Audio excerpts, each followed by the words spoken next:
The crowd is in a state of bewilderment. They were suddenly dragged to a completely strange place. The common thing among them is that they are all dazed. Where is this? I was at work, but immediately after that, right in front of them, a status window appeared for everyone, with the exact same content. Welcome to the tutorial. Contrary to everyone else, this young man was not surprised at all and muttered to himself, "So, I have really returned to the past." Seeing everyone around him panic, just like in his past life, Soon felt it was better to keep his distance from them. But suddenly, a young man grabbed his arm, perhaps because he saw that Soon was calmer than the others. He wanted to cling to him to find some answers. "Excuse me, do you know what's going on?" "Exactly what is happening," the man tremblingly asked. "What did I do wrong to be brought to this place?" Soon glanced at the stranger and realized this guy. He didn't know him because he was a famous player, but because during the tutorial, he had met his end, in a horrific way, with his throat torn out. Thinking of that scene, a bit of Soon's humanity stirred. He reassured the other person, "Calm down." The man heard this and reacted even more violently, nearly screaming, "How can I calm down? We were dragged here without knowing why. Is this some kind of prank with hidden cameras?" Seeing that reaction, Soon decided to keep his mouth shut. It didn't matter what he said now, because no one would listen. Once the wave starts, everything will be fine. Just as he finished thinking that, the status window opened again in front of the rookies, accompanied by a notification. Tutorial Chapter 1, Adaptation. Time remaining until the first wave of monsters appears. 4 minutes and 21 seconds. The people, already anxious, were even more unsettled. Seeing the words, "Wave of Monsters," on the notification, only Soon remained expressionless. Because everything was exactly as it had been before. Nothing had changed. Only last time, he lacked experience. But now, he understood clearly how important his attribute stats were. Besides, there was something else that had truly changed. When, in the unique skills section of Soon, 2 names appeared: Greed and Gluttony. He recalled the moment before Mamon's dungeon collapsed, that he had obtained the power of the outsider. He just didn't expect it to go back in time with him. Soon spread his hand out, staring at it with disbelief. Does this mean I can use that power now? As he subconsciously thought this, a treasure chest appeared in his palm. It opened automatically, and Soon received another power, called Fire Dragon's Breath, an item named Mjolnir, Thor's Hammer, and a skill book, Heavenly Demon Art, a manual passed down through generations of the demonic cult leaders. Soon was a bit incredulous at these unexpected gains. If I have this power, I might truly be able to build enough strength to fight those outsiders. Returning to the immediate situation, the countdown had ended. The first wave of monsters had officially begun. The players had to defend against them to prove their existence. The people around Soon were trembling, completely unsure of what to do. From afar, a pack of wolves appeared. Each one looked extremely dangerous. As soon as they spotted the players, they howled once and charged forward in unison. The first reaction of these new players was to run. That was only natural, facing such a pack of wolves. How could they know what to do, however? Retreating wasn't easy because there were wolves behind them too. They had been surrounded from all sides. What should we do? Are we going to die here? They asked each other.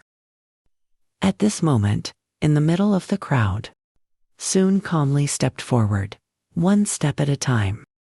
"If you don't want to die, then fight," he said. an appearance different from the rest, is always the most eyesore sight to others. As soon as Soon finished speaking, someone scolded him, and even pushed him. "Hey, don't you understand the current situation? How can we fight these monsters without any weapons? Are you crazy to be saying such things? Do you have a plan?" A voice rang out from behind him. The rude man who was grabbing Soon's collar had his aggressive demeanor reduced slightly. The person continued to ask, "Since you said that, you must have a plan, right?" This young man was Kong Hun, extremely tall, exerting massive pressure, causing the man holding Soon to quickly let go. He heard this and nodded. Soon's plan was actually very simple. While he dealt with the monsters, the others just needed to focus on defense. Hanshin nodded, confirming he understood, but his eyes were still filled with skepticism. Is he going to deal with those wolves alone? He thought to himself. Of course, Soon must have had confidence to step up and take this responsibility. Inside the Treasury of Greed was a Shaolin martial arts manual, a basic footwork technique, emphasizing the strikes of the Shaolin sect. After learning this skill, Soon wanted a chance to test his power. A wolf suddenly accelerated toward him, baring its sharp fangs to bite Soon, but he reacted incredibly quickly. Instantly using the Shaolin martial arts he had just learned to counterattack. The power focused into a precise kick, making the wolf let out only one cry before collapsing. Seeing their kind being beaten, the remaining monsters went mad, charging at Soon in unison. He didn't even want to be passive. He charged directly into the center of the fray. With the combat skills accumulated from before his regression, combined with the power gained from opening Mamon's treasure, Soon completely dominated this battle. The way he danced among the pack of wolves made the other players unable to help themselves, but gasp in utter amazement. They asked one another, "Who the hell is that guy? How can he fight wolves with his bare hands like that?" Although his expression did not change much, King was just as surprised as everyone else around him. He had to admit that, compared to those still standing here in a daze, Soon was truly too powerful. And he also had a feeling that you are hiding something. Otherwise, why would a person who doesn't even have a single weapon in his hands be able to repel such a large pack of wolves, using nothing but his bare fists? The more they fought, the more frenzied the wolves became. A few of them, instead of attacking Soon, began to ambush the other players. Hanshin was also within their sights. At that moment, a wolf lunged at him from behind. As for Hanshin, for some reason, he also felt something burning intensely within his body. It wasn't fear or impatience. That sensation was something even he could not accurately define, because he was lost in thought. By the time he realized he was being attacked, the wolf was already very close. Hanshin didn't have time to counterattack. He could only raise his arm and let the beast bite down. On the contrary, the young man's sturdy body blocked the monster's next move. Hanshin then immediately turned the tables on his attacker. He grabbed the wolf's head and slammed it hard onto the ground. The people around them all exclaimed at once when they saw Hanshin knocked the wolf out with just one hand. Until now, Soon had been fighting alone. But now Hanshin was also showing off his strength, which was clearly no small feat. The players began to calm down. They felt that perhaps resisting the wolves was not an impossible task, especially when they had the advantage in numbers. The crowd began to hurriedly search for weapons to fight back. As for Hanshin's gaze, from beginning to end, it remained fixed on the back of the man struggling. against the encirclement of the wolf pack. He felt that Soon did not leave a single opening. Your strength is truly unreasonable. Even though he didn't know exactly what technique you were using, Hanshin knew those strikes were incredibly powerful. It was a combat style completely different from his own, perhaps stemming from an admiration for the talented. A thought appeared in Hanshin's mind at that moment. I want to fight alongside this man. That thought was extremely firm. It seemed that Hanshin was completely won over by Soon's serious fighting stance. He was conquered.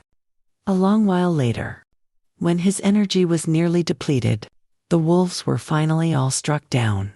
Soon had to admit that after the regression, his body was too weak to fight as comfortably as he did before.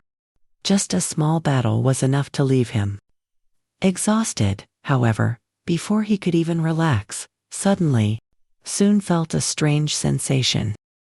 It was a gaze coming from an overwhelming presence, as if he were being stared at by a supreme god. Immediately after, a notification appeared before Soon. The constellation the crow that bows its head is observing you. Soon was a bit surprised, because the name the crow that bows its head was the original master of the Tomb of Greed. He was Mammon. The demon god of greed was watching Soon. This made him feel a bit guilty. Could it be that he realized I am using his power? If he knew that I used items from his vault without permission, he certainly wouldn't let it slide. Soon began to worry and wondered if he should hide his power. The reality was that I used his power without permission, and it would be strange if I were discovered and punished right here and now. Soon had only just returned to the past. He didn't want this to be the end for him. The constellation the crow that bows its head has discovered traces of distorted causality around you. Soon received another new notification. The constellation the crow that bows its head nods, because it is reminded of the existence of the hourglass. That notification made Soon even more uneasy. Mammon was looking at him and smiling. He knew that I had used the hourglass. Yet he didn't have any reaction at all. Could it be that he had predicted everything? After that, he didn't receive any further notifications. It was suspicious that Mammon gave no further response. But in reality, it seemed he had implicitly given his permission. If that's the case, Soon did not hesitate to use the spoils he had taken from the tomb, according to his own will. Thinking of that, he wondered again. Should I check the next power? The answer, of course, was yes. With that thought, Soon reached out his hand to activate the power of gluttony. The system notified him that he needed to designate a target. But around Soon, right now, there were only wolf corpses. He wasn't sure if this power would be effective on corpses, but he didn't mind giving it a try. Soon's palm pointed toward a nearby wolf corpse. Immediately, a surge of black energy gushed out. They took the form of hungry mouths, lunging at the wolf corpse and beginning to gnaw. This sight made Soon feel slightly nauseous. True to its name, the effect of this skill was to release a surge of power that devours everything, leaving nothing behind, not even a scrap of bone. Afterward, he received a new notification from the system. You have absorbed a brown wolf. Nutrients have been absorbed. Strength increased by 1, agility increased by 2. Soon was extremely surprised. He hadn't thought that absorbing a corpse could actually increase his stats. This alone can increase my stats. If I can freely utilize this ability, I will quickly push my physical capabilities to the highest limit. However, a different kind of fear suddenly crossed Soon's mind. If Mammon, the constellation of greed, has discovered me, then Beelzebub, The constellation of gluttony might be the same, right? Just a moment ago, carried away by excitement, Soon used that power without much thought. Sure enough, immediately after, he received a notification stating that the constellation Prince of Gluttony had stopped chewing on the wolf's leg and seemed startled. After reading the notification, Soon couldn't help but gulp. He had been lucky to escape Mammon earlier. But Beelzebub was also a powerful deity. He couldn't rely on luck a second time. The constellation Prince of Gluttony opened its mouth as if to say something. But instead, it stuffed more meat into its mouth. The notifications kept coming, leaving Soon in a state of continuous surprise. A constellation of the evil faction, one of the strongest beings, had lost his senses to the point of ignoring everything just because he was being fed. Is he really that starved? But if that's the case, perhaps this will be an advantage for me. If Beelzebub is that hungry, then I should let him eat as much as he wants. And so, Soon continued to use his power of gluttony to devour the brown wolf corpses nearby. The notification stated that the Prince of Gluttony was overjoyed by this unexpected feast. The effect was exactly as Soon had expected. Beelzebub gets to eat, and my attribute points increase. Even though the stats increased much less than before. It doesn't matter, because my current goal is not just about increasing stats. You aren't full yet, are you? He suddenly looked up and asked. The constellation Prince of Gluttony drooled, saying that this was merely an appetizer. The notification responded on behalf of Beelzebub just as Soon had predicted. Regarding the deity of gluttony, he could absolutely negotiate with it. Under the mental encouragement of Soon and Kong Hunt, the other players, who had taken up weapons like crude wooden clubs, had successfully taken down quite a few wolves together. They had truly won against the first wave of monsters. The first chapter of the tutorial trial was complete. All participating players received 50 points. Looking at the situation, Soon felt a bit relieved. Everyone had made it through the first wave of monsters safely, and it seemed like no one was injured. Unlike the previous timeline before his regression, where casualties had occurred.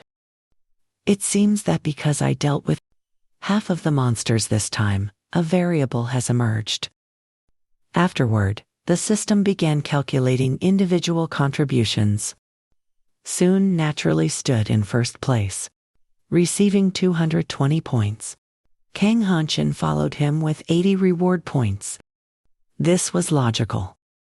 As throughout the trial, individual contribution points would be accumulated. The higher the points and ranking, the greater the rewards. Upon clearing the stage, the chances of being chosen by constellations also increase accordingly. Of course, Soon's goal was first place. So, he wasn't surprised by this result at all.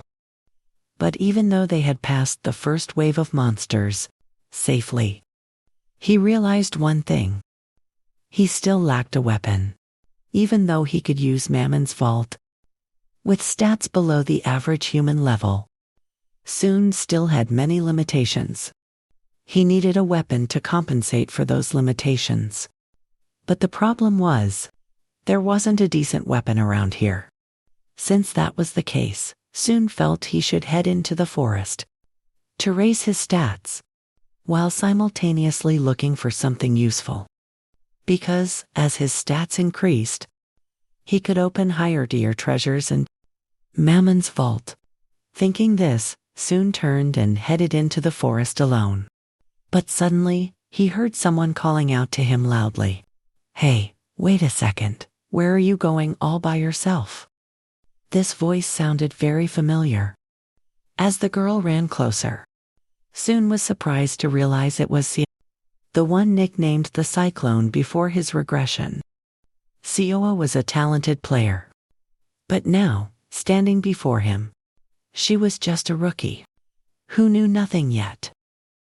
Soon might not remember everyone here, but he could never forget Sioa. She had made a name for herself on the higher floors of the tower alongside Kong Hanchen. Ultimately, she was one of the top-ranked players in the tower. Where do you think you're going? Are you even listening to me? Sioa had now run up in front of Soon, questioning him with an impatient tone. Soon felt troubled. Since the trial had begun, every passing second was precious. He didn't have time to deal with others right now. So, Soon replied perfunctorily, "I'm just looking around. Staying here won't make things any better. Instead of looking around, we should gather and discuss first." Sioa insisted. "Discuss how to handle the next wave. Will gathering to discuss change anything?" Soon retorted. "Of course. At least it helps to ease the tension." Hearing Sioa say this, Soon could only sigh. What good would easing the tension do? They didn't have any more time to spare. But this wasn't a matter that he could explain in detail, because he couldn't let the fact that he was a regressor slip out. "Exactly what do you intend to do to reduce the anxiety?" he replied with an impatient tone. "Once the second wave begins, we will only be able to run away again. Even so, we don't know when those wolves will appear again. It would be dangerous for you to go alone." Sioa persistently spoke up too soon. He was already finding her quite bothersome. Then, a notification from the system was sent to all players again. The countdown timer for the second wave of monsters has begun. Sio's complexion instantly turned pale. "The countdown is now at 2:57, Soon. I cannot afford to waste any more time here." He turned around decisively, not forgetting to warn her. "Sioa, go back. From now on, you had better pay attention to the system messages. If you have nothing else to do while you wait, you can discuss strategies or something similar." "Wait, why are you doing this, Soon?" She clearly still wanted to hold him back, but Soon gave her no such opportunity, even if it were a hurricane. In his past life, this girl would still be this annoying. "Actually, you should use your remaining time to find a sturdier branch to use as a weapon." He left those final words and vanished into the woods. He ventured into the desolate forest alone, yet soon felt no fear at all. There were many wolves inside the forest, but he took them all down, defeating them in just a few strikes. Basically, Soon did not know why there were so many wolves here, but this was the perfect time for him to increase his stats. So, he had to make the most of it. After taking down several wolves, Soon used greed to devour their remains.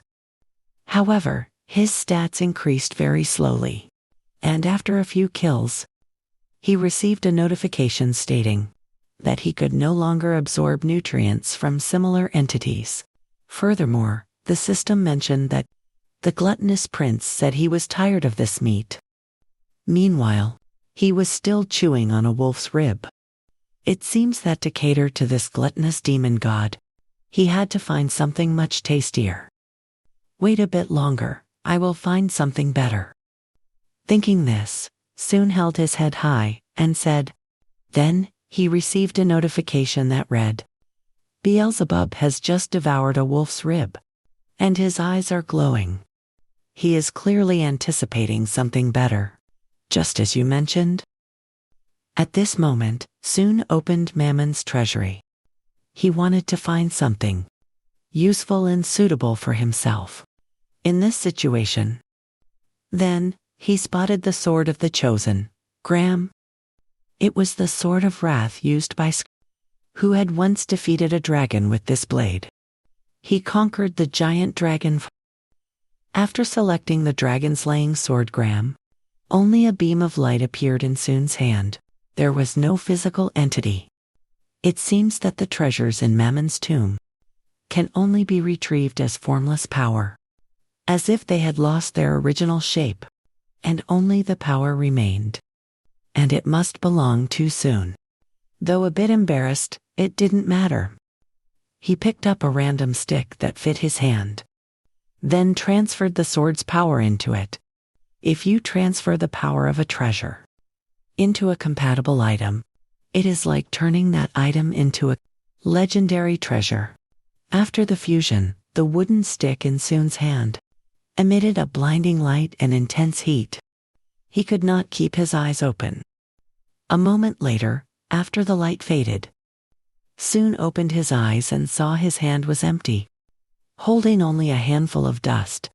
It seems that the ordinary piece of wood could not contain the sword's power, so it had disintegrated. This means this power not only affects objects, but also poses a risk to the user, which is me. Because it was the first basic martial art I used, I was somehow able to improvise. Soon contemplated. However, if I use something more powerful, like the fire dragon's breath, for example, it will turn into dust, just like the branch earlier. Moreover, the unique skill, greed, cannot be used by any AI other than Soon. He was a bit curious whether others could use this power or not. He discovered this when he tried using a worthless treasure on a wolf. This means that currently, there aren't many treasures in Mammon's tomb that Soon can effectively use, and it also means from now on, his only option is to increase his capacity until he can master that collection of treasures. The most urgent matter is to find a suitable weapon.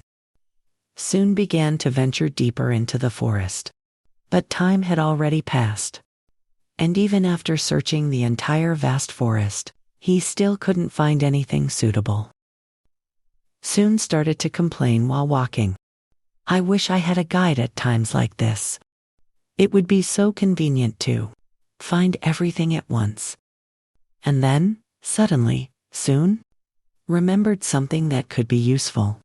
In his current situation, earlier, he used the greed skill to devour a monster, then obtained its skill called Hyena's Muzzle. That was a low-level hyena monster. Although its power was nothing to write home about, it possessed a keen sense of smell for tracking prey. After using the skill, it merged into Soon's body, and he realized in an instant that his sense of smell had become much sharper. Soon took a light breath and sensed a faint scent coming from the left. Without thinking twice, he immediately started walking in that direction. It was a strong, rusty smell, and he was certain that whatever emitted that scent would be much better than a normal stick. After walking a few steps, Soon received a notification. Beelzebub is complaining that his stomach is starting to stick to his ribs. Soon sighed to himself, what the hell? Why does it feel like I am raising a pig rather than dealing with a demon god? But for now, he had no choice but to ignore it, because finding a weapon was a higher priority. Only with a good weapon could he defeat enough monsters to satisfy his hunger. However, Soon ran until he was completely exhausted, yet he still hadn't found the source of that rusty scent. It seemed the location was much further than he had anticipated, even though the smell was clearly emanating from this direction. Exhausted, Soon had to stop for a moment to rest. Right at that moment, a monster silently approached him from behind. His senses were incredibly sharp. Proof of this was that, at this very moment, Soon sensed something was different. He slowly turned around, filled with a deep sense of unease. Out of the darkness, a scarred wolf emerged. Although it was also a wolf, This oppressive feeling was completely different from the brown wolves Soon had encountered before. This was a gray wolf. Its power seemed far from ordinary. It felt as though this wolf hadn't just appeared by chance. Soon guessed it knew his location, just as he had scented it. Furthermore, it didn't look like the mindless monsters he had encountered before his regression. He had been too busy running away back then. But in this life, Soon wouldn't let that repeat itself. The moment their eyes met, the monster lunged forward, opening its sharp, jagged jaws toward him. Its body was incredibly powerful and imposing, so Soon didn't dare to underestimate it. He realized that this creature was not only large, but its strength was leagues above the brown wolves. This was clearly no ordinary monster. Before long, the gray wolf had slashed Soon's neck, leaving a deep wound. It was clearly aiming for its prey's throat. It intended to finish Soon in a single strike, by targeting his vitals. If he hadn't dodged skillfully just then, he would be a bloodied mess on the ground right now. Soon had escaped once, but his opponent seemed to have spent no energy at all. After launching such a fierce attack, it moved fast again, lunging to tear at his legs. However, Soon's speed was no joke either. Not to mention the combat experience he carried from before his regression. This time, taking advantage of the wolf's missed strike, Soon nimbly dodged to the side and followed up with a kick. He had more than enough speed and precision, but Soon had miscalculated one thing. His strength was lacking.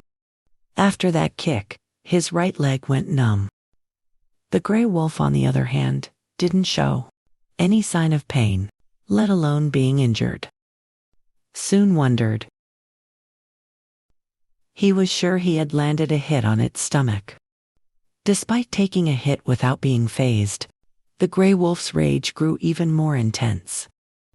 Once again, it used its overwhelming strength to attack Soon hidden.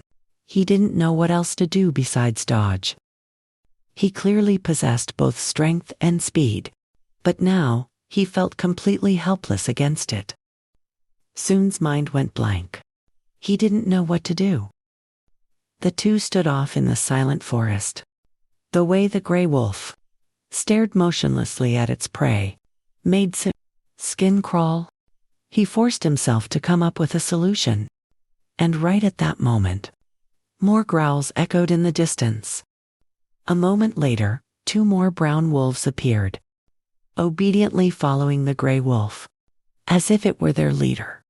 Soon never imagined that in such a desperate situation, more brown wolves would appear. It seemed the situation was going from bad to worse. At this point, he couldn't even escape. Soon instinctively took 2 steps back. And suddenly, his eyes locked onto a sword. Rusted. What is this?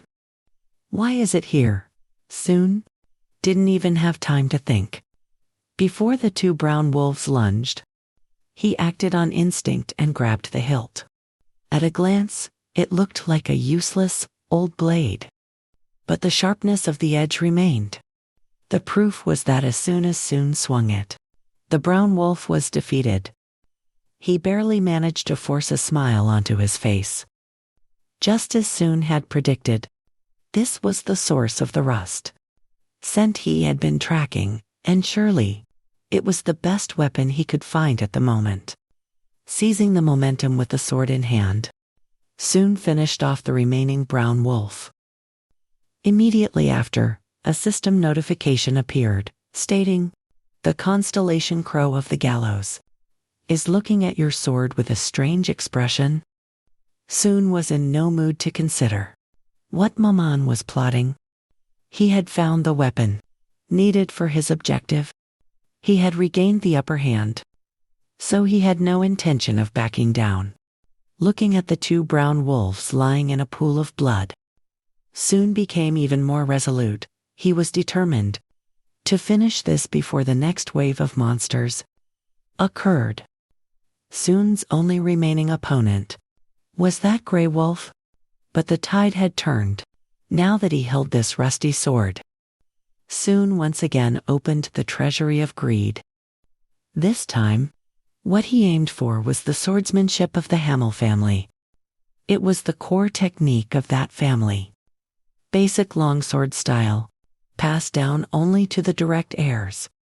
After learning the basic swordsmanship, the sword in Soon's hand was no longer just a piece of scrap metal.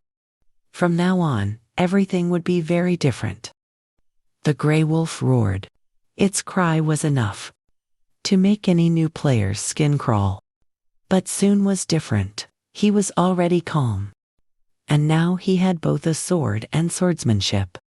Facing the monster charging toward him, Soon didn't stand still, but charged straight at it. He held his blade horizontally, blocking the beast's throat. It was clearly frustrated, seeing the delicious prey right in front of it but unable to sink its teeth in. The gray wolf was extremely irritated. Just as it opened its jaws to pull back from the blade and retreated slightly, Soon seized the opportunity to unleash his family's swordsmanship. Hamel, his blade traced a series of clean, precise slashes, all aimed accurately at the vital points on the monster's body. The scent of fresh blood filled the air. But this time, it wasn't Soon's blood. Unexpectedly, the gray wolf was still standing after his relentless assault. However, its body was already covered in wounds.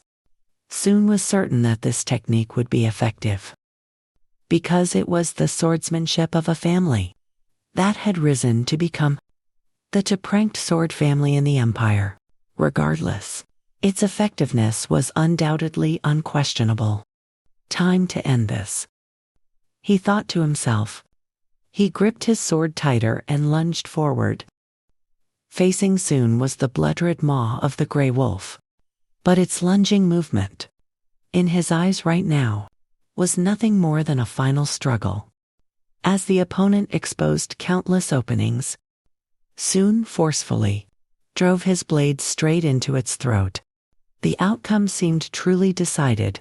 As Soon withdrew his blade, blood began to gush from the gray wolf's throat like a spring. This time, its cries were no longer powerful or threatening, like they were moments ago. On the contrary, they sounded pained and weak. Only a moment later, the wolf could no longer resist and collapsed to the ground. A notification window floated in front of Soon.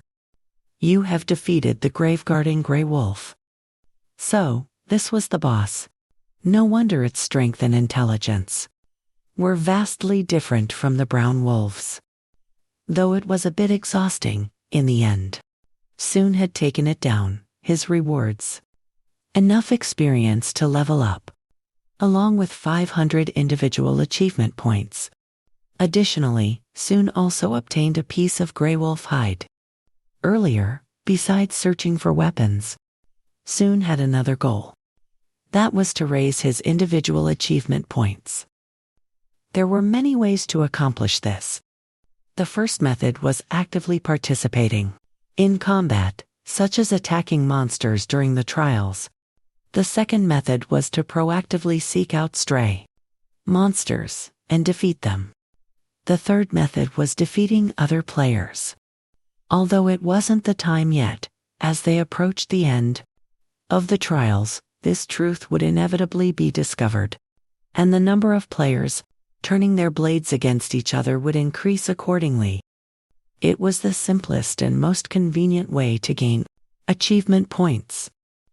That was why Soon forced himself to become stronger rapidly, to avoid being harmed by others. Just then, he used gluttony to devour the carcass of the graveguarding wolf.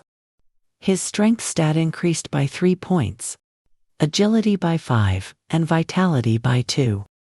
Not surprisingly for an elite monster, the stats increased significantly after absorption. Through the system, Soon also learned the name of the constellation, He was very pleased with the meat of the guardian wolf. He even remarked that only meat of this caliber was worthy of him. Everything seemed to be going exactly according to plan. Soon had satisfied the gluttonous prince constellation. He earned personal points and leveled up. Now, it was time to return and prepare for the second wave of monsters. But first, he should check his items. That rusty sword was the sword of the forgotten hero, -rank. Based on the information, it belonged to a hero who vanished long ago. Since it was masterless, it had worn down and rusted over time. However, this sword even possessed two unique skills. The first is poison infusion, which has the effect of slowing down the enemy's wound regeneration. The second is Hero's Trace, a skill that can increase the user's attack power by 10 fun terum when fighting against monsters. The Grey Wolf Cloak is an item of the cloak type, also at D-rank. It also provides two skills. The first is Authority, which helps attract allies and instill fear into enemies, like a worthy leader. The second is Blessing of the Wind, which helps increase movement speed by 5 fun terum. Soon clicked his tongue in appreciation. If such abilities were only at -rank, it would be such a waste. He immediately decided to upgrade it to DP. As that thought crossed his mind, Soon received a notification from the gluttonous prince. He said the sword in Soon's hand wasn't just junk. What a greedy god, Soon thought to himself. It seems. The moment he checked the items Soon had just obtained, his interest was piqued. Soon tried to check the system notification again. There were only 12 minutes left until the start of the second wave of monsters. If he didn't hurry, he would be late. And so, Soon draped the Grey Wolf cloak over his shoulders, took the sword of the forgotten hero, and left the forest. Just as the second wave of monsters began, his figure appeared at the edge of the forest. Thinking back, he had promised Soon that he would return before the wave started. At this speed, he would be a little late, but Soon didn't care much about his promise. Because to be honest, this was a good opportunity to see the others' reactions. He had no intention of pulling along those who lacked resolve and would only get in the way. So, let them struggle in the wave of monsters for a while before he makes his appearance. First it was wolves, now it's a pack of wild boars. Compared to the wolves, they were even more terrifying. That's why many people, from the very beginning, chose to turn back. But Hanshin and Si, truly living up to their reputations as exemplary players from the previous life, even though they only had crude weapons in their hands. The sight of them fiercely fighting off those monsters was quite a pleasing view. Soon is extremely. The manager shouts angrily, trying to block them. Don't run, stop them. He, annoyed, reminds him, what are you doing? You work for my company, don't you? Misu trembles and replies, that is true, but the manager kicks him directly in the body. If you don't want to get fired, then fight. Observing the situation, Soon thinks to himself, no matter where I go, there will always be useless people like him. The man raises his voice. I am the CEO of Rogo Group. He glances around. What about the others? The current situation surprises him. They are fighting better than he expected. It seems Hanshin is trying very hard. Especially Kong Hanshin, and you see, she is using all her might to fight off the wild boars. Soon has to admit, even without proper weapons, they are still doing quite well. As expected, their potential is very high. Unable to sit still any longer, he steps forward. Now, a smug smile appears on Soon's face. It's time for me to make an appearance. Long hours of fighting have left Sioa extremely exhausted. She worries and thinks, if I didn't have this, I wouldn't have been able to defend myself. These monsters are on a different level compared to the wolves. The wild boar, as if provoked, screams madly. It uses its massive mouth to attack repeatedly. With no other choice, Sioa has to retreat as they keep coming in droves. Seeing the wound on her leg, she is startled and afraid. It's bleeding. Her complexion turns pale. Why is it so accurate? His words keep echoing in my head like this. Sioa doesn't know what to do next. But at this level, at that moment, a wild boar charges straight at her, leaving her in despair. No, she hasn't given up yet. Sioa raises the wooden stick. She decides to confront this monster. I just need to hold on a little longer. Just a little longer. In that very moment, something suddenly appears. It turns out Soon had arrived in time to take down the monster. Everything happened so fast that Sioa was caught off guard. When she looks back, the wild boar has already fallen to the ground. He steps onto its massive body. Upon seeing him, Sioa feels a bit relieved. Hey, you're here. Soon points behind her and announces, handle these things first. She turns around in surprise. Again, another herd of wild boars charges straight toward the two. A notification appears. You have unlocked the Greed's treasury. The skill Soon currently has is the tendons of an S-rank snail, a species with immense strength and powerful regenerative capabilities, full of the vitality and resilience unique to that species. He feels as if his own tendons are becoming much stronger. In his mind, he thinks, not sure if my body can handle this. But I'll only know if I try it. As the wild boar attacks, Soon suddenly leaps into the air. He firmly grips the sword in his hand. His eyes are filled with pure rage. Aiming at the perfect moment, he takes down the wild boar in the blink of an eye. Everything happens so quickly, making the surrounding wild boars stop abruptly. He doesn't waste another second. Next, Soon strikes at the monsters around him. His power is so overwhelming that it surprises Sioa. Even Hanshin cannot believe his eyes. He smiles, thinking, it's thanks to the S-rank snail's tendons. I feel stronger and can control my power better. While he is still thinking, a hand suddenly rests on his shoulder. Hey you. Soon turns around, confused. The manager praises him. You fought well. He angrily criticizes the others. You are on a level completely different from those useless people. Seeing him remain silent makes the manager a bit flustered. So, I was thinking. The man smiles and reaches out to him. Do you want to become my personal bodyguard? Afraid he might refuse, he continues to introduce himself. I am the CEO of Rogan Group. You've heard of the name? Right, the manager tries to persuade Soon. Once we return, I will reward you handsomely. How much do you want? He remains silent, which only makes the man more awkward. I can give you the position of department head at the company. It's better than the perks at other large corporations. Hearing this, he chuckles. That sounds okay. The manager becomes even prouder. I knew you would make the right choice. The man is about to say something else. Just protect me and I will take care of your life. Soon suddenly cuts him off. I am looking for a meat shield anyway. The manager nods hurriedly. A meat shield. His expression suddenly changes. What did you just say?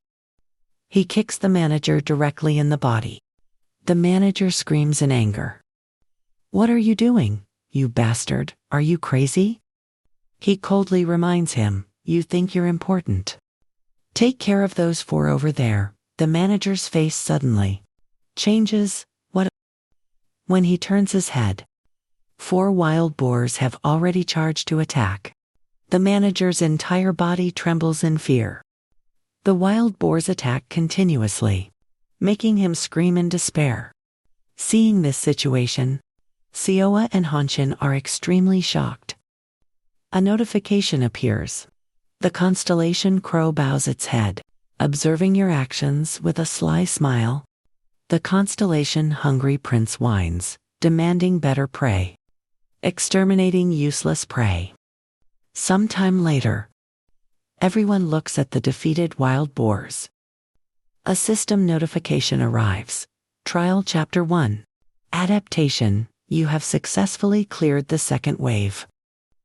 All participants receive 50 points. Individual contribution points are being calculated. He looks at the screen. Rank 1 is Jungsoon with 1080 points. Rank 2 is Hanshan with 180 points, and Rank 3 is COA with 100 points. A notification changes. You have consumed the brown wild boar. He watches the carcasses slowly fade away. You have absorbed nutrients. Strength increased by 1 and vitality by 2. The constellation, Hungry Prince, eats the wild boar with delight, eagerly waiting for more. Soon suddenly announces, I will keep one permanently. He remembers seriously. Before the regression, I only ate wolf meat. So I know how terrible predator meat tastes. He uses his sword to make a cut on the wild boar. The stain on the blade is a bit concerning. But he can't worry about such things right now. Miji suddenly steps forward and says, sorry. Soon turns his head, confused. She smiles and offers, let me lend a hand. Her voice sounds a bit hesitant. I run a small restaurant, so I know a little about butchering. He is quite surprised. A chef does this better than I do. He decides, all right, I'll leave it to you. Others hurry forward to take on tasks. I'll gather firewood. I'll set up the tents. We need to find a water source nearby. Realizing something, the guy asks blankly, but wait, how are we going to light a fire? The blonde guy scratches his head helplessly. No, I don't know either. A notification appears. You have unlocked the Greed's treasury. Soon asks, fire. He uses the embers of Kasa skill. A glowing ember containing the power of Kasa. A weak fire spirit. Small, but it has soul energy, making it difficult to extinguish. He announces, I'll take care of this. Soon successfully lights a fire to roast the meat. The sky is now dark. Sounds of conversation arise. The wild boar is carefully roasted by everyone. Perhaps out of hunger, he quickly tastes a piece. A notification pops up. The constellation, Hungry Prince, licks its lips at the delicious scent. He is speechless. I need to eat too. He is filling his stomach when Sioa walks over. She hands Soon a leaf cup with water. Drink. This action makes him very confused. Sioa continues to pay attention to the rusty sword. Beside him, she feels surprised. The sword beside you, Soon. Did you find it in the forest? He shakes his head and replies, just pure luck. Sioa's gaze catches his attention. She looks envious. He suddenly remembers that, anyway, before getting the skill, Sioa also practiced swordsmanship with that wooden stick. She wouldn't be able to unleash her full power. Soon suddenly asks, do you see the system notifications appearing? She is quite surprised, looking at the notification in front of her. 100 points. What is it? He continues, with those points, you can buy a sword. Sioa is startled. How? He continues to teach. Look at the point total, and the shop will appear. Just as he said, the screen changes, making her marvel. It's just like a game. Soon crosses his arms and replies, "Exactly, as I said. To survive here, you have to adapt to the system quickly." Looking at the items inside the system, Sioa taps her finger, and a sword drops to the ground. She jumps back, her face revealing a radiant smile. "That's amazing. How did you know this?" He replies with a nonchalant tone, "I just adapted well to the situation." She praises him repeatedly. "I thought I was fast enough, but I didn't expect soon to be even better than me." He turns his head to look at her. "You said, me?" Nods with a smile. "Someone said I had to get used to the system." Her mood is gradually improving. "Thanks for showing me." He shakes his head. "No problem." Thinking for a moment, she speaks to him again. "I hope to cooperate with you in the future." In the blink of an eye, the next morning arrives. The fire has died down, leaving only a little smoke. A notification appears. 58 minutes until the third wave of monsters. Sioa asks loudly, "Is everyone ready?" It seems they are very tired. "It's morning now," the guy asks, feeling a bit awkward. "What should we do now?" She reminds everyone to pick up rocks from the forest to throw. Everyone just needs to support from behind. The others should pick up sticks to use as weapons. Everyone obediently listens. Understood. Soon also understands that everything has clearly changed from before. He attentively looks at her face. "Is it because Sioa has a support, which helps people be less panicked?" He looks at the palm of his hand. "Good. Thanks to this, I can focus on the hidden piece." The item in his hand appears. Unlocked, Greed's Treasury. It is the blue mana ring, a secret training method, only passed down to mages sensitive to mana in the Blue Tower, one of the 7 great magic styles. Explaining a bit about the mana ring. One of the most basic elements, helping mages cast magic. Soon understands clearly. Although this mana ring is considered the least effective for the magic tower, there have always been methods to help train it. He walks into the forest. First, build the foundation using the Blue Tower's method. Then build pillars on that foundation using more advanced methods. He reminds himself not to ignore the Dansi. Arriving at a secluded spot, soon closes his eyes tightly. He senses his own energy. "I can absorb mana through the mana ring." But that is only a training method for casting magic. He understands clearly. To use martial arts, I must purify the Dancian at all times. Soon feels everything around him flowing smoothly, like a river. Thinking about the nuances of the Blue Tower, through the treasury of greed and controlling his breathing, he seems to have moved to another dimension. He realizes he can vaguely feel the energy reacting in his lungs. Soon reaches his hand forward, carefully reaching out to the energy source trapped inside, as if it were trying to move away. He tries to think, becoming one with himself. Only one distance left. Just a little longer, and you will succeed. Only this energy source can make that possible. Soon's entire body began to undergo changes, merging into one within his heart. A notification appeared. Successfully created a mana circuit. First, through the training method of the Blue Tower, you can now absorb mana and use magic from this moment on. The rank of the mana circuit will influence the level, the power and speed of magic.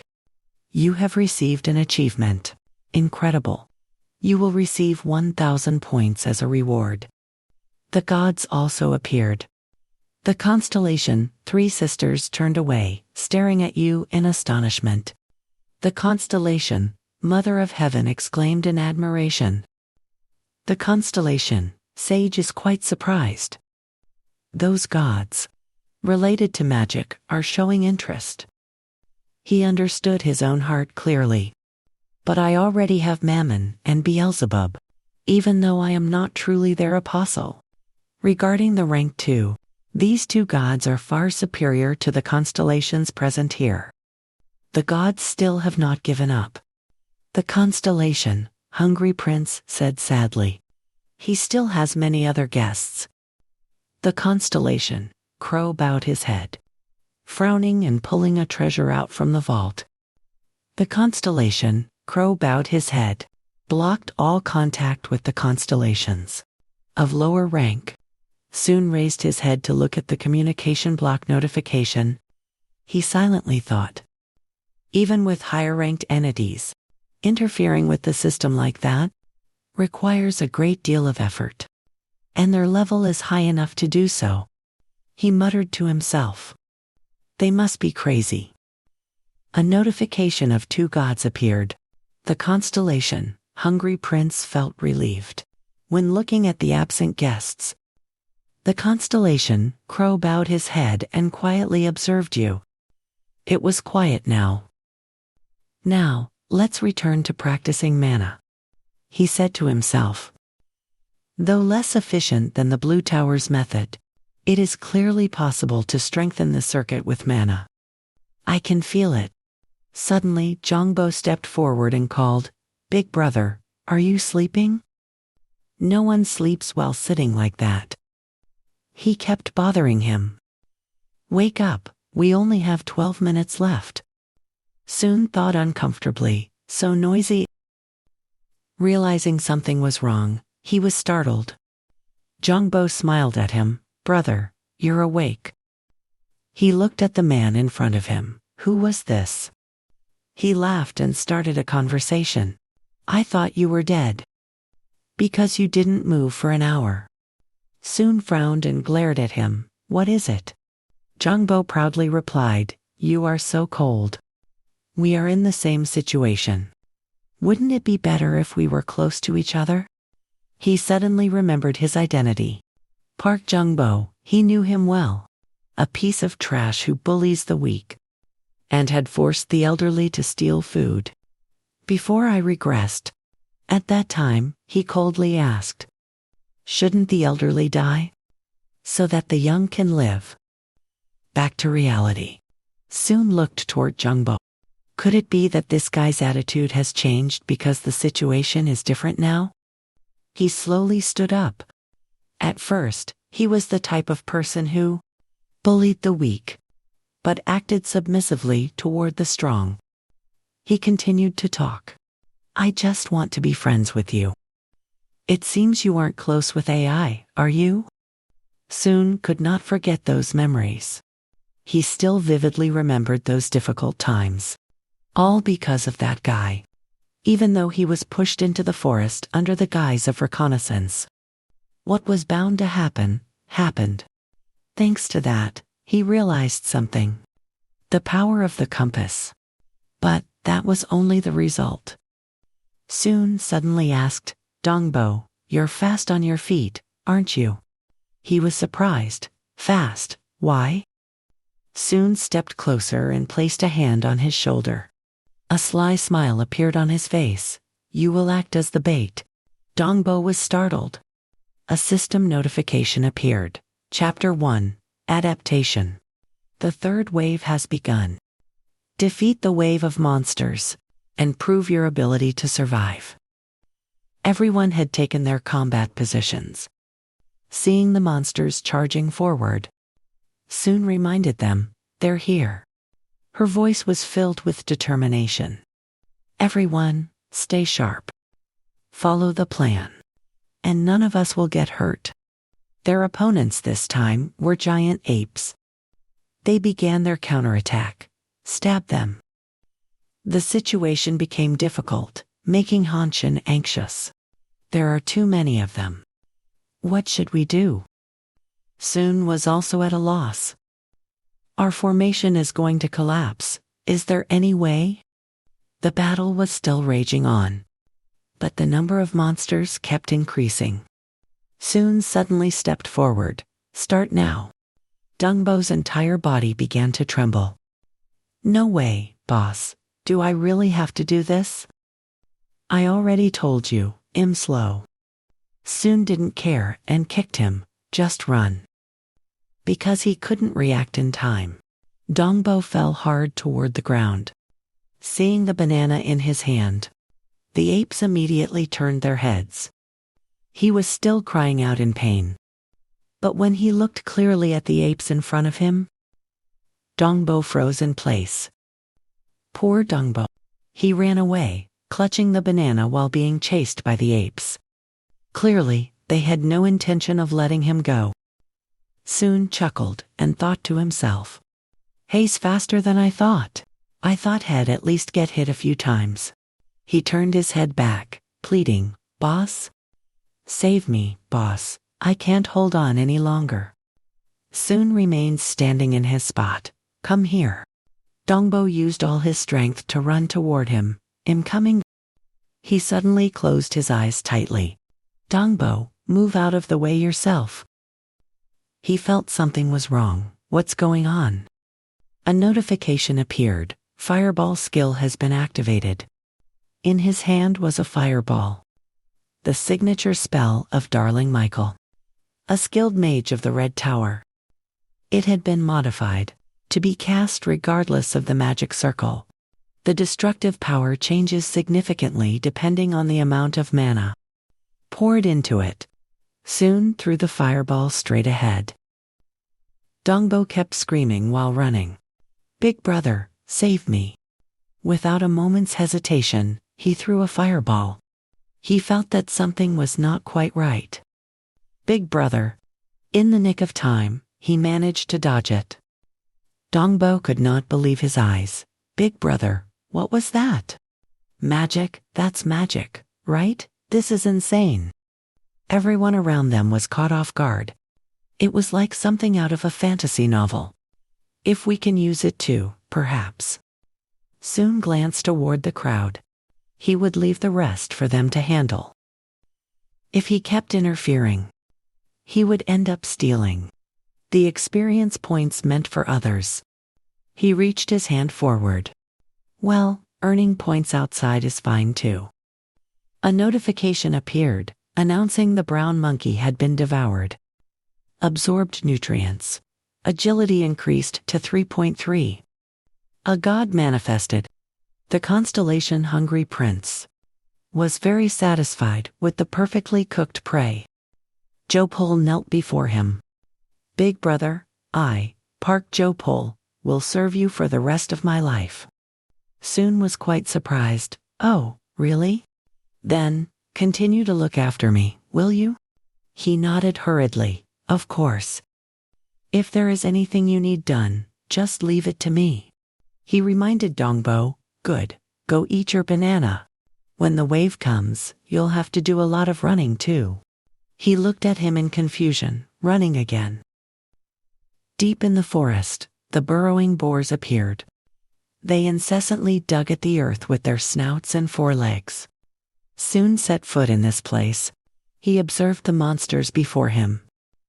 He noticed something was off. They turned their heads back.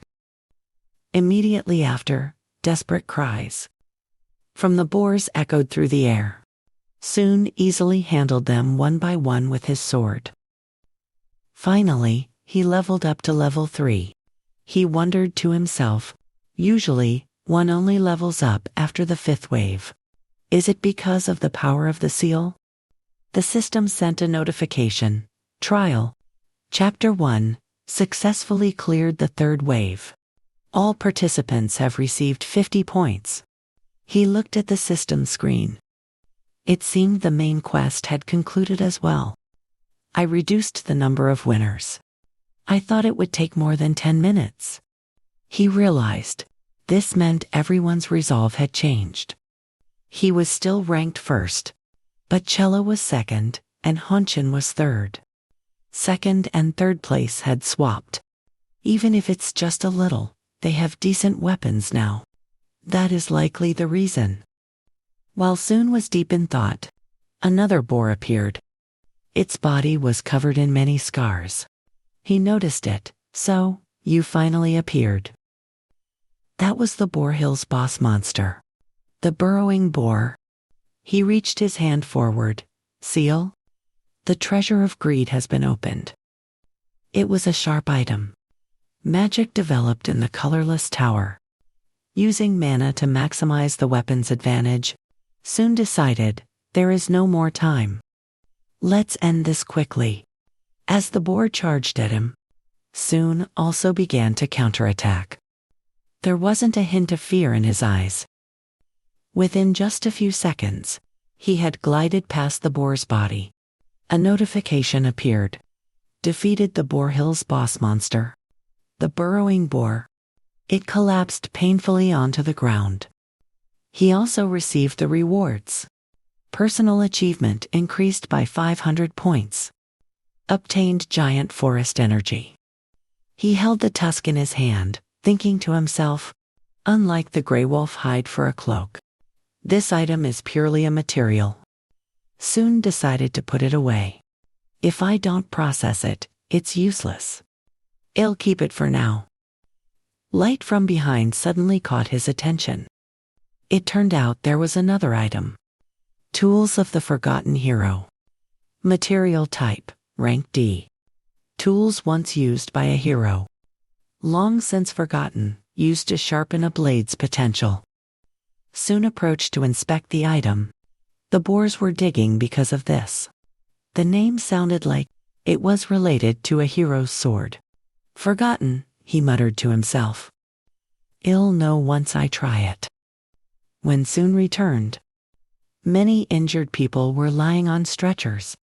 He walked straight to an empty space ahead. This will work. Soon threw a pile of the tools of the Forgotten Hero onto it. The treasure of greed seal has opened. Beginner blacksmith's starter kit appeared. A secret item given to beginners. Forging iron at the blacksmith clan. Renowned for their peak craftsmanship. He decided, I need to maintain it before the next wave. Soon suddenly remembered, he had never sharpened his sword before. Upon returning, seeing his actions, Jang Seok praised him, quite impressive. He continued to assess it. People nowadays use grinding machines. Rarely is there a blacksmith who can sharpen a sword by hand. Extremely precise. Soon looked up at him. Can you sharpen the stone? Jang Seok nodded confidently. Of course, I've lived with iron for decades. He continued to assess. The condition of the whetstone is excellent. Where did you find a whetstone of such quality? He replied vaguely, just stumbled upon it. If you don't mind, I'll leave the sword with you. Jang Seok laughed happily. I would be glad to. He chatted while he sharpened it. Though old and rusty, it is a fine sword. Good balance and the edge is undamaged. Soon glanced toward him. Having someone like this in the camp, just sharpening swords, already exudes the air of a master. Jang Seok looked at the result in his hands. I was so focused, I didn't even notice the time. He tossed the sword back too soon. Here you go. He was extremely surprised. It was completely different. The path of the blade was much cleaner than before. Forgotten Hero's sword has been upgraded to rank D. Added Master's Understanding ability. Sharpness increased by 20 Funtarum. Heroes, mark. Attack damage against monsters increased by 100 Funtaram. Jang Seok nodded in praise. Truly magnificent. Even if it looks simple. But it is the most sensitive blade. Sharpening it after such a long time makes me feel refreshed. Soon pulled out the giant forest energy and the gray wolf hide. Could I ask you to take care of these items? If they are refined properly, these could become quite useful items. A notification appeared. The constellation soldier who wears the golden crown is showing interest in the player. Jang Seok was startled. He jumped in surprise. Soon, suddenly recalled the soldier who wears the golden crown. One of the 72 demon gods of the 7 deadly sins. known as the 28th demon god Bareth. He is a dangerous individual. Demon King Bareth, ranked 28th. Although some consider him a warmonger, due to his appearance on the back of a red horse. Bareth is actually skilled in alchemy, capable of turning most metals into gold. His ironworking skills are comparable to Hephaestus of Olympus. While Hephaestus prioritizes balance, Bareth focuses on destruction itself. The weapons he creates have even passed through the hands of gods. Soon wondered, why would Bareth be interested? Jang Seok blankly scratched his head. What is this? Soon explained from behind, it's a constellation. He was very surprised. What is a constellation? He explained further, they are divine beings. Transcendental beings residing at the top of the tower. Soon felt surprised. Why would a god be interested in me? Usually, there is nothing noteworthy. His eyes turned suspicious. And how do you know about this? Soon admitted it directly. I have also been noticed by another constellation. He felt very hesitant. Do I need to perform? Or do something? Soon gently instructed. Just continue with what you were doing. They aren't harmful, he added. Actually, increasing their attention is also quite useful. Seok still didn't understand how this was useful. Soon nodded and recounted. Like how I handle fire. His face suddenly became intrigued. That's a bit fascinating. Soon reached out his hand toward him. Then, I'll leave the care of these to you. He nodded in response. Don't worry. I am more confident in doing this. Then swinging a wooden stick at monsters, he felt he was very satisfied. It was fortunate to have a master of equipment maintenance. At least I will have to worry less about equipment in the future. Notification. Trial Chapter 1. Adaptation. 321 left until the fourth wave of monsters. The Treasury of Greed has opened. Soon used the 3 talents technique, consisting of the 3 origins of the universe, heaven, earth, and man. It is a method of observing all things in the universe.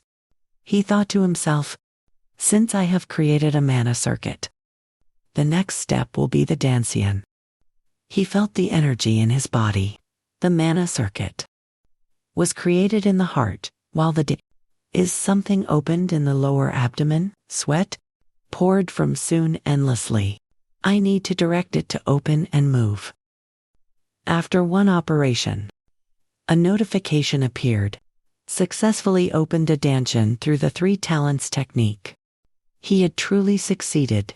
With the Dancian opened, you can control internal energy. The effectiveness of secret techniques increases based on the level of internal energy. Achieved remarkable results, rewarded with 1,000 points. He began to calculate. 1 hour until the next wave. Jang Seok appeared before him, surprising him. He smiled and handed the items in his hands to him. Soon was surprised and commented, faster than I thought. Jang Seok sighed and replied, I wanted to find a refining agent, but it wasn't easy to find one. He checked the items first. The 2 items were Grey Wolf cloaks, Grade D, crafted by a skilled artisan from the Grey family. Home to the keepers of the Brown Wolf territory in the Wolf Forest, preserves its original strength. The remaining item was a Fang dagger, Grade D. Fangs from the grave-guarding boar that rules the hill. Sharpened and shaped, using only a way. Maximizes power. Jang Seok looked at Soon with expectant eyes. How is it? Do you like it? He nodded. Yes, I like it very much. He closely observed the dagger in his hand. Impressive? Creating a Grade D item. Without any tools. Truly worthy of Bareth's eye. Jang Seok continued. I made it from the leftover leather. He put them away. Thank you. Soon turned back and said, by the way, I want you not to participate in combat directly, but to manage the equipment at the camp. Please stay at the camp to watch over the gear. He nodded in agreement. Is that so? Very well, he explained.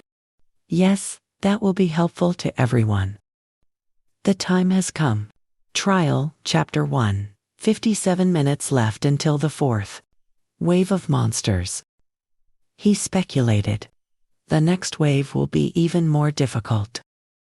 Elsewhere, Sioa warned, it's about to start, everyone get ready. She walked and instructed according to Soon's words. This wave will be particularly dangerous. Keep your focus. The girl felt anxious. Even if it's dangerous, we are still capable of dealing with it, right? A teammate next to her replied, I hope they are boars. The more food, the better. Seoa thought silently. Everyone seems too light-hearted. This is worrying. If Soon warned us, it definitely won't be simple. A sudden noise echoed, drawing her attention. Hanshin suddenly slammed his hand hard onto the ground. He coldly reminded everyone to be quiet. Seeing him act so menacingly, everyone immediately fell silent. Sioa warned everyone around her. Only 1 minute left. She approached Hanshin, catching his attention. She smiled gently. Kang Hanshin right. Thank you. He didn't reply but just sighed and turned away. The time has come. The fourth wave begins. Resist the wave of monsters. And prove your worth. Very quickly, the beasts appeared. Their massive feet landed on the ground. Seeing the number of monsters, everyone was startled. Wolves. If it's just wolves, it's simple, because I have fought them before. Realizing something was wrong, they slowly began to feel fear.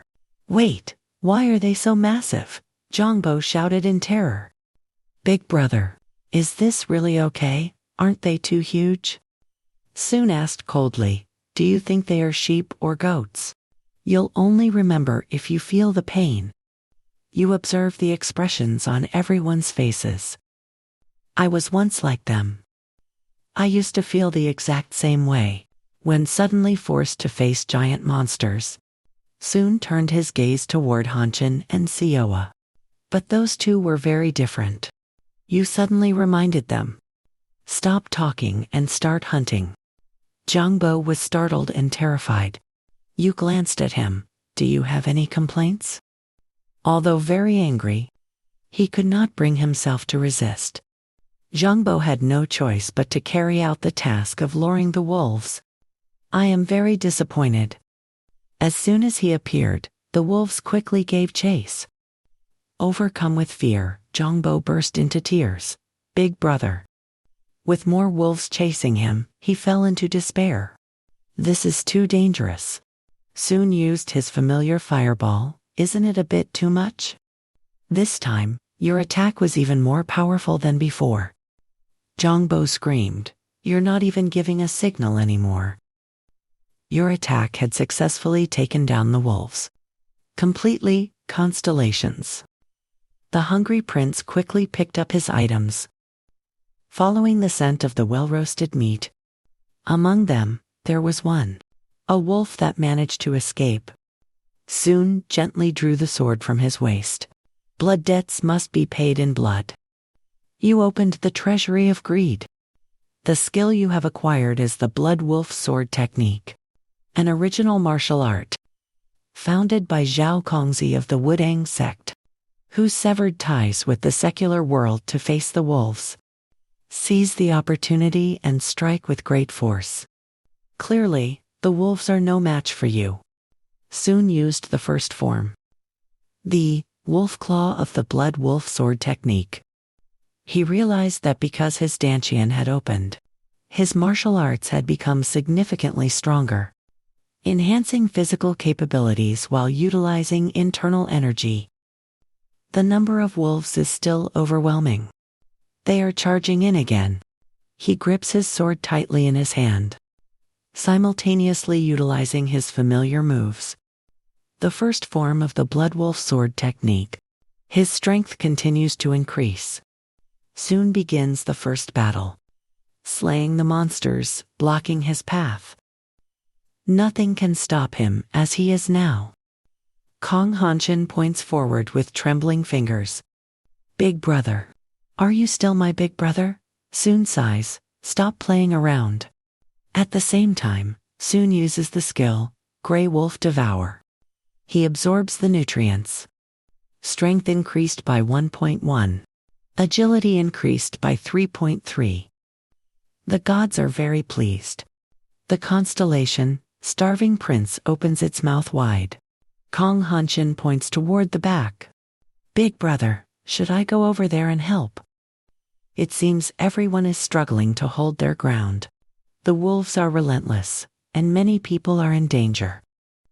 Soon looks in the direction of the others. The rest of the people are also struggling. He continues to assess the situation, especially Kong Han, who is in trouble trying to keep up with the wolves' speed. He could not keep up with their movements. Soon shifts his attention to the side, but Sioa is doing remarkably well. Her eyes are filled with pure determination. Seeing the wolves lunging at her, she strikes decisively, and suddenly, the constellation, Spider King, is intrigued. He is observing the swordsmanship of the player Sioa. Her expression becomes increasingly serious. Soon recalls that this constellation, the Spider King, is Baal. He is the leader among the 72 demon kings. Although not a god, Baal is a master swordsman and the commander of 66 demon legions. He nods to himself in acknowledgement. It is only natural that Baal is interested in Sioa. A notification appears. The constellation, Spider King, wants to evaluate Sioa's potential. He has quickly manifested at this location. Upon receiving the notification, she strikes with even greater decisiveness. Even though she is exhausted, she does not allow herself a moment of rest. Soon evaluates Sioa with a serious look. Her sword-swinging speed is incomparable, even though she is only using one blade. No matter the situation, she adapts perfectly, he realizes. It is as if multiple swords are attacking at once. He wonders to himself if this is the power of Baal. Is he testing to see if Sioa is worthy of his power? Facing the wolves, she attacks with increasing ferocity. Each wolf quickly falls by her hand. Fighting continuously for such a long time has left Sioa exhausted. The others try to encourage one another. The chance is here. Finish them quickly. A notification appears. The constellation, Spider King, happily cheers for Sioa. It's safe to assume Baal is quite satisfied. The final battle has concluded. You have successfully cleared the fourth wave. All participants are rewarded with 100 points. Calculating individual contributions. First place is Soon, with 4,920 points. Second place Sioa, with 900 points. Third place Hanshin with 580 points.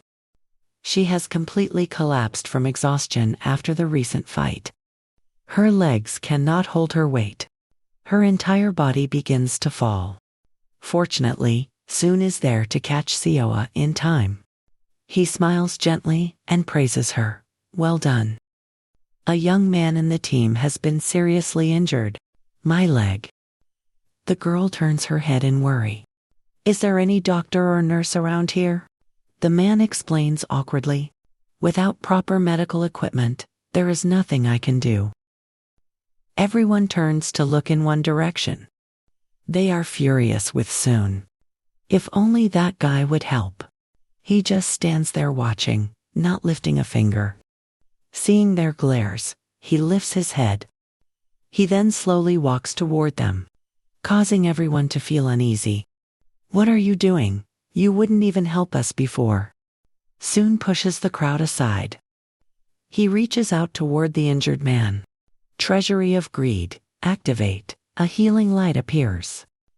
A basic recovery spell from the White Tower. It helps stop the bleeding and reduces the pain.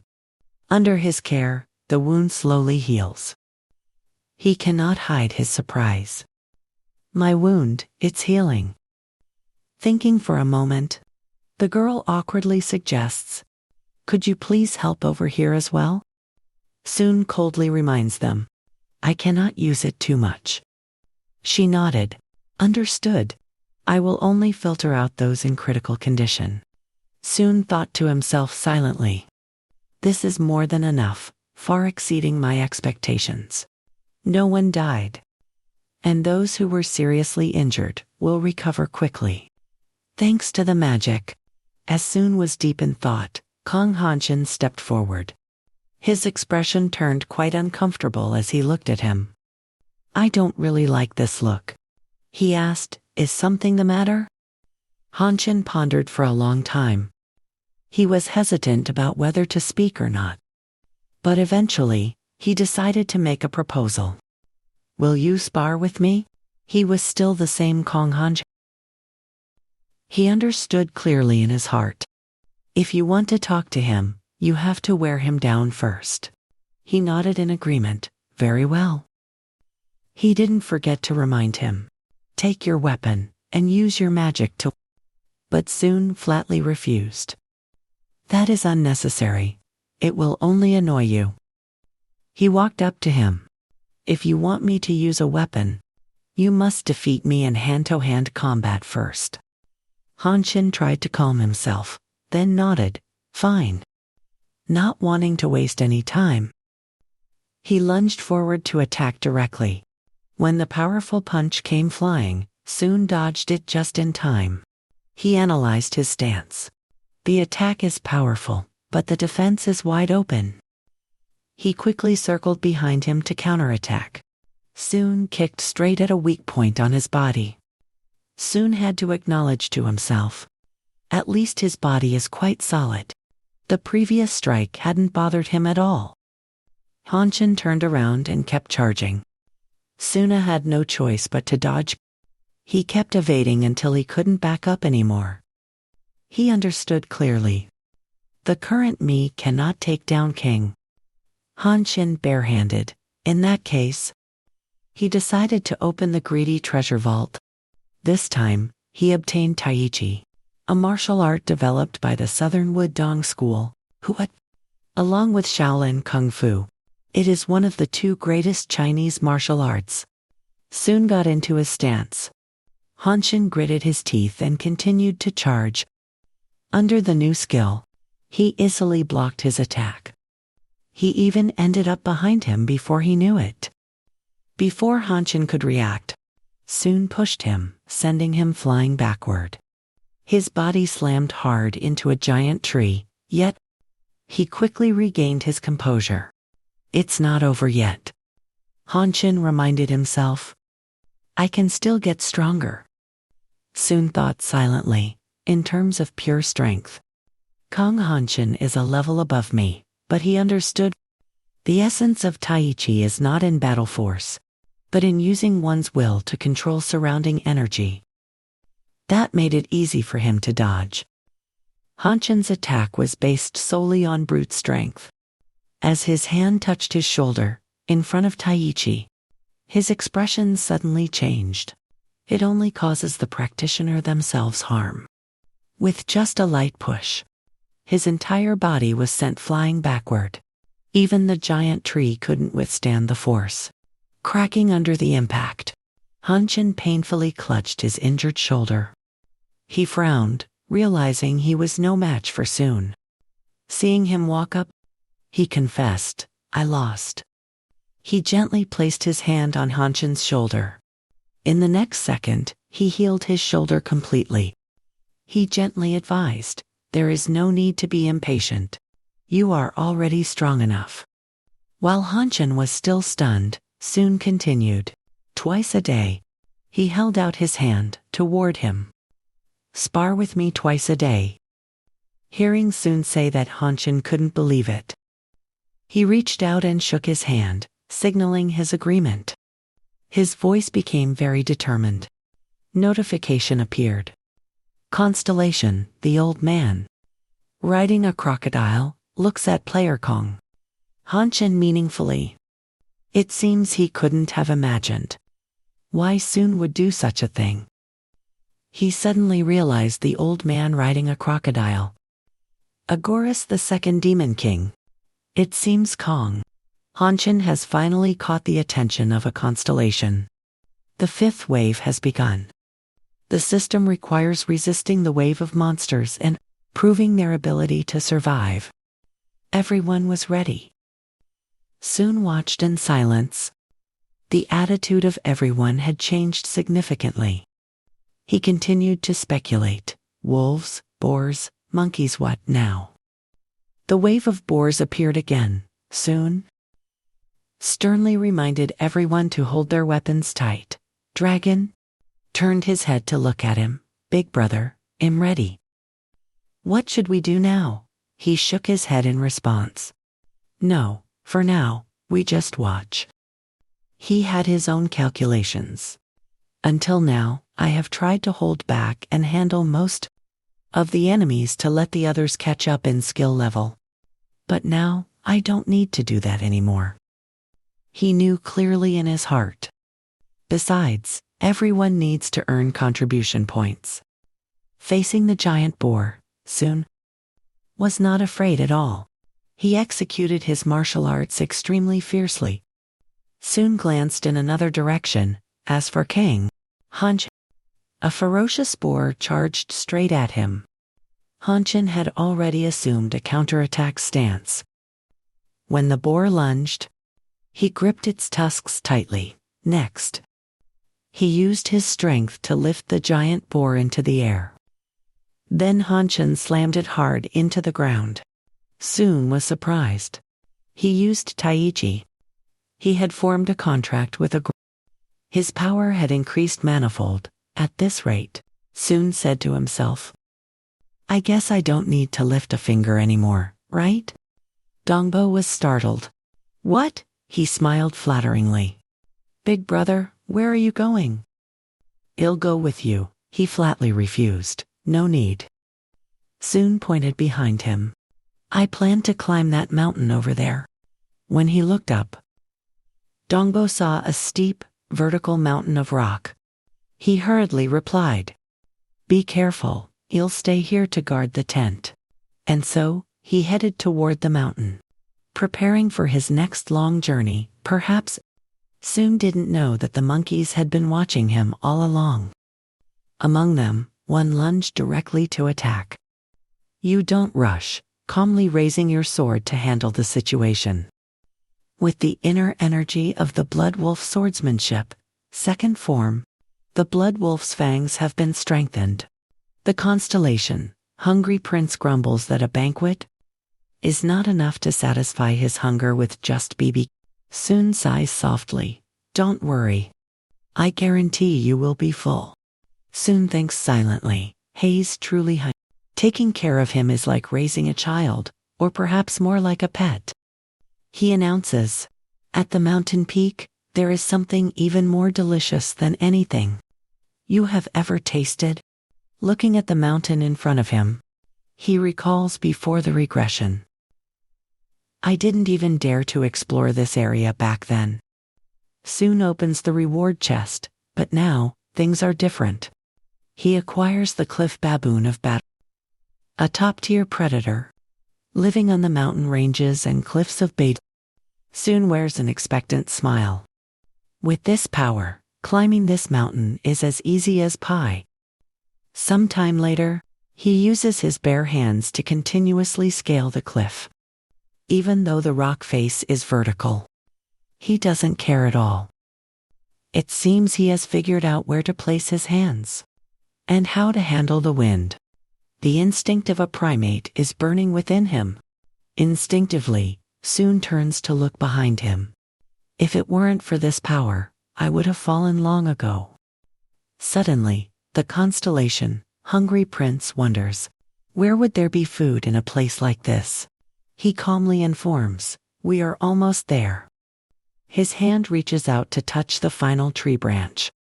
Upon seeing Soon, the expressions of the monkeys nearby are stunned. Above all, they are terrified. He understands clearly. They must be panicked. Who would have expected someone to climb all the way up here? A monkey angrily throws a rock straight at Soon. This only makes him more annoyed. Finding a foothold, he leaps onto the cliff. In his hand, he holds a familiar dagger. The next second, Soon stabs the dagger into the rock face. In his heart, he understands. Clearly, once is not enough, as if realizing something. His eyes light up. Soon discovers something interesting. That cave seems to be used by the monkeys. He focuses his energy, forming a fireball in his hand. Well then, let's see. His face reveals an expectant smile. Should I look for hidden fragments? Realizing Soon's intent, the monkeys are terrified. They scream in despair. But he shows no mercy toward them. Under his attack, the monkeys are completely taken care of. Soon crawls inside the cave. Just as predicted, this cave leads to the peak. He continues to head deep inside. After a long time, finally, Soon reaches the mountaintop.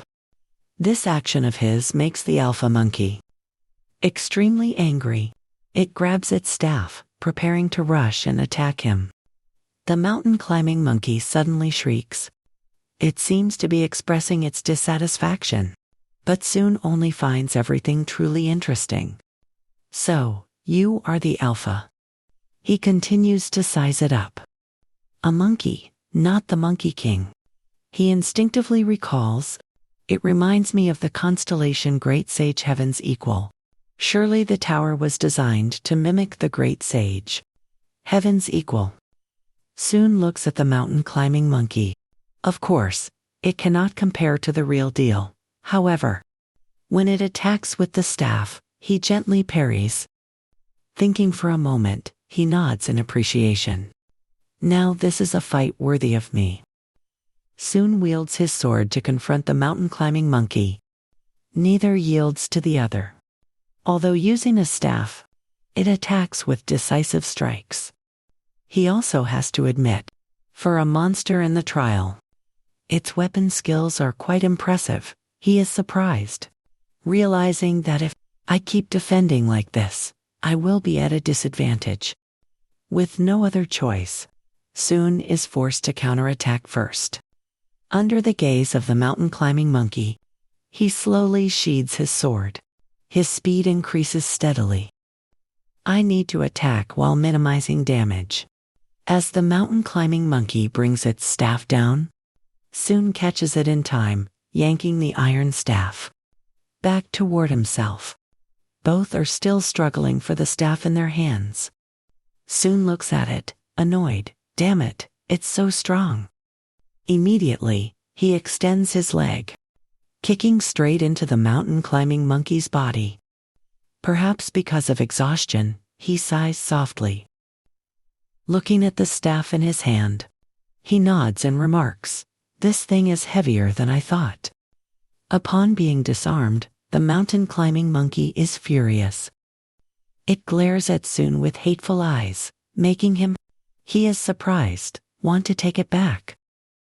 He decides to open the treasure vault of greed. Simultaneously, he activates the dog-beating staff technique, a secret art of the beggar sect, used to chase away mad dogs and threaten beggars. Realizing something is wrong, the mountain climbing monkey is startled. Soon's lips curl up as he declares, "Keep dreaming." And so, both continue their great battle on the mountain. Because it no longer has the staff, the mountain climbing monkey encounters many difficulties while fighting. Finally, Soon successfully defeats the rock ape monster. The mountain climbing monkey, he also receives a level up notification. Individual contribution increased by 1,000 points.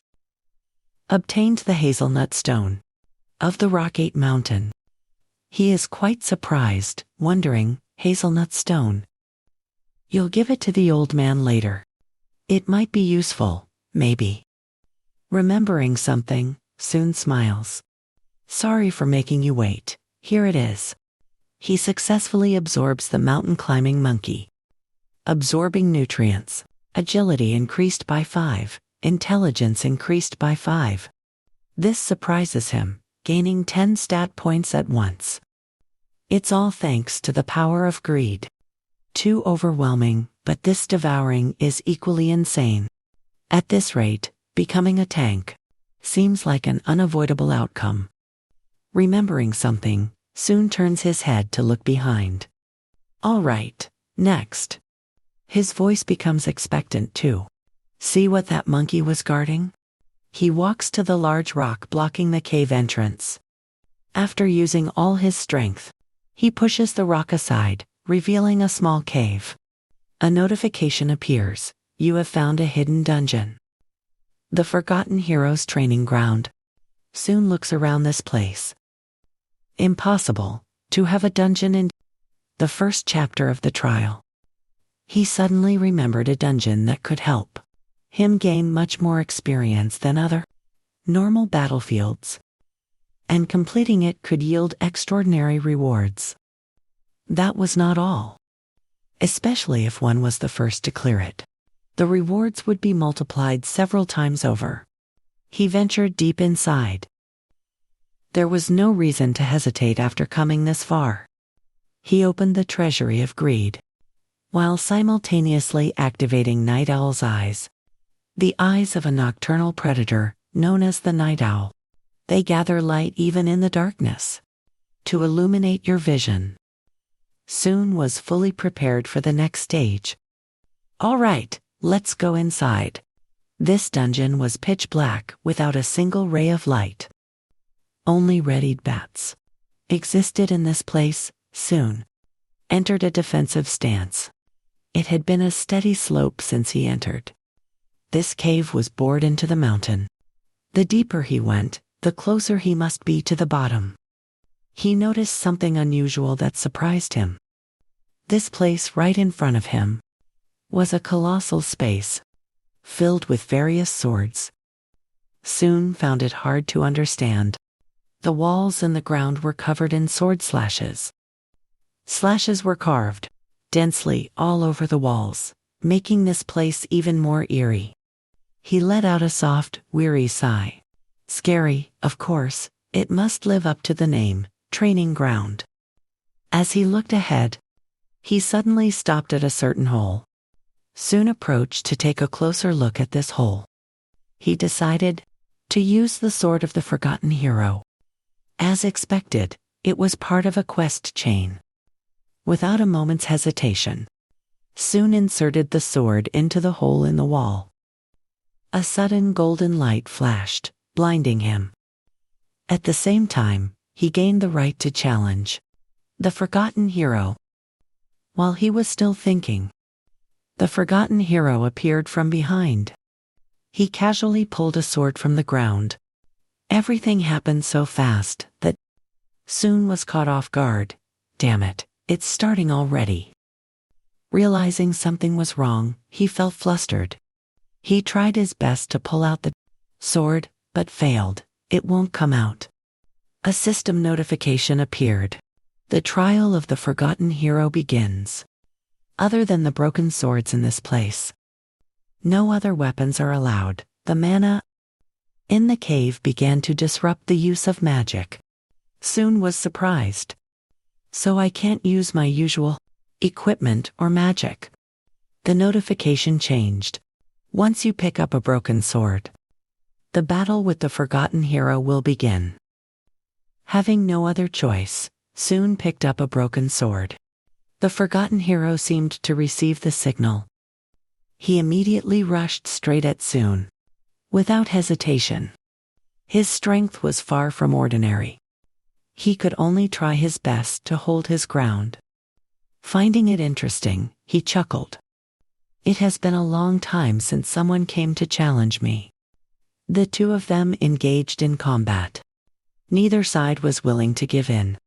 Suddenly, Soon felt very curious. A long time, So there were other challengers besides me. The forgotten hero nodded in confirmation. That is right.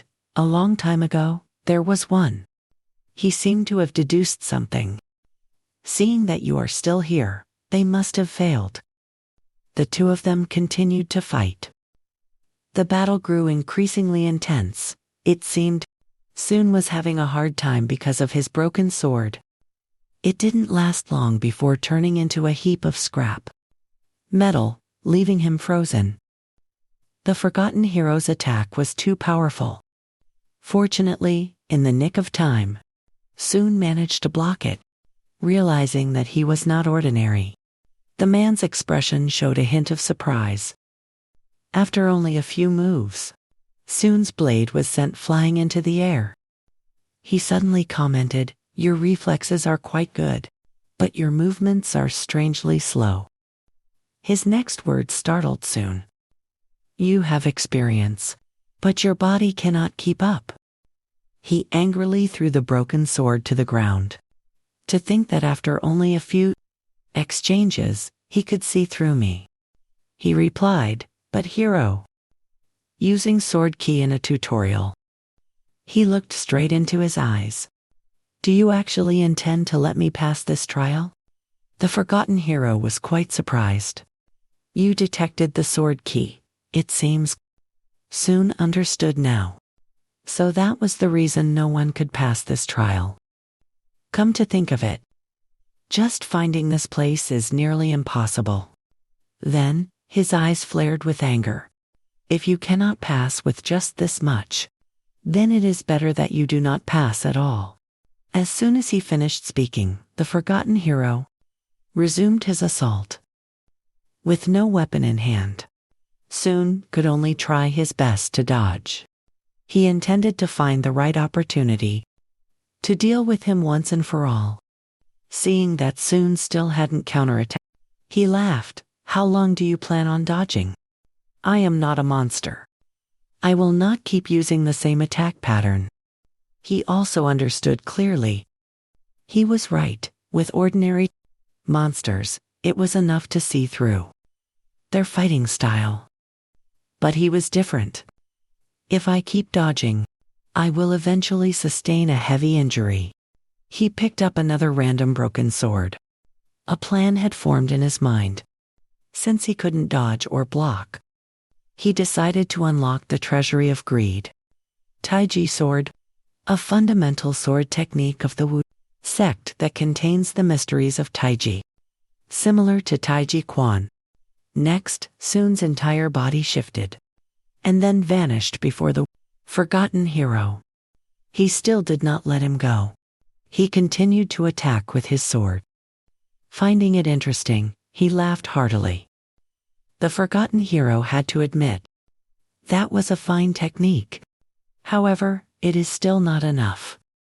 Taking advantage of his lapse in attention, Soon rushed in front of him. Using the Bloodwolf sword, specifically the three forms of the Bloodwolf onslaught, it seemed he had poured all his strength into this attack. This time, the impact of the blow was devastating. Dust and smoke obscured the vision. The forgotten hero gripped the sword in his hand tightly. He nodded and commented, "Impressive. You predicted 2 moves ahead." It seemed he also found this match very interesting. That would be impossible without extensive experience. The forgotten hero speculated, "Are you hiding your strength? Why do I see no sign of you having ever learned soft sword techniques?" Soon thought to himself, "Of course, I only just opened the treasury and received that power a moment ago. To those who do not know about them, like my techniques make it look like I am hiding my strength." Feeling confused, he spoke up and asked, "So, how does this trial end?" The forgotten hero announced naturally, "You have passed, after all. You managed to make me drop my weapon." He was quite surprised by Soon's ability, and with potential at this level. "I do not think anyone will take the sword from your hand." A golden light from behind caught his attention. Soon immediately realized, this must be the power the forgotten hero has protected all this time. The reward of the forgotten hero's training ground. He walked to the hole where his sword was inserted. But as he pulled it out, he realized something was wrong. The forgotten hero behind him warned, endure it. The sword is accepting you as its master. Soon smiled, he thought to himself, a sword that recognizes its master. Then it must be at least a... He could only grip the sword in his hand tightly. Soon told himself he could do it, gritting his teeth to endure. After all, in his past life, he had no real talent. Yet he still reached the 92nd floor of the tower. The pressure was so great that Soon's body was in pain. Blood trickled from the corner of his mouth. But he still did not give up. He could only use all his strength to pull his sword out. The moment the sword recognized its master, his expression suddenly changed. After so much effort, Soon successfully enhanced this sword. He could hardly believe it. This is the true form of the sword of the forgotten hero. The man behind him spoke. It seems you are still having trouble with it for now, but you will soon overcome it. He gradually began to vanish from this place. I hope that in the future, you will show me something even greater than this. A notification appeared. You have perfectly conquered the hidden dungeon, the training ground of the forgotten hero. Due to exhaustion, Soon lay down to rest. His level had increased. He also achieved a historical feat. Personal contribution points were increased by 20,000. At the same time, he obtained the sword of the forgotten hero, the uncut stone sword. Durandal the astral crow nodded and hopped up. On another side, the mountain monkeys were rapidly attacking everyone. The sixth wave has begun. Sia was trying to hold off the wave of monsters and prove her own abilities. She reminded everyone to maintain the formation. We have the advantage. There is no reason to be afraid. Hunch was getting more used to fighting bear.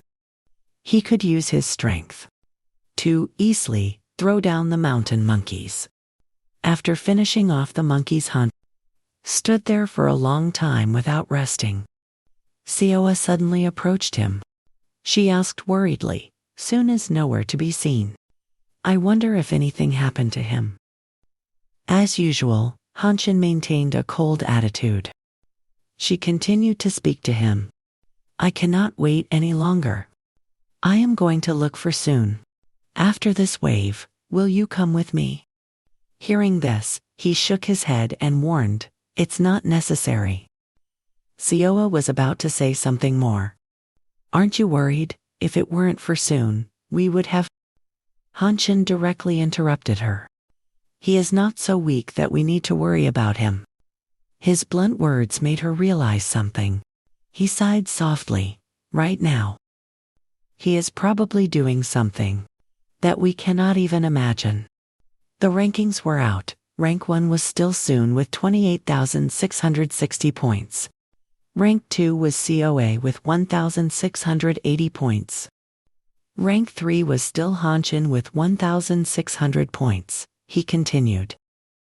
So we need to hold off these waves of monsters and grow even stronger until he returns. After thinking for a moment, Siua nodded in agreement. All right then. After a long sleep, Soon woke up in a hurry. He painfully clutched his body. Looking to the side, he wondered. Pulling out the sword made him collapse. Damn it, all my mana and internal energy are completely drained. After thinking for a bit, Soon slowly sat up. He reminded himself. I really want to check the sword's stats. But first, I must refill my den. In the dungeon space, Soon sat there concentrating his energy. He closed his eyes tightly. The space was submerged in pitch black. Realizing something was wrong, he suddenly turned his head. Unknown since when, a blue light had suddenly appeared. He immediately opened the treasury of greed, it seems. The rewards of this dungeon weren't just the sword, after all. Soon had received the dark mana circle. A cultivation method for mana circles, rumored to be passed down only to the direct disciples of the Black Tower, the home of the dark mages. At the same time, he also received the extreme breaking heart technique, a secret technique passed down through generations of a magic family. Soon immediately decided, if that's the case, then I will drain this energy source until it is completely empty. Mana flooded the space of this place. He sat there cultivating seriously, paying no mind to his surroundings. Notifications kept arriving. You have successfully passed the 6th, 7th, and 8th waves of the trial. Soon was quite surprised. Has that much time passed already? He suddenly recalled that he had left the camp about a day and a half ago.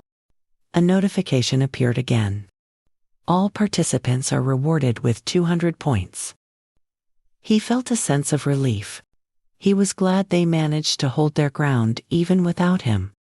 The final challenge of the tutorial trial, Chapter 1, is the 10th wave. And true to the name of the final wave, the level of monsters will increase significantly. Thinking of this, Soon stood up. It seems I must also put in some effort to keep the camp secure for a while. Through the Pagi Simgong Supreme Rupture technique, he had accumulated half of the foundation. All martial arts that he utilizes will see an increase in efficiency and destructive power. Through the cultivation method of the Black Tower, he had successfully formed a second mana circle. He can now use second circle magic. His magical power has increased. Soon was surprised by himself to have developed this much in less than 2 days. It is truly extraordinary. But more importantly, he looked at the sword in his hand. The sword that splits mountain rocks. Durandal, a sealed brank longsword. A legendary sword once used by legendary heroes. Its potential remains largely sealed because it has not yet fully recognized the strength of its master. He marveled aloud. I cannot believe this thing was used to pave the road. In the first chapter of the tutorial trial, Soon uses a few techniques to test it. Even before my regression, this sword was only rumored to exist, but it had never been found. He chuckles in surprise. I never expected that even with my powers sealed, it would still be this strong. The reason this seal hasn't been fully broken, perhaps it is because my current strength is not enough. A system notification catches his attention. Remaining time until the wave, the 9th monster of the tutorial trial. 24 minutes. Soon hurriedly puts away the sword. Damn, I need to hurry. He exits the dungeon and rushes back to the camp. Meanwhile, the monsters this time are axe-wielding monkeys attacking. Their strength is incredibly terrifying, causing everyone to struggle. A girl hurriedly urges them to hold the line. Hold the line, a guy replies helplessly. It's impossible. There are too many of them. She looks back. How are the injured ones doing? The swordsman shouts angrily, damn it. We don't have time to worry about them anymore. The monkeys continue their assault, even more fiercely than before. Seeing that the situation is critical, Soon becomes even more vigilant. He grips the sword in his hand tightly. Then, he displays a high-level performance against the monkeys. Starcrow Crown. Soon adjusts his gear and posture as a veteran player. Stating that her movements lack fluidity, she asks in confusion, is now really the time for that? Her stamina has been gradually depleting since the 7th wave, and the monsters have grown significantly stronger. There are too many people injured. Will we be able to hold out? While Sioa was distracted, a monkey sneaked up from behind, intending to ambush her. Her body trembled involuntarily, leaving her in despair. Over at Kong Hanshin's side, he lifted a rock with his bare hands. Immediately after, he hurled it directly at the monkeys preparing to attack. Sir. The constellation, crocodile-riding old man looked down at the shaking ground with a satisfied expression. The constellation, he who wears the crown, felt the temperature rising. Soon warned him not to interfere. Sioa revealed a look of relief. Thanking Hanshin for the reminder, she took a moment to rest and recover. She responded with a bit of awkwardness, typical of the wounded. Before she could finish her sentence, he cut her off. If you fall while trying to protect them, this whole camp will be wiped out. Want it? She looked at his retreating back. But Kong Hanshin's injuries are severe as well. If Sun weren't here, everything would be finished. A sudden scream caught her attention. Zombo ran while shouting that he had reached his limit. I can't hold on any longer. Boss, where are you going? Unfortunately for him, he accidentally tripped over a rock at that very moment. He fell hard onto the ground. The bunch of bananas in his hand flew away. The massive gorillas quickly lunged towards him. He cried out in fear and despair. Right at that moment, a bolt of lightning struck the gorillas in front of him. The constellations, he who wears the crown, bowed before the divine power. Sioa was still confused. Hanshin was also taken by surprise. The constellation, crocodile-riding old man, was the same. In just one move, the gorillas were completely dealt with. The one who took action was none other than Sun. The gorillas had never seen anyone so formidable before. Zombo was so moved he burst into tears, calling out, Boss, his voice choked with emotion. Boss. Sun stretched out his hand, unlocking the greedy treasure house. He had just used electric flash to destroy the gorillas. He glanced to the side. That was more dangerous than I thought, it seems. Sioa and Kong Hanshin are holding on, but the appearance of Sun had caused Zombo to cry tears of joy. Boss, he mused, what on earth is that idiot doing there? The constellation, one-eyed donkey, laughed and pointed at the player. Park Zombo. Sun could hardly believe his eyes. And he even managed to attract the attention of the constellations. Everyone turned their heads toward him. That magic, could it be? He's here, that person is here. Zombo told Sun about the Blood Wolf.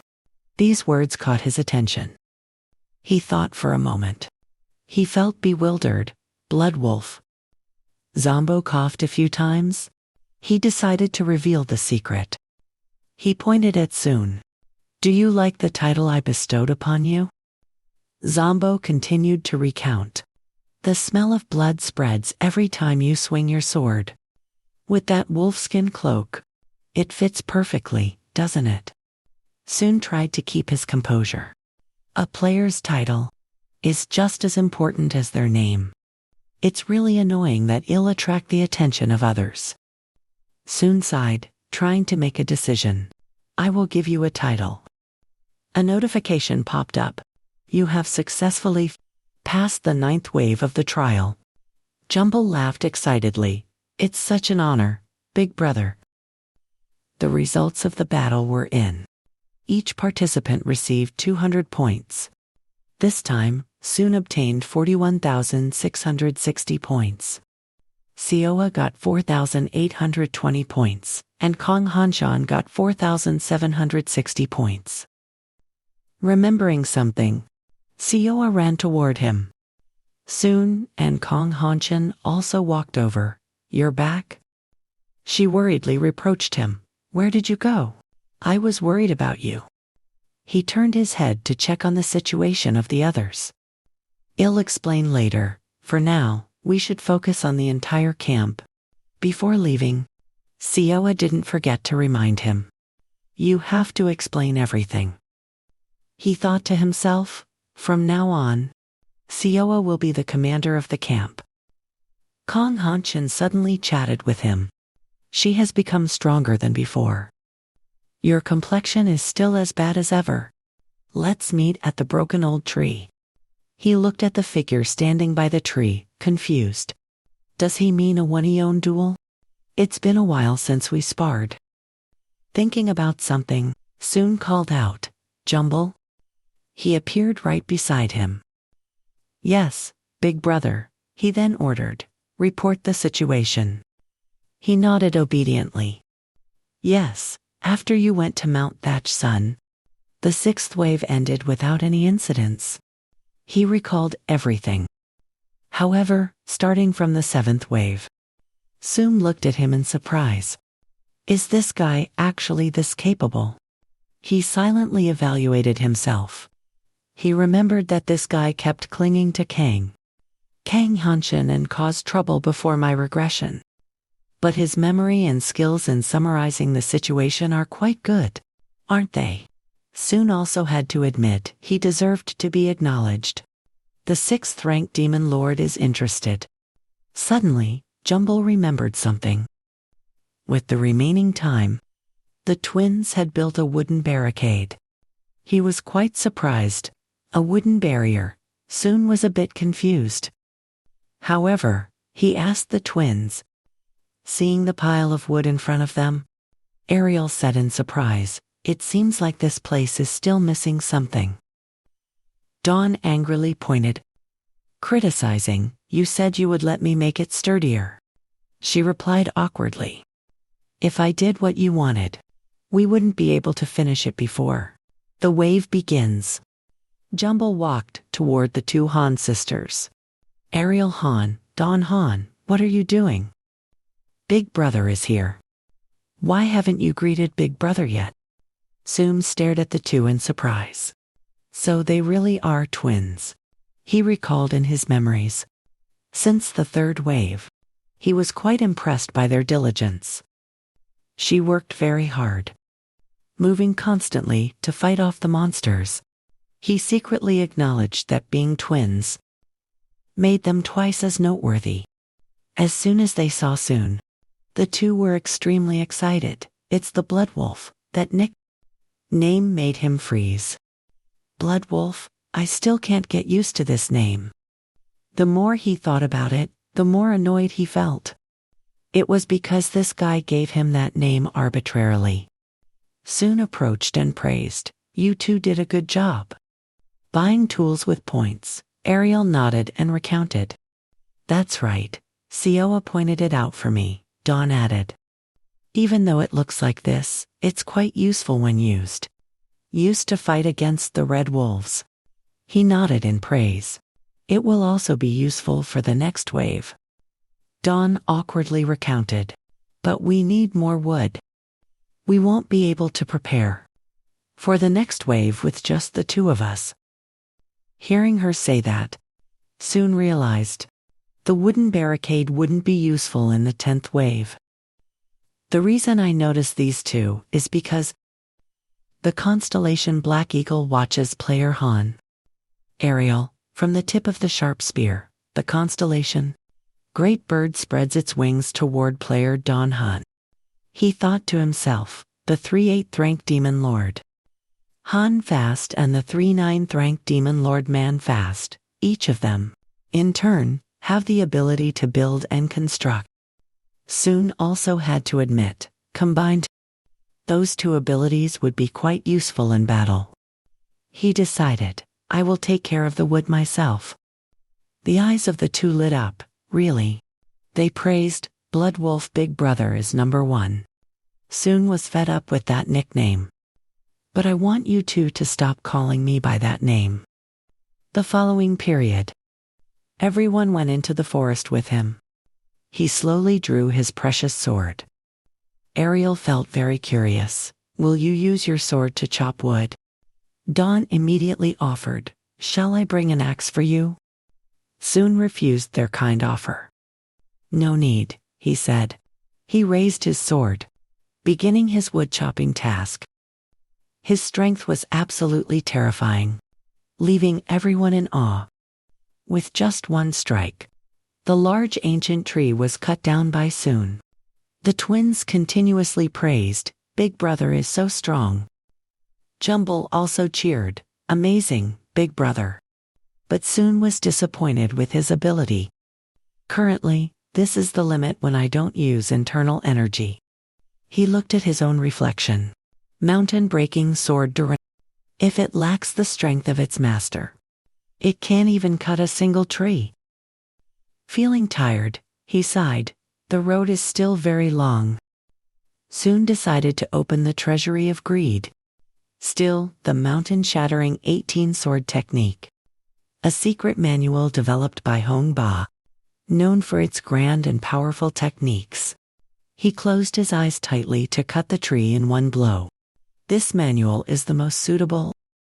Not wanting to waste time, Soon took action immediately. This time, the large ancient tree was easily sliced in two by him. The massive trunk collapsed onto the ground. The sound of the impact echoed throughout the forest, causing the birds around to fly away in a hurry.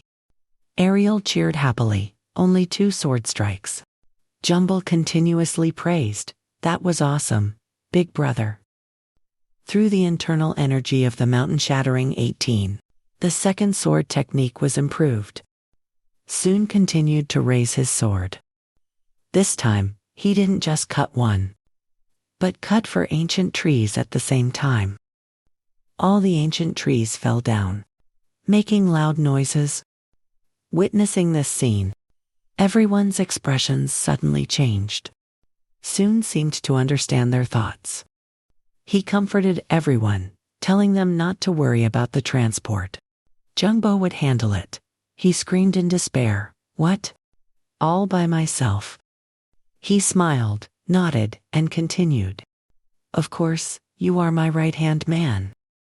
His words made Bareth burst into laughter when he saw the player. Park Jumbo.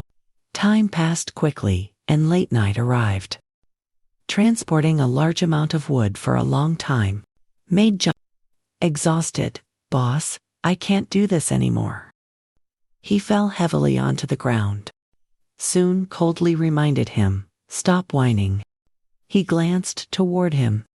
Even though it was just a joke, he had moved 3 trees. Initially, I planned to leave that task to him. Jumbo was still crying, "You're so cruel." Ariel, seeing Hanshin carrying a log, praised him. "Hanshin is so strong." Sioa also agreed. "With this, we can expand the fence." Soon was still calculating. "Now I will finish things with the twins. Next, I should go to..." He turned his head and looked toward the people injured during the battle. Over there, the wounds were too severe, causing them to groan incessantly in despair. "I can't feel my hand anymore." Hanyun comforted them. "Wait a moment, I will take care of this person. Then I'll come to you." Soon was very impressed by her. "Lee Hanyun, I have talked to her a bit. She is always at the forefront of treating patients." He had to silently admit that she was very kind-hearted. The blood-drenched lion constellation leaned down, licking the blood scattered around player Lee Hanyun. He continued to evaluate. Chosen by the great commander of Hell, Marbas, the 5th rank Hanwun, was trying to use her power to heal. The blood-drenched lion star growled softly while licking the blood scattered around the player. Marbas growled and exhaled. The 5th rank Grand Duke of Hell, Marbas. He possesses the power to both create and cure diseases. Soon sat nearby and thought to himself, "It seems she hasn't completely mastered how to control the star's power yet." He seriously suggested redistributing the roles. Soon glanced around and assigned, "I will take care of the patients with severe external trauma, while you handle those with internal injuries. With Marbas' ability, this way will be more effective." Hanyun frowned in confusion. "Why would you?" She immediately stood up and agreed. "Understood." The system appeared. "The treasury of greed has been opened." He put on a serious face and cast a recovery spell. The wounds gradually began to heal. Hanyun watched this in shock. Your skills have improved. They were impressive before, but not to this extent. Soon, cast his magic, feeling proud, naturally. Recovery is a circle 2 spell, so it's much more powerful than a circle 1 spell. He explained seriously, soon. You will be better at healing than I am, she exclaimed in surprise. Me, soon. Smiled slightly. The constellation you've contracted with is that powerful. The system appeared again, the star. The blood-drenched lion stroked its mane, feeling strangely pleased to be praised by a human. The crow constellation nodded in agreement, considering that description perfectly suited for a lord of hell. He thought about the scene the system mentioned, then praised them. These stars are unexpectedly cute sometimes. Moonlight filtered through every corner of the forest. Soon turned to Hanyun. If you need anything, just call me. Her eyes sparkled. Definitely. Thank you so much. Then he walked away, feeling happy. So, a contract with Marbus, huh? The camp's structure has become more solid than I expected. Soon looked around. Who would have thought things would change so much? While I was busy at Mount Rocky, he muttered, now, let's see who's next. He glanced into the distance. Jang Seokok was sitting under a tree, diligently swinging his hammer. He called out respectfully, Sir? Hearing a familiar voice, he was excited. Oh, you're here. Soon couldn't help but be impressed. The equipment that Seoa and Kong Hanshin were using was entirely created by Jang Seo. The quality was top tier, as if it were custom-made. Suddenly, he noticed the sword at his hip. He exclaimed, What on earth is that sword of yours? Just as Soon expected. He noticed it immediately. Jang Seokok picked up the sword, his eyes shining like headlights. I wondered where you had gone. It turns out you brought this masterpiece back here. Soon reminded him helplessly, be careful, looking at it like that might pierce the sword. Being reminded like that, Jang Seokok awkwardly composed himself. So, what's the matter? This sword doesn't even seem to need sharpening. He immediately took out another item and suggested, First, could you take a look at this? Soon held out a large stone. The system displayed a notification again. The warrior constellation with the golden crown spun his crown out of habit. Thinking this material was quite useful, Jang Seokok stared intently at the stone in his hand. Evaluating, this crystal is unique. Soon had also anticipated this. Sure enough, he recognized it right away. It was a jadeite stone, obtained from defeating the monkey monsters at Mount Rocky. Among the stones that could be obtained at this stage, it was among the best. He handed the stone to him. I hope you can create armor from it. Jang Seokok immediately agreed. Of course, I've already been making weapons for the whole camp. Soon asked cautiously, Can you finish it before the next wave? The system appeared again with a notification. Tutorial Trial, Chapter 1, Inverse Adaptation. Time remaining until the 10th monster wave. 2203. He looked at it and pondered. Based on the remaining time, we have a bit of spare time. Is there a reason you're in such a hurry? Soon was momentarily stunned, then replied, Yes. He stated his plan. I intend to go all out in the next wave. Shifting to Hanshin's location, he was struggling to block attacks. Soon was quite surprised and praised him. You've improved a lot, haven't you? Hanshin also realized he had changed. You were always like a wild beast, but now, you're even like a monster. He smiled slightly and asked, Is that a compliment? You've picked up Tai Chi quite well, even though you were never taught. Hanshin frowned. If it's about learning through the body, I'm actually quite good at that. Soon immediately pointed out his weakness. However, doing it that way doesn't truly optimize your strengths. Hanshin asked in shock. My strengths? He took a step forward. Yes, your strengths. Without hesitating for long, Soon dashed forward, energy manifesting around him. Seeing that, Hanshin immediately grew alert and raised his hands in defense. The system rang out. The treasury of greed has been opened. Soon struck with the Jinju Ian family fist, a martial art specialized for close quarters combat with a signature move famous for utilizing necromancy. Belonging to the Jinju Ian family, one of the 5 great families. Seeing the punch coming his way, Hanshin also threw a punch back. The 2 punches collided and exploded, creating a blinding light between them.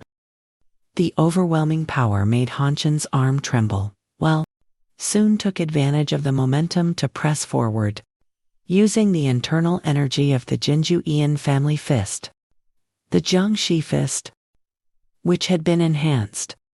The power was so terrifying that it sent him flying back. He staggered, unable to stand firmly. Issy, witnessing this heated scene from afar, covered her mouth in shock. That punch just now made Hanshin's hand tremble. He looked at his trembling hand and wondered. That punch just now, Hanshin's eyes fixed on Soon's hand, which was still smoking. The mighty fist soon withdrew his pressure. This is how you can develop your full potential, he instructed seriously. Once your posture is perfected, I will teach you more about mental techniques. Hanshin understood. Soon turned his head, planning, now then. He crossed his arms and called out.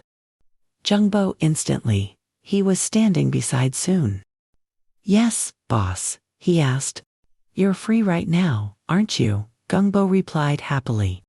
Yes, I cleared my schedule so I can follow your orders. At any time. Hearing that, he immediately ordered, then spar with Hanshin for a while. When these words were uttered, both of them froze simultaneously. Jungbo started breaking into a cold sweat and stuttered. What, sir? He immediately made up an excuse to flee. Boss. Actually, I have something very important to do, so. Ignoring Jungbo soon instructed, you can use him as you wish. Hanshin wasn't polite at all. I won't hold back. He immediately grabbed him by the collar. Hanshin dragged him away mercilessly. I'm counting on you? Park Jungbo struggled incessantly, shouting. You don't even remember my name. No, boss. The system appeared again. The one-eyed donkey head star was rolling on the floor laughing. Cries echoed through the forest. The sound of swordsmanship rang through the air. Siowa fiercely delivered a decisive sword strike. Soon seriously parried each strike and thought. Her style is completely different from Kong Hanshin. She knows how to utilize all her strengths. There's almost nothing to criticize about her posture. However, he had discovered a problem. But Soon swung his sword behind him. He sheathed the sword. He commented, the technique is good, but you lack power. Siowa asked in confusion, power? Soon gently pointed out the key point. Fighting a group of weak monsters is fine. But when you encounter a truly strong monster, speed and technique alone won't be enough. The system continued to appear. The crown-wearing constellation nodded in agreement. Staying alive just against those red-skinned monsters was hard enough. Already, Siowa remained silent, biting her lip in dissatisfaction. Soon seriously stated the solution. Every time I leave the camp, I fight boss monsters. They are much stronger than the ordinary monsters that appear in waves. She gradually understood the meaning behind his words. So, the reason you became this strong is because of those boss monsters," he said in a stern voice. "And I predict that a boss monster might appear in the next wave." It wasn't just a prediction. Soon shouted helplessly in his heart. "It's a fact, but I can't say it out loud. The rest is up to you, Sioa herself." After hearing this, she frowned and pondered. Soon smiled warmly. "From now on, I hope you will lead the camp well." Sioa immediately replied with a smile, "Yes." The system displayed the tutorial trial notification. Chapter 1, Adaptation. 5 minutes remaining until the 10th monster wave. And finally, in the blink of an eye, Jang Seokok finished his product. He asked him, "What do you think? Does it suit you?" Soon looked at it for a while. The system displayed Red Wolf Armor. Classification: Rank C Armor. Description: Armor made from the hide of red wolves. Processed with jadeite from the Rocky Mountain monkeys. Feature: increases attack power by 10 fun taram. Inflicts fear on monsters weaker than the wearer. Significantly increases defense and endurance. He smiled unexpectedly. "Yes, it far exceeds my expectations."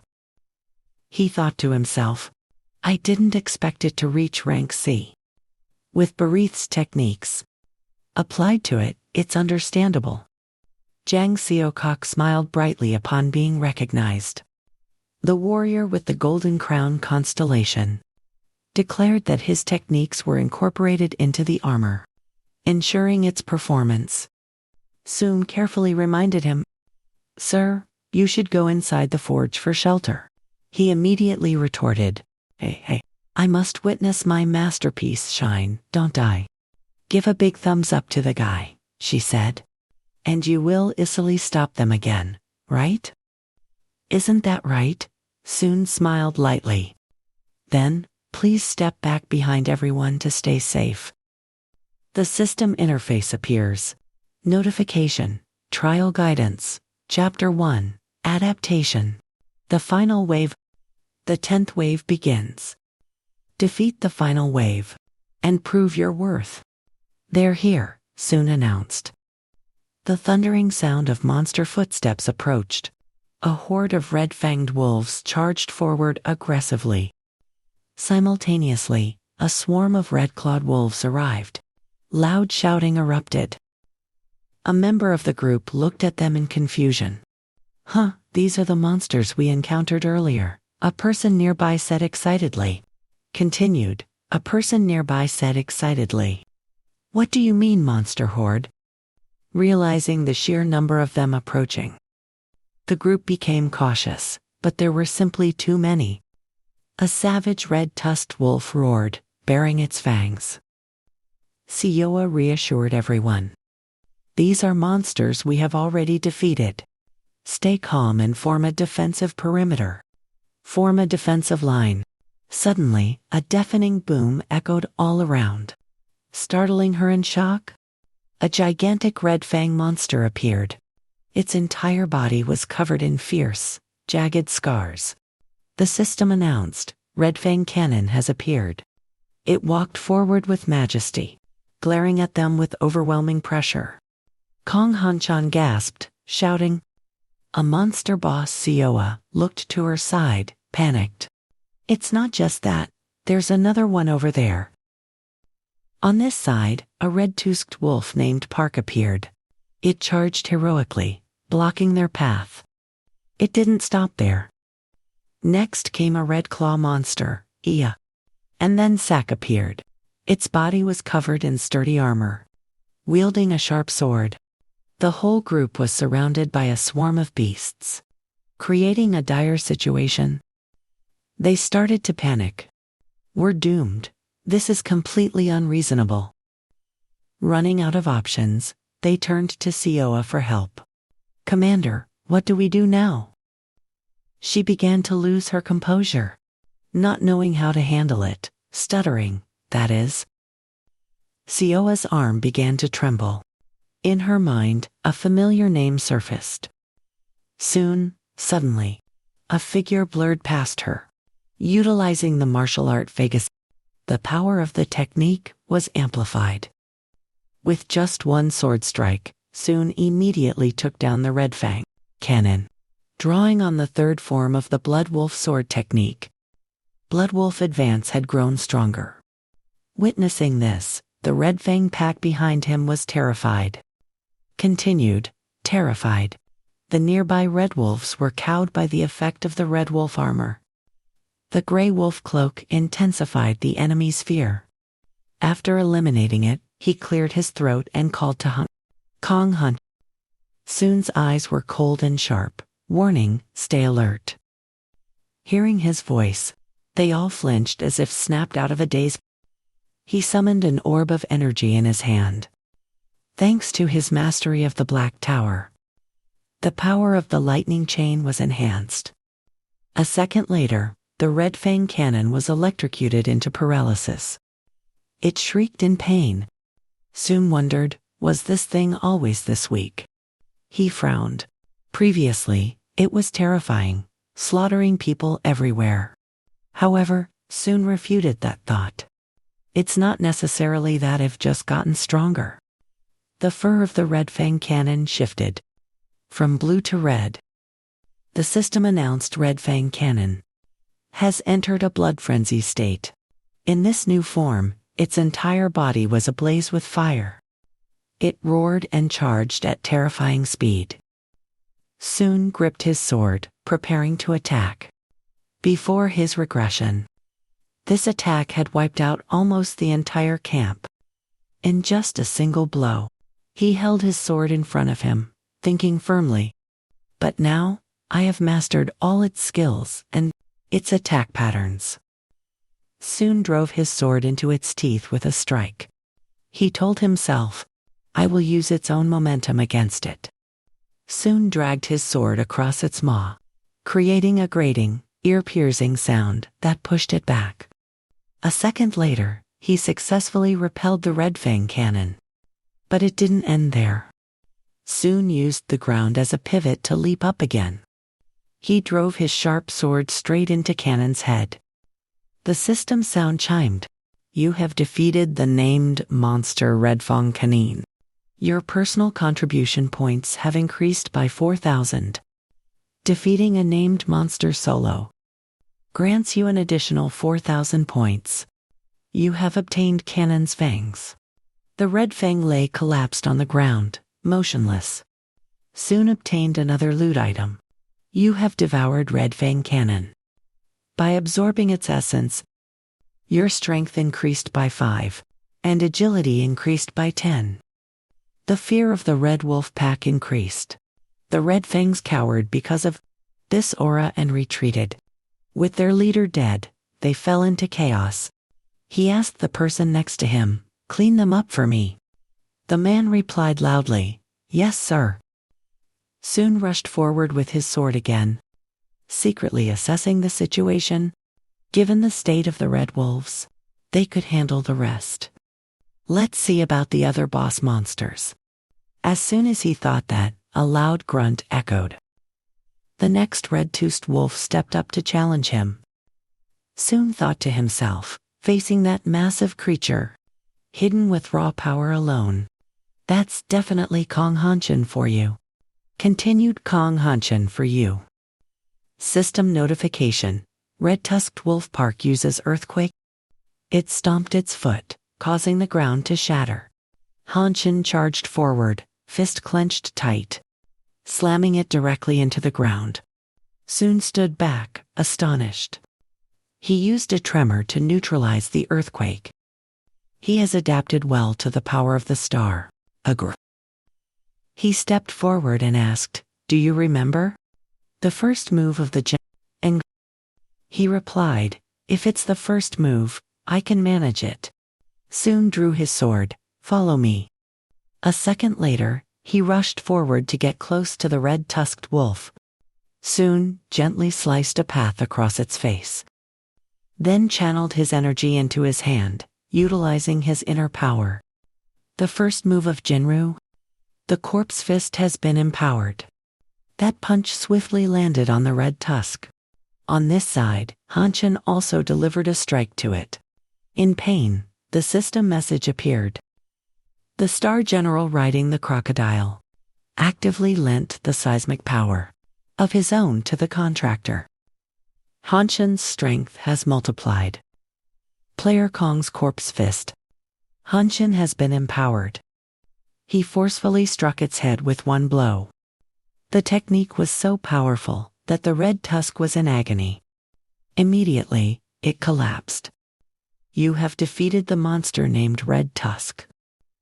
You watched Hanshin's previous attack with satisfaction. He stared at his hands in disbelief at this moment. They have obtained items again. You have defeated the monster named Red Tusk. You have obtained 10 Red Tusk hearts. Your personal contribution points have increased by 4,000. Hanshin still asked in shock. Is this what oppression feels like? Sun smiled lightly and replied, once you get used to it, you will be able to unleash such power without the assistance of a star. He stared blankly at his hands. The system's sound echoed. You have absorbed the Red Tusk. By absorbing its essence, your strength increases by 5 and endurance by 10. Star Prince hungrily enjoyed the tender meat with pleasure. Delighted, you entrusted Kong Hanshin. Can you handle the remaining pigs? He replied calmly, of course. Sun smiled lightly and left it to him. Having said that, Sun immediately left, thinking to himself, the trial hasn't ended yet. On this side, Sioha reassured everyone, don't be afraid. She rushed forward and shouted, those who are injured, retreat behind the fence. He immediately ran to her. You Sioha, she did better than I thought. It must be due to the manifestation of her talent, combined with the power of the star. Suddenly, a voice echoed from afar. If you're good, catch me. Can't do it, right? You wondered. Sun immediately turned his head.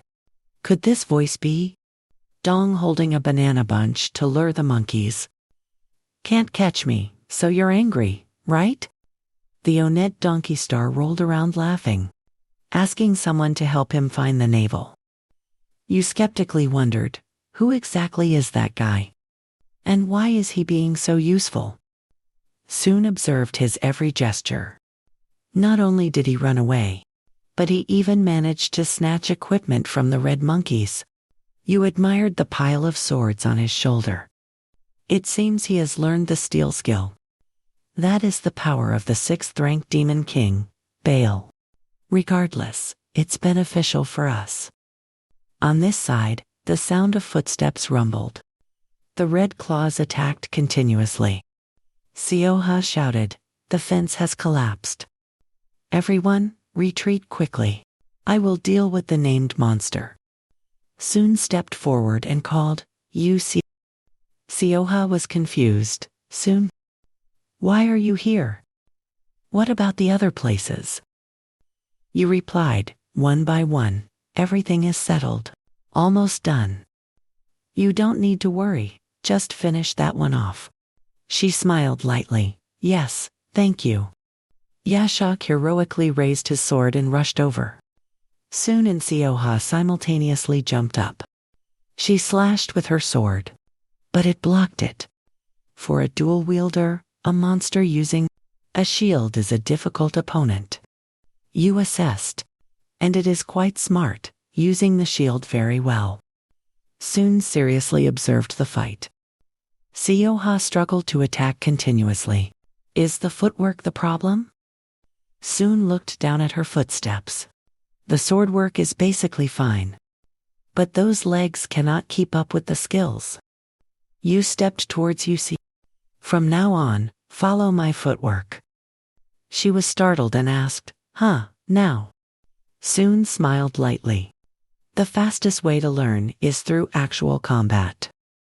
The familiar sound rang out. You have opened the greedy treasure vault. Camille's dual sword style. You moved with decisive steps.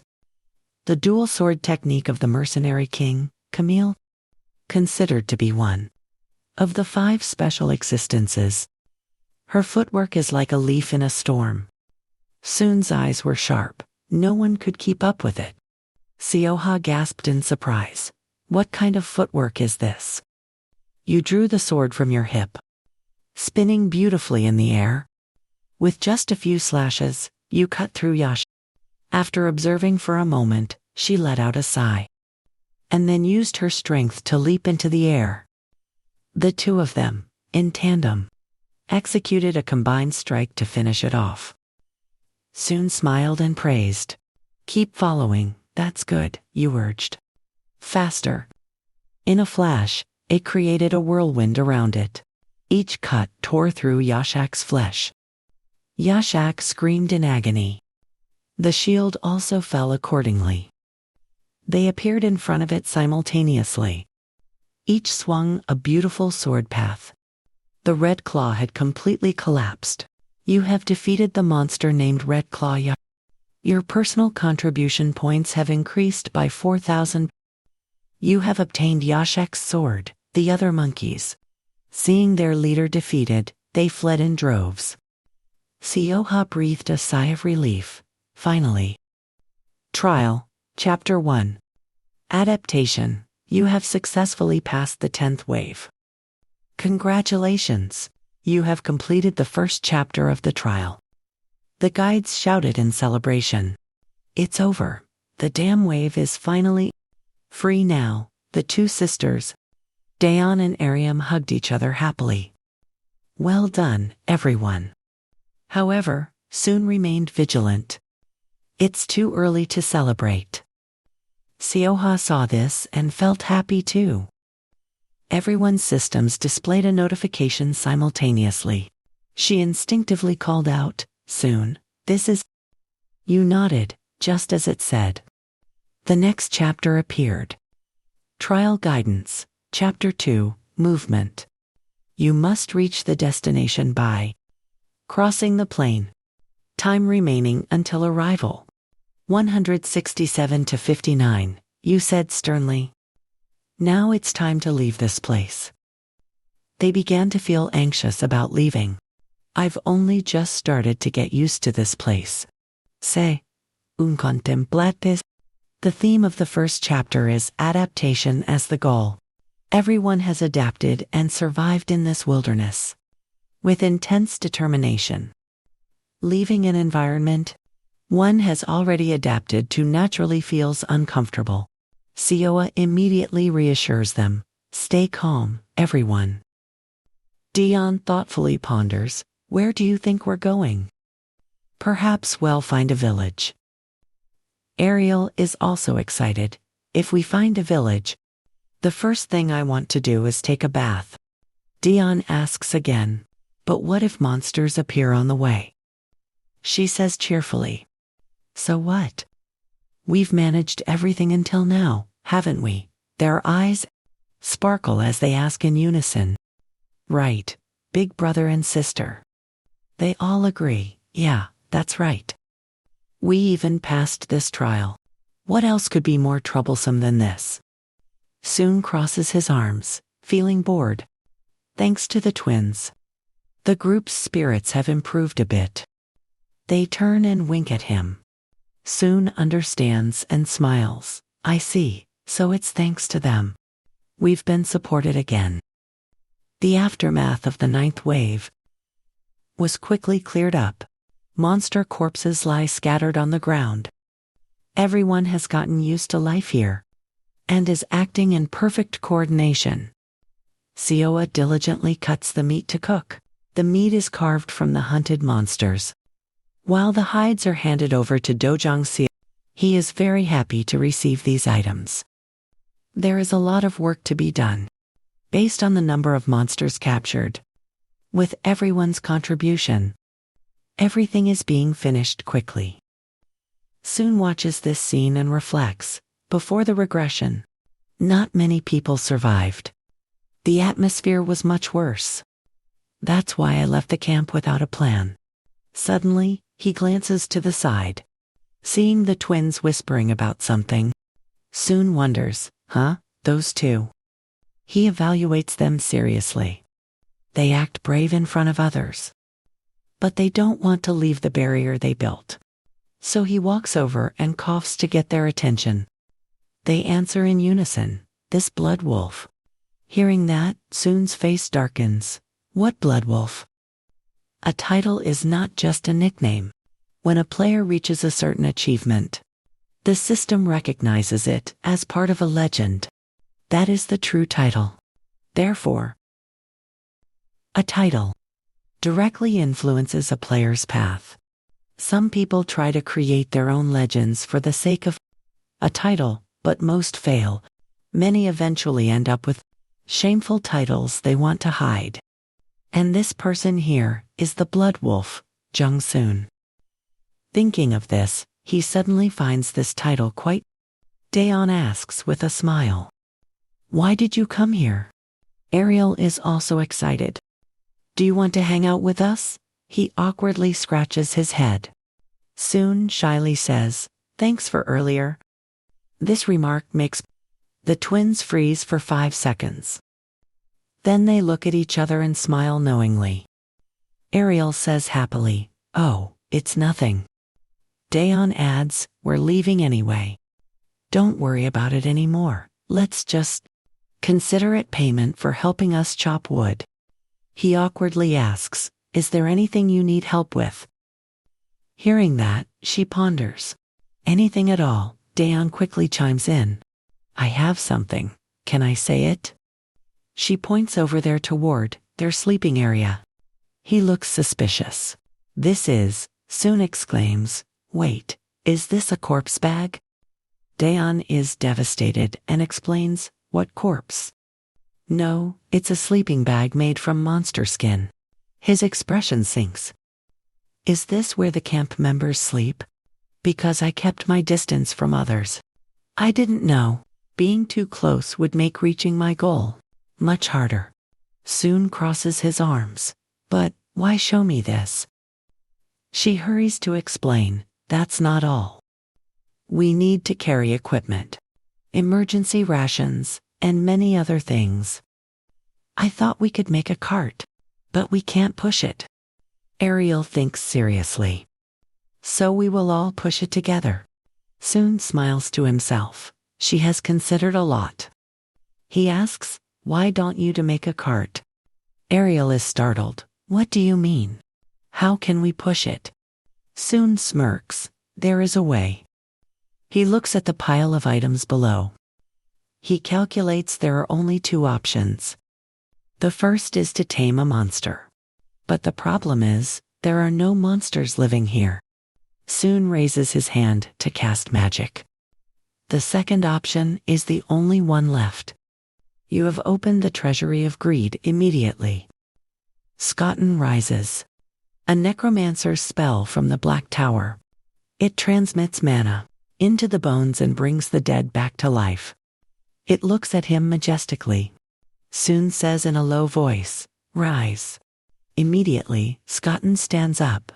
The group jumps in shock. "What is that? How?" Its eyes glow. A second later, it bows before him. Soon turns to reassure them, "It's safe. Don't worry." They are still skeptical. "Really?" Sioa raises her hand. "Can I touch it?" She reaches out and touches its head. It obediently enjoys the feeling. Ariel approaches in amazement. It looks just like a pet. Seeing that, the whole group gathers around, curious. "Really, let me try touching it." "Of course, go ahead." He is speechless.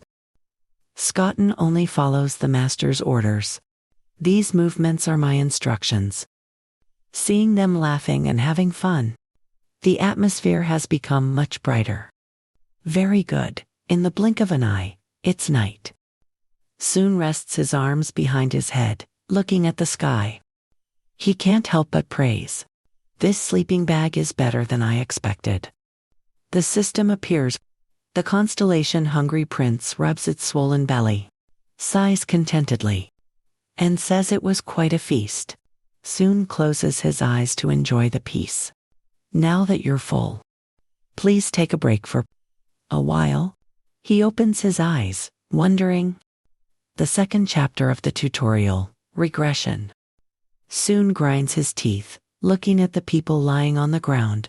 He says to himself, the past is just the past. He turns, reminding himself, focus on what's in front of you. He gradually drifts off to sleep. If I miss this opportunity, I won't be able to go back. Suddenly, a feather falls near him. The constellation crow bows its head, points at the gun, and points at you. Soon is still confused. What is it? The constellation crow bows its head and points at your sword, urging you on with greed. He looks at the sword beside him. What now? The constellation crow bows its head and declares eloquently that you should offer the sword to it. Soon speaks sternly. Why should I do that?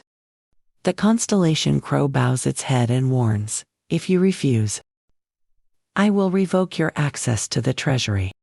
He falls silent and thinks. Suddenly, Soon holds out his hand and suggests, go ahead and try. He smugly thinks to himself, when using Mammon's power, I realized one thing.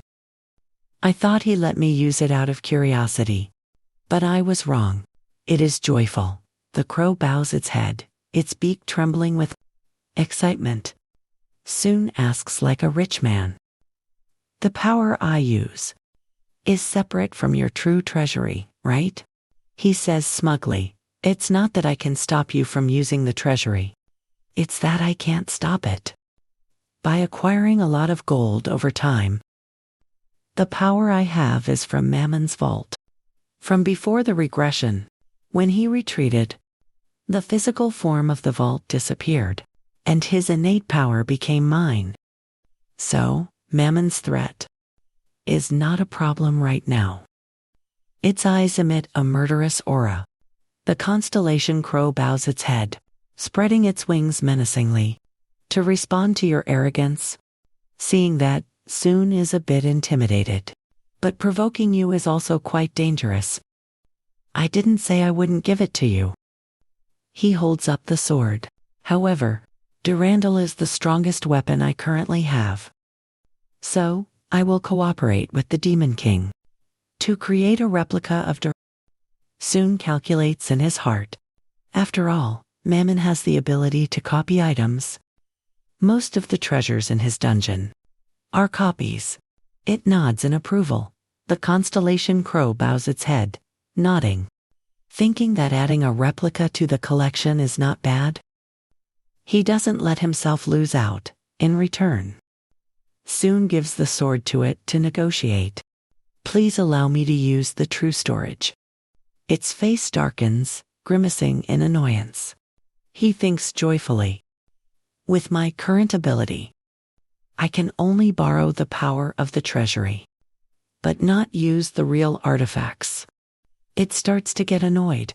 The constellation crow nods and looks around, looking uncomfortable. It feels like he is at a disadvantage. Soon hurries to defend himself. I don't want an unfair trade either. What I need is just the low-level artifacts at the entrance of the warehouse. The constellation crow nods. It recalls the artifacts at the entrance and thinks. The corners of his mouth twitch. In my previous life, I entered Mammon's treasury, so I vaguely remember the layout. Mammon keeps all the rare items in the deepest place, meaning there are only low-level treasures near the entrance. Every detail of it I remember perfectly. Soon thinks joyfully. If the condition is receiving the legendary weapon then for Mammon, this is not a bad deal. The constellation crow bows its head, accepting the offer. Its eyes light up, and it snatches the sword from his hand. The covenant is complete. Blood flows from the feathers of the crow. Blood drips onto the blade. The covenant with the crow has ended. Through this covenant, you have accessed a part of Mammon's treasury. Blood quickly envelops the sword, then gathers into a large lump in front of him. The goal is achieved. Not bad, you'll get what I need right away. In a blink, Soon stands before the shining treasury. The treasury of greed has opened. Inside are rows of precious items, each one sparkling. He walks back and forth, searching. Indeed, it's hard to find equipment. Most of the items near the entrance are consumables. Suddenly, Soon picks up a glass vial. This is elf forest bone. Classification, potion. Description, bone found on the leaves of the world tree, carrying the energy of the world tree. Immediately, he drinks it dry. It makes him jump. Soon is brimming with energy. This will be useful. Outside, it is already irritated. The constellation Crow opened the treasury according to the covenant, but warns, if you use the artifacts recklessly, I will not spare you. Being reminded, he smiles. I know. The corners of Soon's mouth twitch, even though he agreed to exchange direct. It seems quite worried. He reassures, I'll only use it when necessary. Don't worry, morning comes quickly. They start moving. Let's take this place. Why is everyone so fast? Ariel directs, my cart is very sturdy. Just bring it here. Daeon won't admit defeat, mine is sturdier. Sioa mediates, both are very sturdy. You two don't need to argue. Soon stands there awkwardly. Is there anything I can help with? He glances over at seeing a figure and wonders, what is that? Soon is confused. I don't remember who this person is. Baekhyun smiles happily. He quietly watches him. So, he probably died before the regression in the previous life. Soon suddenly approaches. Baekhyun is startled and cries out, sorry, I was lost in thought. He asks, is something wrong? He adjusts his glasses and smiles. Oh no, it's just very interesting. Soon sighs, puzzled, what is? As he turns to leave, Baekhyun speaks up. Even in the magic world, how can a person stand firmly without ligaments, tendons, and muscles? Could the black mist between the joints be what connects the bones together? Hearing that, a flurry of questions appeared in his mind. Black mist, did he see mana? He seems to have a deep understanding of such things. Then Soon concluded, perhaps he has a natural talent for dark magic. Baekhyun felt he was talking too much. I apologize, it is just a professional habit. He smiled slightly and asked, a professional habit, are you a doctor? He scratched his head awkwardly, not exactly. I am a master's student specializing in research on anatomy. Oh, I forgot to introduce myself. I am Baekhyun. Soon pondered, I see. Anatomy. Baekhyun laughed loudly. Regrettably, it is not very relevant to this world, so it is of no help for healing or restoring power. Soon's lips curled up slightly. He wondered what would happen when this man learned how to use mana and applied his knowledge of anatomy. He might even surpass Kong, Hanshin, or Uco. He extended his hand in invitation. Mr. Beak, please sit here for a moment. He spoke hesitantly. Yes, but I need to help the others as well. Soon began to draw his sword. It will only take a moment. He made several sword strokes on the ground, quickly forming a magic circle. Baekhyun asked curiously, what is this? The system's voice rang out. The treasury of greed has been opened. Dark mana stone, a dark stone, used as a magic conductor by mages of the Black Tower. He summoned the stone and threw it straight down at the feet of Baekhyun. Immediately, black mist began to emanate from it. He was surprised. Is this mist coming from the skeleton? Suddenly, he gripped Baekhyun's shoulder firmly. Soon warned him first. It will be a bit painful, so try to grit your teeth and endure it. He didn't understand what was happening but managed to respond. Soon closed his eyes and focused. The cultivation method of the Black Tower taught not only how to cast magic circles for oneself, but also how to cast them for others. After thinking, he pressed down firmly on BQN's shoulder as if transferring a source of power to him. Soon warned him with concern. From now on, it is best if you keep your mouth shut. Otherwise, your heart will explode. Hearing that, BQN immediately bit his teeth hard, making no sound. Streams of magic began to seep into his body. It was excruciatingly painful, making BQN grimace, noticing this change. Soon evaluated him. This quick reaction proves that he certainly has talent. The heart of BQN was enveloped by a source of ultimate magic. It tightened around his heart. It felt as if his heart were being squeezed. The magic flow shifted back and forth within the heart. Anyone with a weak will might have lost consciousness by now. After a while, a magic circle appeared within BQN's heart. Soon smiled slightly and praised him. You did very well. Beads of sweat covered his body as he asked in shock, what is this? BQN quickly sat upright to control his energy. The mana stone from before had turned white. Exceeding expectations, he had very quickly absorbed the mana. From a high-grade dark mana stone, BQN gradually opened his eyes. He smiled softly. You have worked hard. Soon controlled the skeleton to move toward BQN, who looked at it in confusion and wonder. Then, he began to use his magic.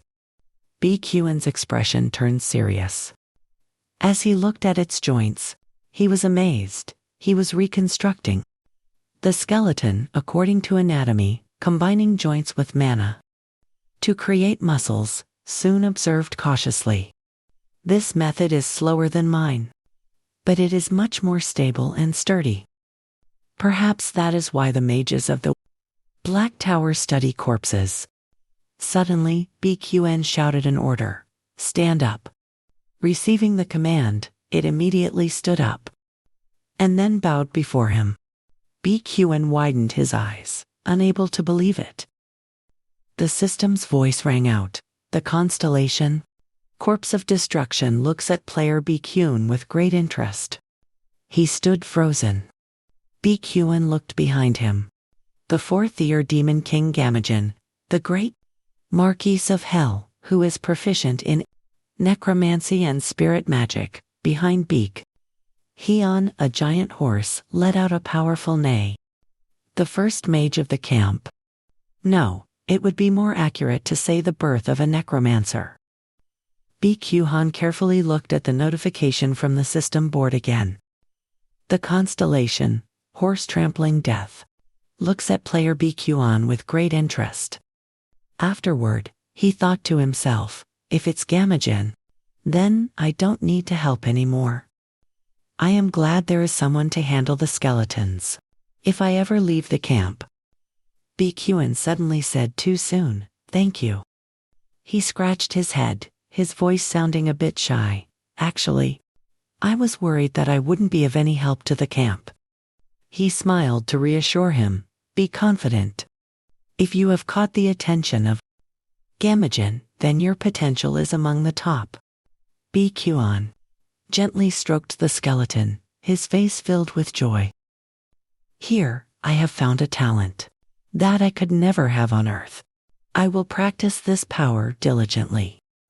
Soon remained silent, thinking deeply about whether there was anything else he could do to help him. Then, he spoke casually. In that case, I will give you a mission. He exclaimed in surprise, what kind of mission? The system immediately announced. The Treasury of Greed has been opened. The corpse of a manticore, a monster with the appearance of a tiger, a lion's mane on its head, the tusks of a wild boar, the horns of a bull, the wings of a bat, and the tail of a scorpion. Immediately after, a monster appeared beside BQN, giving him a startle. What on earth is this? The scene shifted to the bony feet of a skeleton, walking step by step with dry clicking sounds on the ground. The system announced, Chapter 2, Tutorial. Move across the plains and reach the destination. Remaining time to reach the destination, 151 hours 41 minutes. Soon's group was moving forward. COA warned them carefully. We don't know when monsters will appear. So, let's take turns keeping watch in all directions. Everyone replied in unison, yes. Over here, Ji-yoon was pointing at the carriage and looking proud. Look, my carriage is faster, right? Ariel was not convinced. What are you saying? There is no difference at all, Soon thought to himself. Both are good carriages. Also, both of the twins are developing well. Beak was learning necromancy under the guidance of Gamajin, the system frequently announced. The constellation, horse, trampling death is amazed by the extensive knowledge of the contractor, and is teaching him the basics of dark magic. He told himself, I hope everything continues to go smoothly like this. There will be a monster ambush on these plains. Soon still felt a bit worried. The problem was, I can't remember exactly where it occurs. I only know it will happen around this time. He suddenly called Jopio. He rushed over like a gust of wind. Yes, Boss Jopio is here. Soon ordered, go and scout the He asked in confusion, Scout, where? He replied briefly. Up ahead. Jopio was surprised. But aren't we all ready? Keeping watch in front. Soon pointed ahead, not just around here, but several kilometers ahead of us. Hearing this, he jumped in shock. What? Sir, even if my legs are fast, that's impossible. To go several kilometers, I would have to run for ages. Soon thought for a moment. You're right, if you only go on 2 legs, it is too far. He reached into the bag beside him and rummaged for a while. Then he took out a bone, held it up, and said, Then, let's do a trick. Soon raised his hand, channeling energy to cast a spell. He was going to give Jopio a meaningful gift. The bone immediately transformed into a large bone beast. Its eyes suddenly flickered with a very spirited light. Its entire body stood up flexibly. Jopio was surprised. What is this? A gift for me? He replied, Yeah, it depends on how you use it. He said excitedly, Thank you, sir. I will name it White Wolf in honor of your name. Boss, all right, off. Jopio quickly jumped onto the back of the bone beast, letting out a howl. Let's go, White Wolf. It lunged forward at an extremely high speed. Soon looked at his retreating back and frowned in thought. Why did someone like him awaken the skill to become a hunter? Jopio rode the White Wolf as if he were flying. He had never felt so refreshed. His mouth constantly urged his new friend, Go faster. In his heart, Jopio felt immense delight riding. This reminded him of the days before he came here. He used to show off his foreign car while driving around the city. The feeling was exactly the same as now. Following the boss was truly the best choice. At that moment, the system announced, the constellation. Donkey-headed thief is trying to hold back laughter at this sight. After reading it, Jopio flew into a rage. Stop saying such embarrassing things. You are teasing me, aren't you? Just as he finished speaking, suddenly something flew past his face. Jopio felt his heart skip a beat and cried out, Huh, what was that? He suddenly realized there was a rain of hidden weapons flying from ahead. Using the fastest reflexes he could manage, he quickly pulled up the leather hide on White Wolf's back for protection.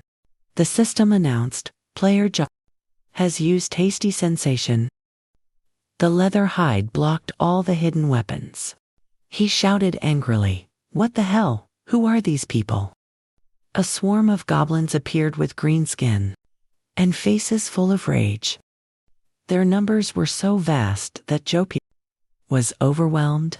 A look of terror quickly covered his entire being. Jopio immediately turned around and ran for his life. The system announced, "The player has used sprint."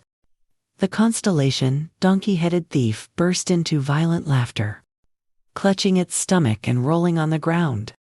The goblins followed closely and had no intention of giving up. Jopio was in a precarious situation, shouting as he ran, "Save me." He calculated silently, "If I reach the boss, he will handle these guys." And just a moment later, Jopio was overjoyed. He cheered, "I see you, boss," as he saw Soon's group right in front of him. It seemed that on this side, Soon had already prepared the formation for battle. Jopio saw his mouth moving as if he wanted to say something, but for a moment, he didn't understand and asked back, "What did you say?" Soon slowly repeated it once more, very clearly, "Get down." Then he added, "Get down," so his teammates could understand. Jopio looked closely at the leader's lip movements and guessed. Then he saw Soon raising his hand to gather energy into a large flame. He couldn't help but shout, "Will getting down really be effective?" Soon threw the flames straight at the goblins. An earth explosion rang out, tearing their formation apart. He brushed his hands and said refreshingly, "There is nothing better than wiping out an entire swarm of enemies." Suddenly, Sioa shouted a warning. "Everyone, hide behind the carriage." Hanch looked up into the sky with a cautious gaze. The upcoming attack was a rain of hidden weapons. Jiyun and Ariel immediately sat down behind the carriage to take shelter. Soon ordered, "You Sioa Kong Hanshin, follow me." The girl immediately replied, "Got it." Hanshin was also ready. At that moment, the system announced, "The Treasury of Greed has been opened." A large S-scale shield was quickly formed. The shield was magically adjusted to defend against the wide area attack from the colorless magic tower. The remaining goblins quickly brought their weapons to pursue the three of them. The system guided, according to the principles of the Black Tower. The power of the lightning chain has been enhanced. Player Kong Hanshin used initiation. Player UCOA used Tarantula's first leg. The three combined their powers to launch an attack, destroying the goblins with full force. The streams of energy intertwined with each other, making it impossible for them to escape. Those standing behind, seeing this scene, were incredibly shocked, constantly praising them in admiration. A young man said, "This is no time for amazement, let's go help them." The other person happily agreed, "We can't leave all the work to them." Everyone rushed forward to attack the enemy. The battle became more intense with every passing moment. Suddenly, the goblin leader froze and let out a terrified cry. Soon immediately sensed a strange disturbance behind him. A giant bone beast appeared, flinging two goblins high up into the air. Seeing the fierce determination on Beak Huan's face, Soon thought to himself, "If it's this intense, we are all eager to see what will happen when." As the manticore appeared, the goblins, sensing the immense danger, scrambled to run away. At this moment, the system notified, "We have successfully prevented the goblin ambush." A moment later, the group gathered to check their strength. Cha Yucio happily said, "Everyone did great. Let's quickly organize a pursuit after the remnants of those monsters. However, it might be dangerous. Let's regroup first." Kong Hanshin immediately obeyed, while Soon calculated, "If they are retreating, they must have a lair or a hideout." Constellation, Follow my lead. Usioa, once you've finished gathering, leave me be. As he headed out, she asked in surprise, "Where are you going?" Soon smiled and replied, "I'm going to chase after the goblins." Then, he walked toward the dragon-type player kneeling on the ground, who looked utterly miserable. He took out a bottle of alcohol and handed it to him. Then, he said in a gentle voice, "Dong, you've worked hard." The man was moved to tears. "Big brother, you truly are the only person I can rely on." Soon turned and walked away, thinking to himself, "At least take this low-grade potion and get some rest." He quickly followed the trail of the remaining goblins. He observed carefully and wondered, is the goblin lair deep in the forest? Soon analyzed the enemy numbers from the previous attack. There are probably at least 1,000 goblins at their base, or perhaps even double that amount. He pondered, how should I attack? Should I just burn the whole forest down? But then, soon decided against it. There might be a more suitable way. Scene change. A goblin was patrolling in the forest. It sniffed the air. Sniff, sniff. It looked around cautiously. Suddenly, it heard a strange sound. Just a split second later, it froze in panic, its eyes filled with terror. A patrolling goblin was lying flat on the ground, seeming to show no signs of life. Before it could even figure out what to do, a cold voice suddenly sounded from behind its back. "Don't worry, you're about to join them soon." Soon executed the goblin with a swift, clean strike. He used Hukka's stealth technique, a skill once used by the legendary assassin, Hukka, who sowed fear among the demon tribes in the Sixth Neth.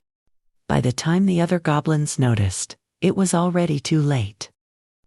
Suddenly, a howl echoed behind Soon.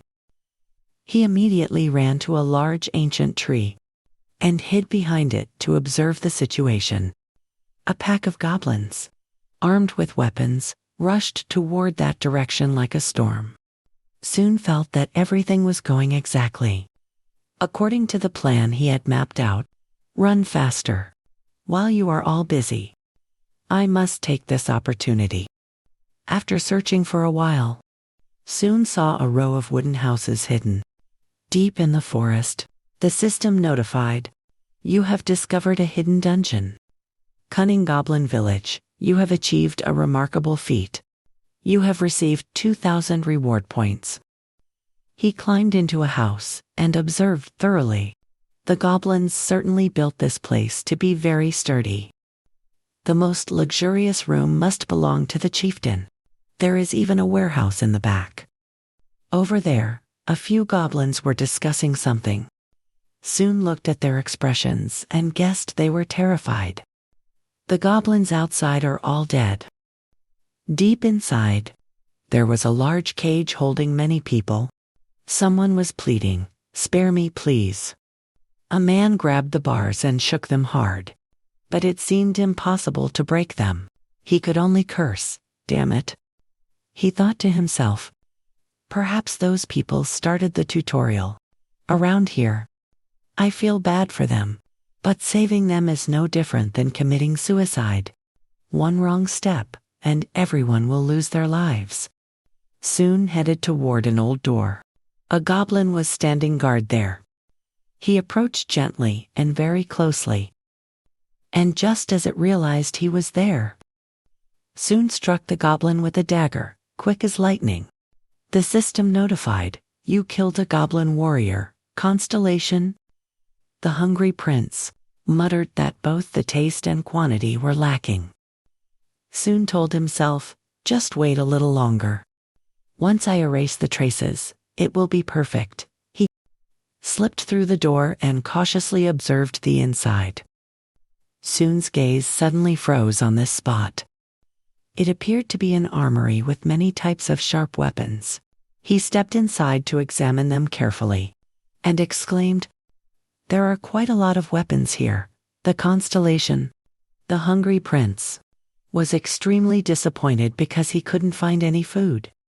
Soon waved his hand and channeled his energy. In that case, for now, I won't refuse this gift. The system notified. The treasury of greed has been opened. He smiled triumphantly. Time to clean them out. In his hand was a spatial bag. The bag was created at the Demon Tower. A colorless spell capable of holding an entire small warehouse. As he stuffed items into the bag, he marveled. Getting weapons of this caliber during the tutorial isn't easy. This is almost like a low-grade version of Maman's treasury. It's even bigger than I expected. The system notified. The constellation Crow grimaced, feeling insulted for being compared to this tiny treasury. Soon pretended to agree. Right, a super low-grade version, okay. Suddenly, he saw a small chest lying on the table and asked curiously, "What is that?" As soon as he opened the chest, Soon was blinded by countless large, shimmering orbs. He cried out, "Mana stones." After picking one up to examine it carefully, Soon suddenly had a brilliant idea. He had figured out how to deal with the goblins. At that very moment, not far away, the goblin chieftain, wielding a spiked mace, slammed it hard onto the ground, causing the mob of goblins to be extremely terrified. He shouted loudly, "You haven't found the intruder yet." Then, he struck a goblin directly with his mace, cursing incessantly, "You useless animals. Get out of here and find him for me immediately. I'm hungry as well. Bring me the youngest one you can find right now." Humph! Hogongok watched his subordinates run away in a panic, muttering to himself, "Those fools. Their levels are simply unacceptable." Just then, a voice spoke up from behind, Soon in agreement. "That's true," he casually replied. "Right, unlike what I..." But just as he said that, Hogongok suddenly realized something wasn't quite right. "What? Someone is behind me?" Soon shot him a cold, piercing glare. Then, he struck with lightning speed. His hand firmly gripped the creature's throat, tightening his hold. Terrified, asked, "Who are you?" Soon held a dagger, slashed decisively, and replied, I don't have time to explain things to you." The chieftain jumped backward, narrowly dodging. He wondered, there was no sign at all. "How did you get in here?" Soon was also a bit surprised. "You're a named monster." "Ah, your reflexes are quite nimble, aren't they?" Hogongok thought to himself, "This human is incredibly dangerous." He didn't hesitate to slit my throat. He shouted out loud, "Guards, where are you? Damn it. Come here," Soon replied, "It's useless. It's already too late." Ho! Gongak looked outside. A sudden chill ran down his spine. Sweat poured down. What is that? Large flames erupted violently, spreading at a terrifying speed. The wooden houses were ablaze, burning fiercely. He dashed to the window, shouting, "My village, the mana stones." They were mana-infused ores. There are many ways to use them, but one of the most powerful methods is to enchant them with explosion magic, turning them into bombs and detonating all the mana inside. Even the mana stones that are the weakest can blow up an entire house. Soon revealed. He had placed them all around the village. Hearing these words, Hugongok gritted his teeth in extreme anger. "You! How dare you!" Saying that, he brandished his blade and lunged forward, determined to fight to the death. Soon sidestepped to avoid the blow. Then, he dealt the monster a fatal blow through the heart. System notification. You have defeated the named monster, Cunning Goblin. Hugongok personal contribution points increased by 8,000. Because you defeated the named monster alone, your personal contribution points will increase by an additional 4,000. You have obtained Hogongak's Thorn Dagger. Soon looked at the item and muttered, "It's more fragile than I thought." In his head, he calculated according to the rules. I had to defeat thousands of goblins from the dungeon's main gate. So, the named monster might be a bit weak. System notification. You have completely conquered the hidden dungeon. Cunning Goblin Village soon was a bit surprised. Completely, I've never seen such an adverb before. In particular, the system emphasized, a remarkable achievement has been attained. As a reward, your personal contribution points have increased by 20,000. Constellation. The hungry prince looked at you with bright eyes, glittering, he could imagine, the pig-headed face of it, and sneered, "Yes, yes, sorry for keeping you waiting." The hungry prince devoured everything in a heartbeat. The next notification that soon received was, "You have swallowed." The cunning goblin, Hogongok, absorbing nutrients, increases agility by 5 and intelligence by 11. A small amount of energy and mana inside was absorbed into the Dancian and mana circle. He felt surprised. With the gluttony ability, you can also absorb mana. Although it had finished eating, the large mouth with long fangs seemed still unsatisfied. System notification, constellation, hungry prince is eyeing a large cooked plate. Still craving more. He speculated, a large cooked plate. Does he mean the entire village? Soon whispered, there are over 1,000 of them. If I use the power of gluttony on each one, it will never end. The largemouth remained silent for a moment, seeking a suitable solution. And then, the system suddenly displayed a notification. Constellation Hungry Prince upgrades the power of gluttony by 1 level. The power of gluttony now allows you to consume multiple corpses at the same time. If you consume multiple corpses at once, an additional nutritional absorption will occur. Soon smirked, additional nutritional absorption. This timing is perfect. His voice became relaxed. All right, celebrate to your heart's content. The system revealed. With the power of gluttony, you have devoured the entire cunning goblin village. Gluttony's teeth were advancing toward the village. The hungry prince had transformed into a giant mouth, full of sharp fangs. Seeing this, Soon's expression turned stunned. He forgot, because he usually treated him like a hungry child. Throwing a tantrum. Indeed, a devil is still a devil.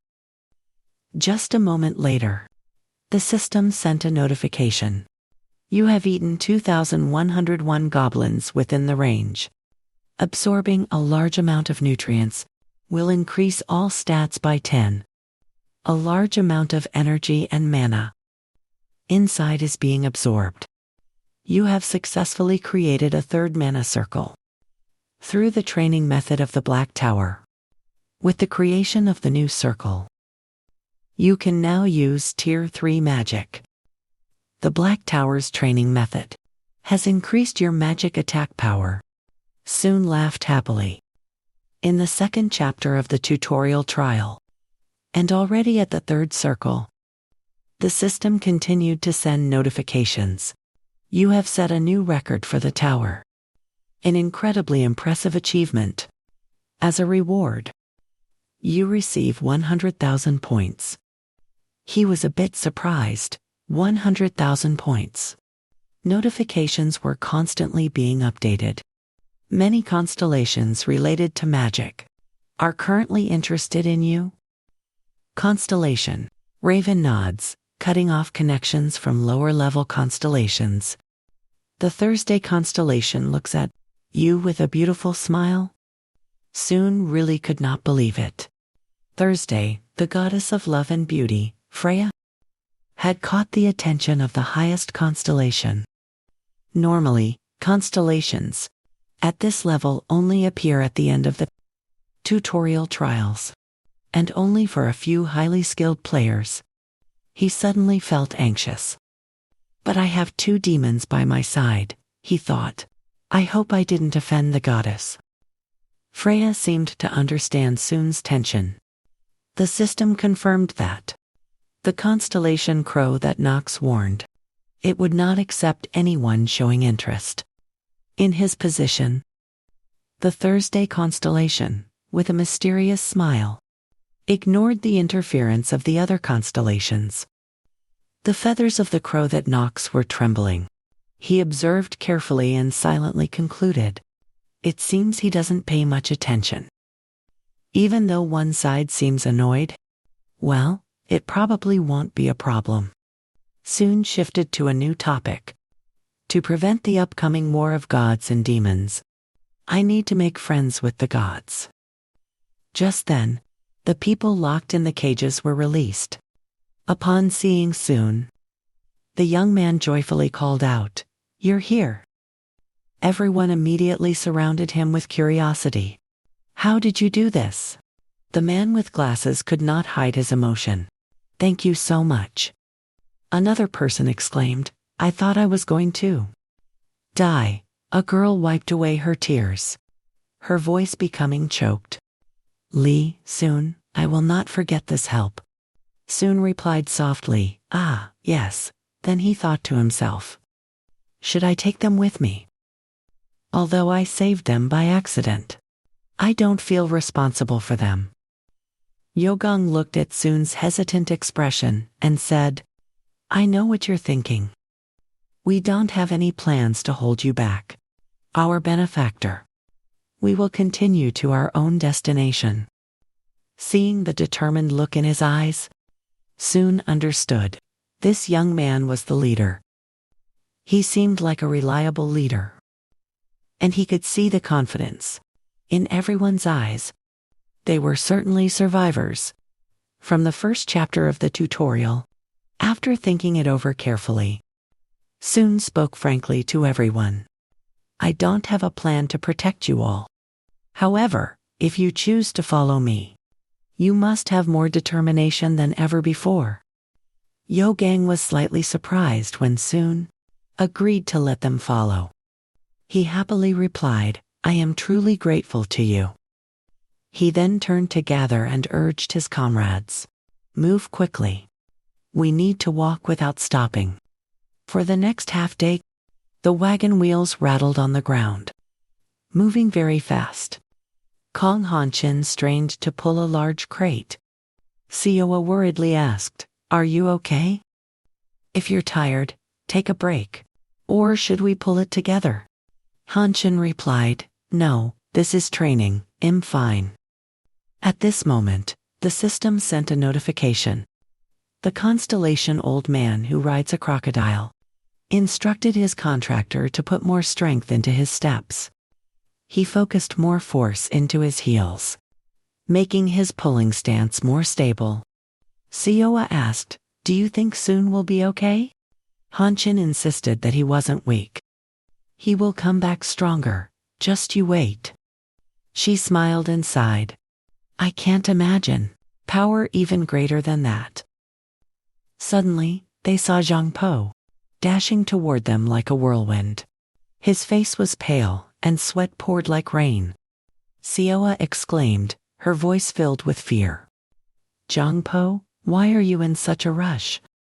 Zhang Po got off the white wolf, braced his hands on the ground, and started dry heaving. His body trembled uncontrollably. Seeing this scene, Han Yun cried out, "Wait, let me see." She brought her hand near his neck to examine him carefully. After a few seconds, her face turned pale. "Poison." Sioa was startled. "What? Poison?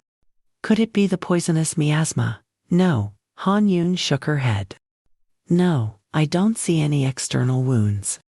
He might have inhaled it." Suddenly, she froze and sniffed the air. "Wait, this scent." Han Yun's eyes widened, and she shouted a warning. "Everyone, wet your clothes and cover your mouths. The air is poisonous." Hanshin frowned and asked, "The air?" He turned around to look, and saw many people foaming at the mouth, clutching their throats, unable to breathe. Han Yun decided to call upon the Eye of Eight. The system sent a notification. The constellation Blood Lion said you must make a choice, because there were too many patients. She fell into a state of total confusion. I thought I had become a healer, in the true sense, but now I have to choose whom to save. In a moment of helplessness, Han Yun silently wished, if only he were here right now. At that moment, the treasure vault of greed was opened. Everyone felt it. The sound of wind blowing whistled through the space.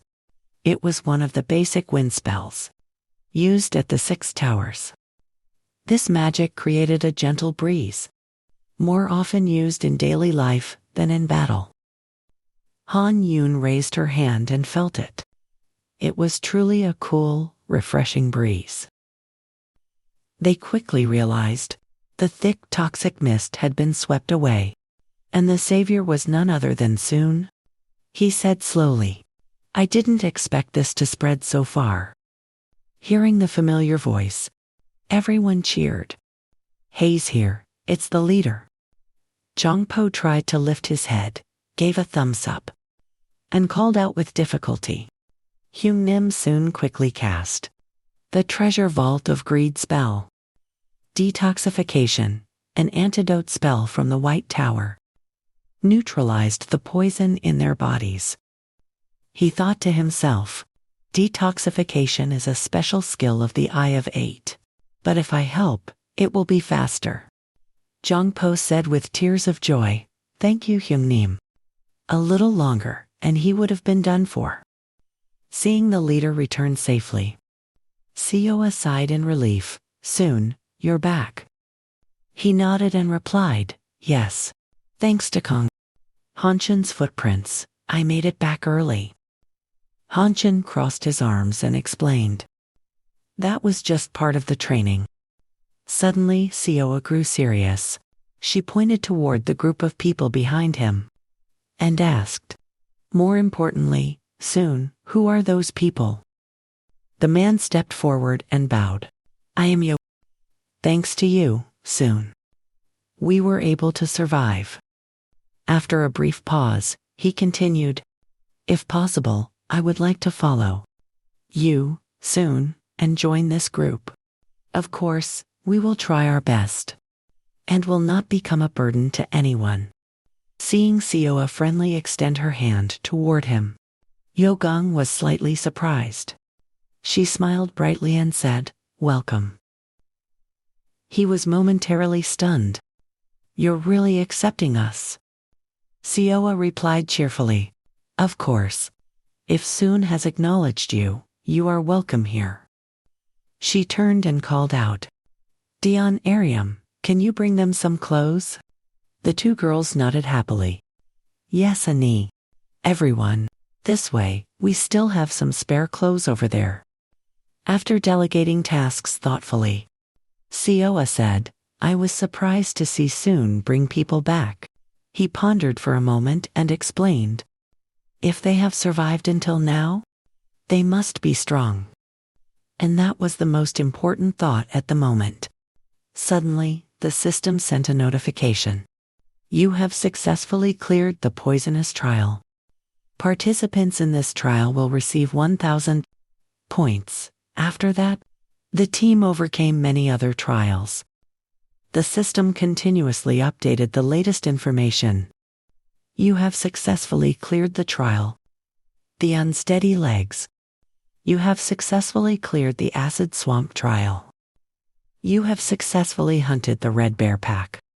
Participants in this trial will receive 2,000 points. Soon calculated carefully. Before returning, he had to risk his life to complete every trial. But no one had to die. That was a huge stroke of luck. Thanks to that, he could handle the hidden dungeons whenever possible. At this very moment, the system recorded, you have successfully conquered the hidden dungeon, insect production facility, and thanks to the tutorial, The journey allowed him to know the locations of the hidden dungeons, even before the regression. Soon wiped his sweat. Back then, even if he discovered a dungeon, he couldn't conquer it. But now he could easily conquer dungeons with his current level. After eliminating the enemy, he began to gather the rewards.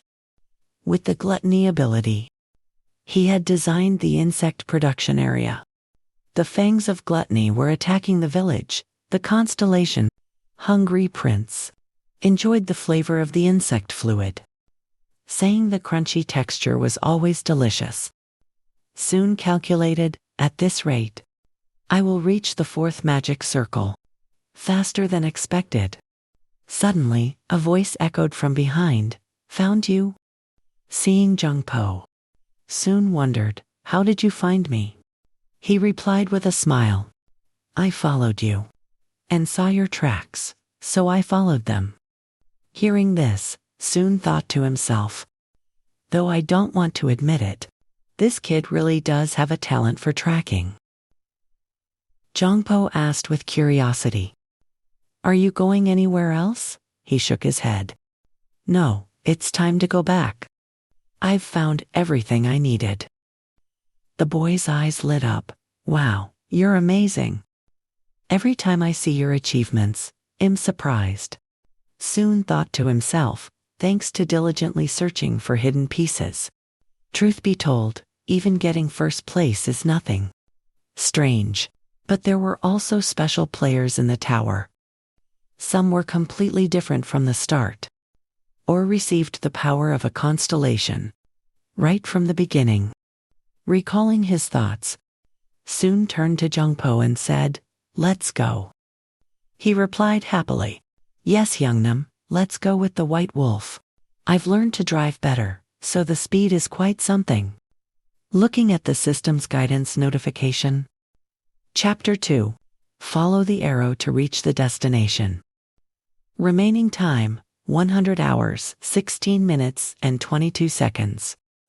Soon told himself he would get there soon.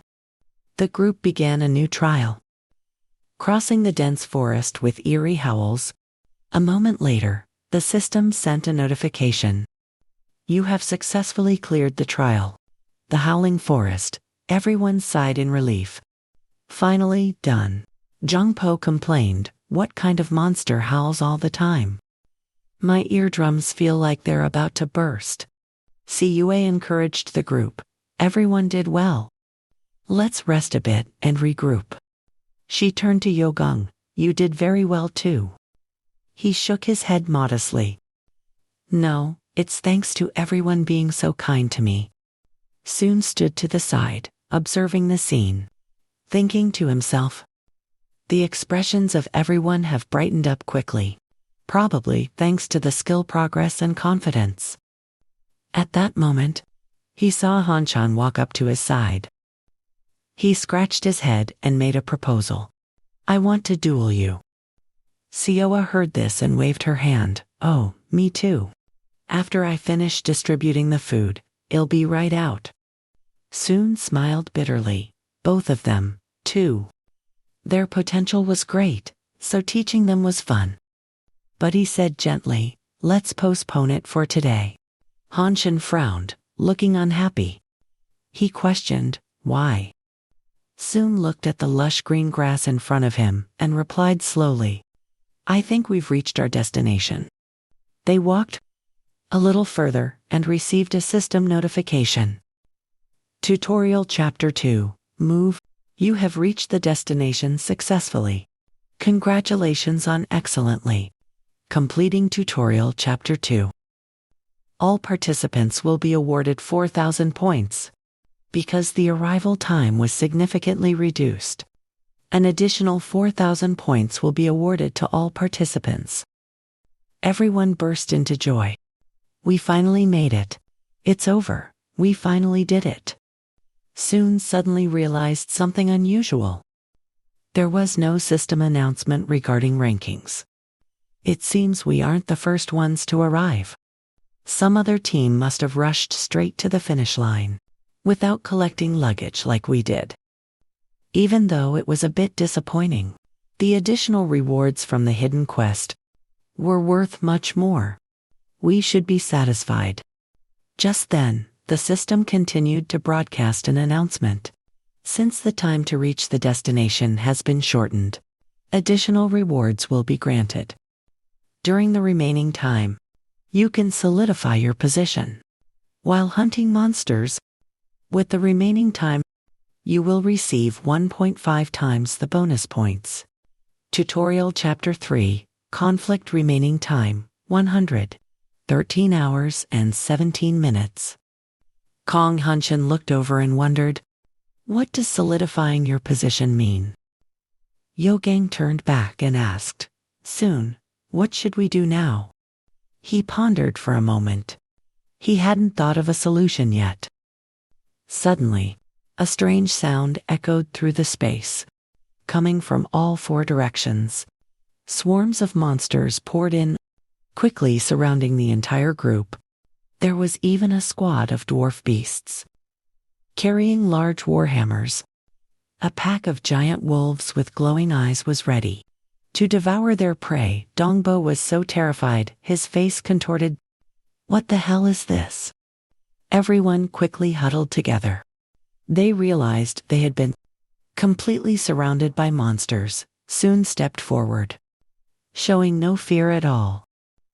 Sioa stood behind, feeling extremely worried, not knowing how he would handle an opponent with such overwhelming forces. Soon held out his hand to channel his magic. A brilliant blue-white magical aura surged forth powerfully. His eyes suddenly flared with light.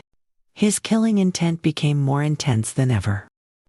Massive ice needles condensed in midair. Ice Wave is an icy attribute attack magic from the Blue Tower, allowing the caster to create cold, sharp waves of ice to strike down enemies. The power of the Ice Wave was enhanced by the rules of the Black Tower. Soon unleashed a powerful strike forward. All the ice needles launched with terrifying speed. The beasts couldn't dodge in time and could only stand still. Taking the hit, the ice tips instantly froze the massive body of the beasts upon contact, eliminating them. At this point was as easy as flipping one's hand. Just waiting for that moment. The constellation Gluttonous Prince immediately expressed anticipation for a fresh meal, saying this would be a new recipe. Soon had resolved the most difficult problem. He turned back and spoke to everyone. Use the remaining time to go as deep as possible. With just a single ice wave attack, the monsters had been almost entirely cleared out. Their bodies shattered like pieces of ice. Soon walked calmly among the debris, scattered on the ground. Sioa looked at his tall silhouette, thinking to herself, as I thought, Soon is very strong. A moment later, Dongbo rode a white wolf back, with a pack of monsters chasing behind him. He shouted loudly, Big brother, I've gathered the monsters. The fastest way to hunt is to round them up. That's not a bad idea. Soon waited for them to get close, then unleashed an REF effect ice wave. A short while later, he was free to stand and ponder. We're almost done. If we keep going like this, we can go deep inside, without wasting much time. Soon suddenly remembered the tutorial Chapter 3 instructions. Conflict, the goal is to survive. Only half of the players who reach the finish line will be able to pass Chapter 3. In other words, war between teams is inevitable. Especially near the finish line. That place will become a battlefield for many groups. He emphasized particularly, that is why our team must try to solidify our position near the core as much as possible. The system suddenly announced an upgrade. The constellation Gluttonous Prince drooled as he discovered a new delicacy. In the sky, a large eagle was circling incessantly, as if it were searching for a target. Its eyes suddenly glowed, The target had appeared. James laughed heartily and exclaimed, "Is it them?" The system suddenly reminded. The constellation, the goat who plays in chaos, is permitted to fly into a rage. He held a musical instrument in his hand, nodding in agreement. Yes, they deserve the attention of the gods. The system suggested. The constellation, the goat who plays in chaos, hopes to play a tune of fear and chaos right now. James immediately put the instrument to his lips and played a melody. Although very puzzled, "I'm not sure why you hate them so much. But if that is the god's will, then he would not dare to refuse." The magical beasts, upon hearing James's music, suddenly became filled with bloodlust. He smiled triumphantly. "This is going to be fun." Deep in the dense forest, the sound of monsters howling never ceased. Soon calculated the team had spent 2 days pushing through monsters. "We are already halfway there." Sioa's sword strikes became sharper by the moment. The system announced. The constellation Spider Queen is listening attentively, fascinated by the sound of the wind being cut through. He felt that not only Sioa, but the skills of the others had also improved. Soon looked back. It was almost time. He then retrieved another treasure. The system displayed a notification. "You have opened the treasure vault of greed." The ears of that creature, a monster living in the mines, had developed a keen sense of smell and hearing. It is rumored that they can locate ore deposits. From the sounds heard against the walls, the sound of heavy, thumping footsteps of a large number of monsters was getting closer with each passing moment. As soon as Dongbo saw them, his soul flew away in terror. He turned and ran for his life, screaming at the top of his lungs, "Boss, the pack of dire wolves is hot on our heels." Soon senses a surge of power. It is significantly stronger than before. He wonders what could be happening. There are far too many monsters, and none of them are ordinary. Still playing the flute to buff the monsters. Soon is surprised to hear the sound of the flute. "Why am I hearing Pan's flute here?" Deep in the forest, a rhythmic, thunderous sound of footsteps echoes right behind his back. A herd of giant monsters is frantically charging, closing the distance to him. With every passing second, Jangpol runs ahead of the monsters. "Help me, brother, save me," he screams while running. Soon hears Jangpol's desperate cry. He immediately radiates a surge of icy energy. Tiny snowflakes begin to fall. The snowflakes rapidly condense, forming razor-sharp shards of ice. They fly swiftly toward the giant monsters. The surprise attack makes the monsters widen their eyes in pain. Their roars are choked off in their throats. Witnessing that near-death moment, Jangpol collapses to the ground, limbs trembling. Cold sweat pours down his body uncontrollably. He yells out loud, "Damn, that was close to death." Jangpol asks suspiciously, "Where the hell did these monsters come from?" At the same time, in a dark corner deep within the forest, there stands a smug man, amidst a herd of giant monsters. He holds an instrument in his hand, the pan flute, emitting a magical sound to manipulate the beasts. The eerie sound from his flute reverberates and reaches his ears. Upon hearing the familiar melody, Soon's pupils contract slightly. A flash of dread crosses his mind. This is the sound of Pan's flute. The feeling of terror from before has now vanished. Replacing it is a surge of intense rage boiling in his chest. Soon grits his teeth in anger. His eyes are bloodshot. Who would have thought I'd be entangled with him again? A hairy man with a grotesque physique.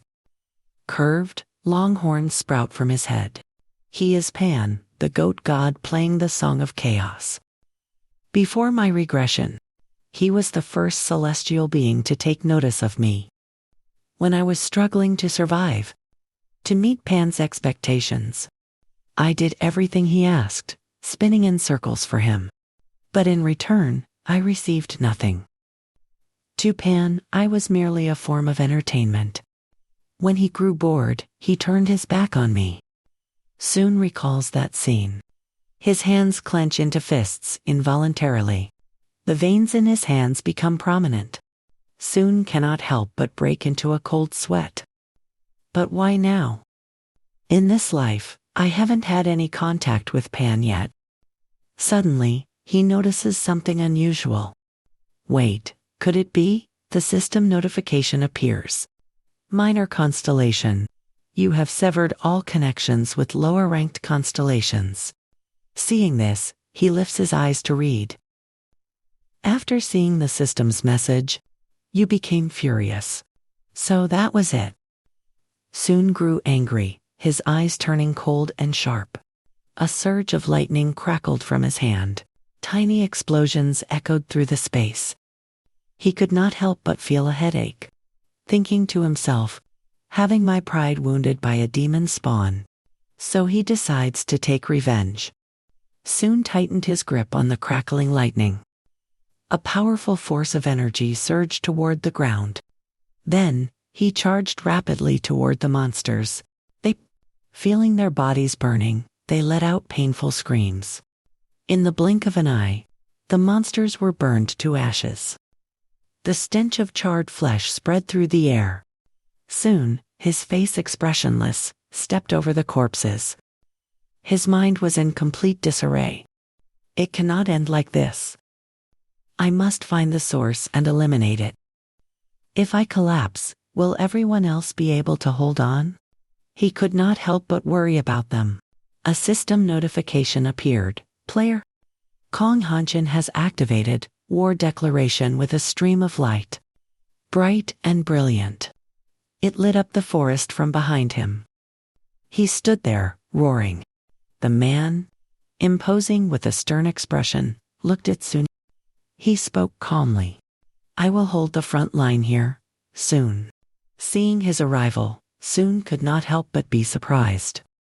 A girl, feeling her spotlight being stolen, spoke with a cold tone laced with a smirk. You aren't the only one here, Kong Hanshin. The system notification sounded again. Player is using the second leg of the tarantula. Her sword strikes were like illusions, swiftly slashing down the nearby monsters. With a sharp, cold gaze, she tightened her grip on the two blades in her hands. After eliminating the monsters, she turned to ask with a smile. Soon, you have a plan, don't you? Hurry and go. Hearing her, Hanshin excitedly offered his skeletal horse to Sun. Take this. Sun frowned at his words. What? Hanshin smiled happily at his reaction, pointed to himself, and said, Oh, come on. I've always lived on these two legs anyway. Sun resolutely jumped onto the back of the skeletal horse. His movements were agile and cold. Without a single unnecessary sound, Hanshin, seeing his decisive action, could not help but shout. But next time, give me a signal before you use your magic. Hearing Hanshin's complaint, Sun replied coolly, Fine. As he finished, Sun kicked the skeletal horse's flanks hard. It shot forward at terrifying speed, plunging straight into the heart of the deep forest. The skeletal horse galloped along the narrow path. The dry bones clattered against the ground, making a rhythmic, hollow sound. A man in the dark forest began playing a bewitching tune on his pan flute. The giant minotaur monsters, upon hearing the music, were controlled by him. Hiding behind the dense bushes, Sun stood at a distance, observing the scene, unable to suppress a shudder. A chill ran down his spine. There are 5 men, all of them as strong as named monsters. He suddenly turned his head. His horizontal pupils helped him precisely lock onto the bushes where you were hiding. He wore a twisted, gruesome grin that made one's skin crawl. then spoke in a raspy voice. Hey, hey, hey. You arrived quite early. He growled. His voice, loud as a thunderclap, boomed directly toward the bushes where Soon was standing. I thought you would play with my children a bit longer before coming here. Behind him, a thick aura radiated out, a strange, crimson light. Soon stood calmly, observing the creature's grotesque appearance. Disheveled hair, horizontal pupils, and long curved horns. These were all characteristics of a goat. It was because he had abused the constellation's power, and it had warped his body. Soon couldn't help but frown at the power he possessed. To freely control monsters of this size, you must have bet a significant amount of vitality. A system notification appeared. The constellation Dionysian disorder gives you a sinister smile and looks at someone behind you. He laughed maniacally. Hey, I understand. If that is what the gods desire, then any price is fine. He pointed at where you were hiding and gave the order. Now, attack my loyal ones. The minotaurs roared in unison. They charged rapidly toward you, the sound of wheezing breaths echoing terrifyingly. Soon couldn't help but ponder. They all charged at once. He clenched his fist. Immediately, a blue electrical surge erupted from his palm. The electricity emitted crackling sounds. The powerful surge of electricity shot toward the minotaurs. Feeling the pain, they shrieked, the sound echoing throughout the forest. Seeing him defeat the minotaurs, he laughed excitedly. Hey, it can't end here, right? Suddenly, the ground beneath your feet shook violently. Sensing danger, you became alert. He roared triumphantly. Answer my call, earthworm. Hearing his command, the giant earthworm immediately surged to the surface where you were standing. The monster violently burst through, sending dust and debris flying everywhere. Soon quickly dodged its attack. A system notification appeared. The treasure of greed has been unlocked. The massive mouth full of sharp teeth of the earthworm was directed at you. Soon activated his power. Ground wave, and the light on his body glowed. Basic magic, representing the seismic magic of the Golden Tower. It caused the ground to ripple and swallow the enemy. Immediately, the power surging within his body seemed to find an outlet. Wildly pouring out and spreading at a dizzying speed, the ground wave surged rapidly toward the monster. The power spread, seeping strongly into every fiber of its flesh, causing it to scream in pain. The constellation Dionysian disorder becomes furious. Wishing for you to be drowned in fear, James laughed savagely. Hey, I understand, my lord. He held the pan flute in his hand, brought it to his mouth, and blew. A bewitching flute melody echoed. The minotaur, hearing the enchanting sound, went berserk. Under the influence of the flute, the muscles rippling across its body suddenly bulged and doubled in size in an instant. Berserk mode. That was the skill that Red Fang Cannon used to use. How should I handle this? Magic no longer seemed effective. Its heavy breathing echoed. Now the monster's body had reached its limit. The constellation Fuo has decided to temporarily return the weapon you borrowed. Soon was surprised to hear the notification. Suddenly, a glowing sword appeared in his hand. The constellation Fuo wishes for you to quickly dispose of that stinking goat. He smiled triumphantly and gripped the sword tightly. Very well, I will gratefully use it. The minotaur went mad, raising its fist directly toward you. His eyes were cold as he stared at the monster. He thought to himself, Taiji sword technique. Using the enemy's strength against them. Soon charged toward the berserk minotaur. His glowing sword made contact. Suddenly, the berserk monster was He immediately commanded in his mind, "Knock it back." The terrifying impact left the unfortunate monster no chance to dodge. It took a full, powerful punch, its eyes instantly rolling back. Showing the whites, he quickly seized the opportunity and leaped high. Soon gripped the sword tightly, slashing powerfully at the 2 minutes. His cold gaze stared intensely at the two monsters.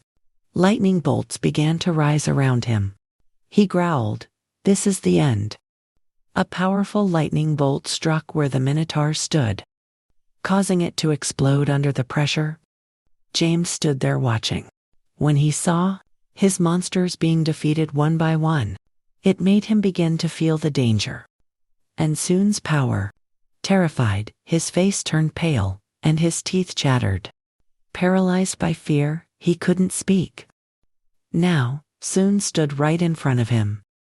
The sharp sword was slowly pressing against his neck. Soon's voice sounded faintly, "It's over." The constellation Dionysian Disorder screamed in disbelief.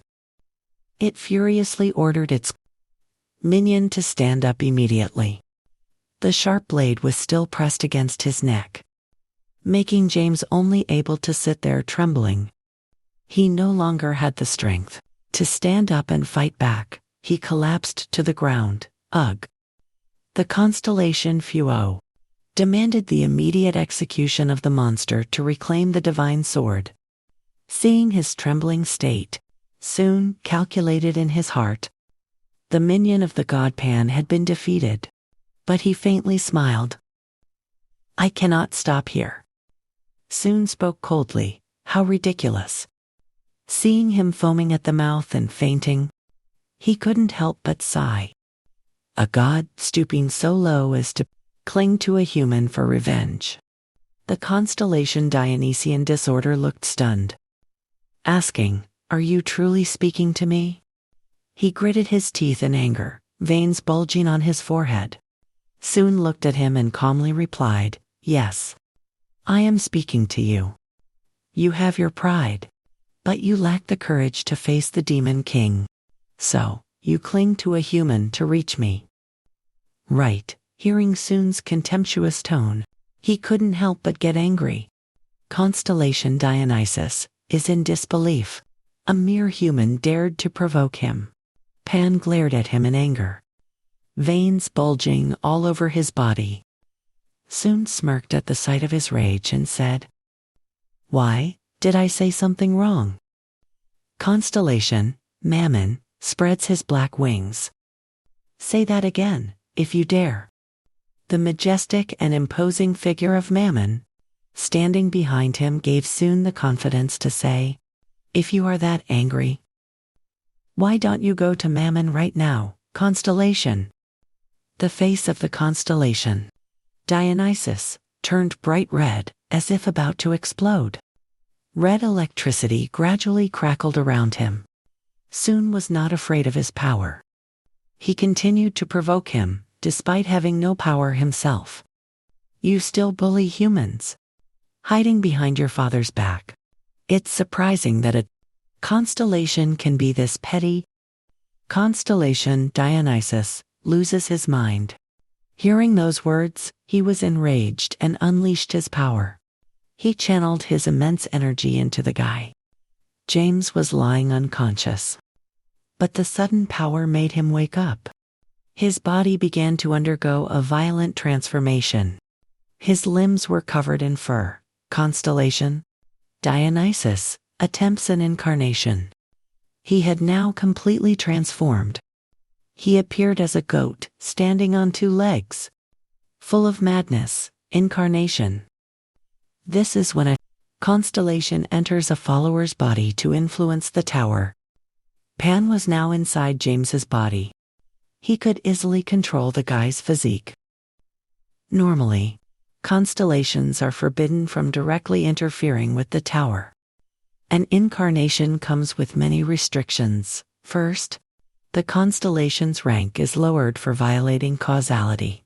Second, it attracts the attention of the system and other constellations. But the reason constellations avoid incarnation is because Pan doesn't care about the laws of the constellations. He was furious at Soon's attitude. So he possessed the body of James to fight him directly. Soon was not afraid of his power. He quickly lunged toward him. His sharp, cold eyes observed every one of Pan's movements. In the blink of an eye, he swung his sword, slashing at his head, leaving him no time to retaliate. He only felt the pain and the penalty for being defeated. In that state, his head began to bleed. The stench of blood spread quickly through the air. Constellation, Dionysus, fails the incarnation attempt. A portion of the constellation's rank collapses. The head on his body was severed. The body, having lost control from the brain, collapsed to the ground. The power used for the incarnation begins to dissipate. His severed head lying on the ground, roared angrily at Soon. "I will not forgive you." Soon heard his words of resentment and calmly replied, "Yeah. Who told you to incarnate in broad daylight?" Soon pointed his hand toward his head. The power, like that of monsters, swallowed toward him. Seeing this, Pan said in fear, "What do you intend to do?" "If you touch me, my father will not let this slide." Soon didn't care about his threats, and coldly said, "Authority of gluttony." The golden power opened wide its teeth-filled mouth toward Pan's head. Constellation, Prince of Gluttony, says it's been a while since he had such a delicacy, and opens his mouth wide. His head was swallowed. Pan was in pain, and mixed with shock, said, "No way.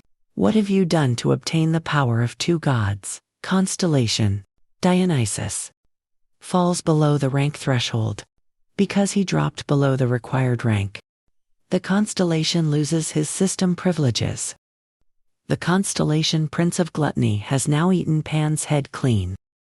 Beelzebub saw the head of Pan and, unable to resist, said, "Constellation, Prince of Gluttony, comments that although the taste was a bit odd, the deep flavor was truly excellent."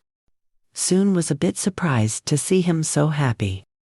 He looked at him, thinking to himself, "I wasn't sure if Beelzebub could digest a constellation's rank, but it seems the gamble paid off." Mammon, standing by and observing their actions, exclaimed, "Constellation, Mammon, smacks his lips. You might be the first player to defeat a constellation during the tutorial." Soon was startled to hear him say that. Wait, why isn't the stat absorption working? He suddenly saw Pan's flute lying on the ground. Fairy flute, B-grade, musical instrument. A wind instrument woven from reeds, inheriting the essence of a sacred relic and steeped in the quintessence of the god Pan. Ability 1, Pan's seduction controls animal-type monsters depending on performance skill. Ability 2, resonating fear, induces fear in enemies depending on performance skill. Ability 3, Call of Chaos, causes enemies to fall into confusion depending on performance skill. He held the flute in his hand, feeling amazed. Interesting, it's the same B grade as Durandal, however, there's a condition, depending on performance skill. Well, it will be useful at some point. Soon has successfully absorbed the rank of the god Pan. He was surprised to hear the notification, rank. He couldn't help but look at the notification window skeptically. The absorption of nutrients has increased all stats by 10. His hand suddenly began to glow. You have absorbed the rank of Pan, the god of shepherds, and gained the mark of the forest god. Soon looked at his hand, which now showed the goat head mark, a divine mark, which only those chosen by the gods possess. The power of the gods themselves allows one to transcend human limits. Now, I possess the power of a god. He looked toward Beelzebub. I never imagined I would obtain a divine mark. This gluttony authority is even more terrifying than I thought. Soon looked down at his glowing hand. If I can keep absorbing other gods at this rate. System, the forest god's seal is being released. A divine seal of unknown grade. A divine seal containing the power of Pan, the god of nature, and shepherds with divine potential. Potential abilities. 1 seal, 2 seals. 3 seals, rank absorption is in progress. Beelzebub lay on the ground to rest. He stayed there after finishing the consumption of his head. System, by absorbing additional nutrients. Through the power of gluttony, or meeting certain conditions. The absorption power will increase, he thought. No problem. I plan to use the power of gluttony freely. From now on. Soon smiled confidently. What began as a simple act of revenge against Pan has turned into an unexpected reward. He turned toward Beelzebub and said, "Then let's head back." In another part of the forest, the sounds of clashing and fighting echoed continuously. Everyone was trying to push back the monsters. One person saw the waves of monsters arriving and couldn't help but feel worried. "Damn it, it's like another monster wave." The teammate standing nearby spoke up. "But don't you think we've grown much stronger than back then?" He smiled and slashed hard at a monster. Of course, a clattering sound echoed in a dark corner.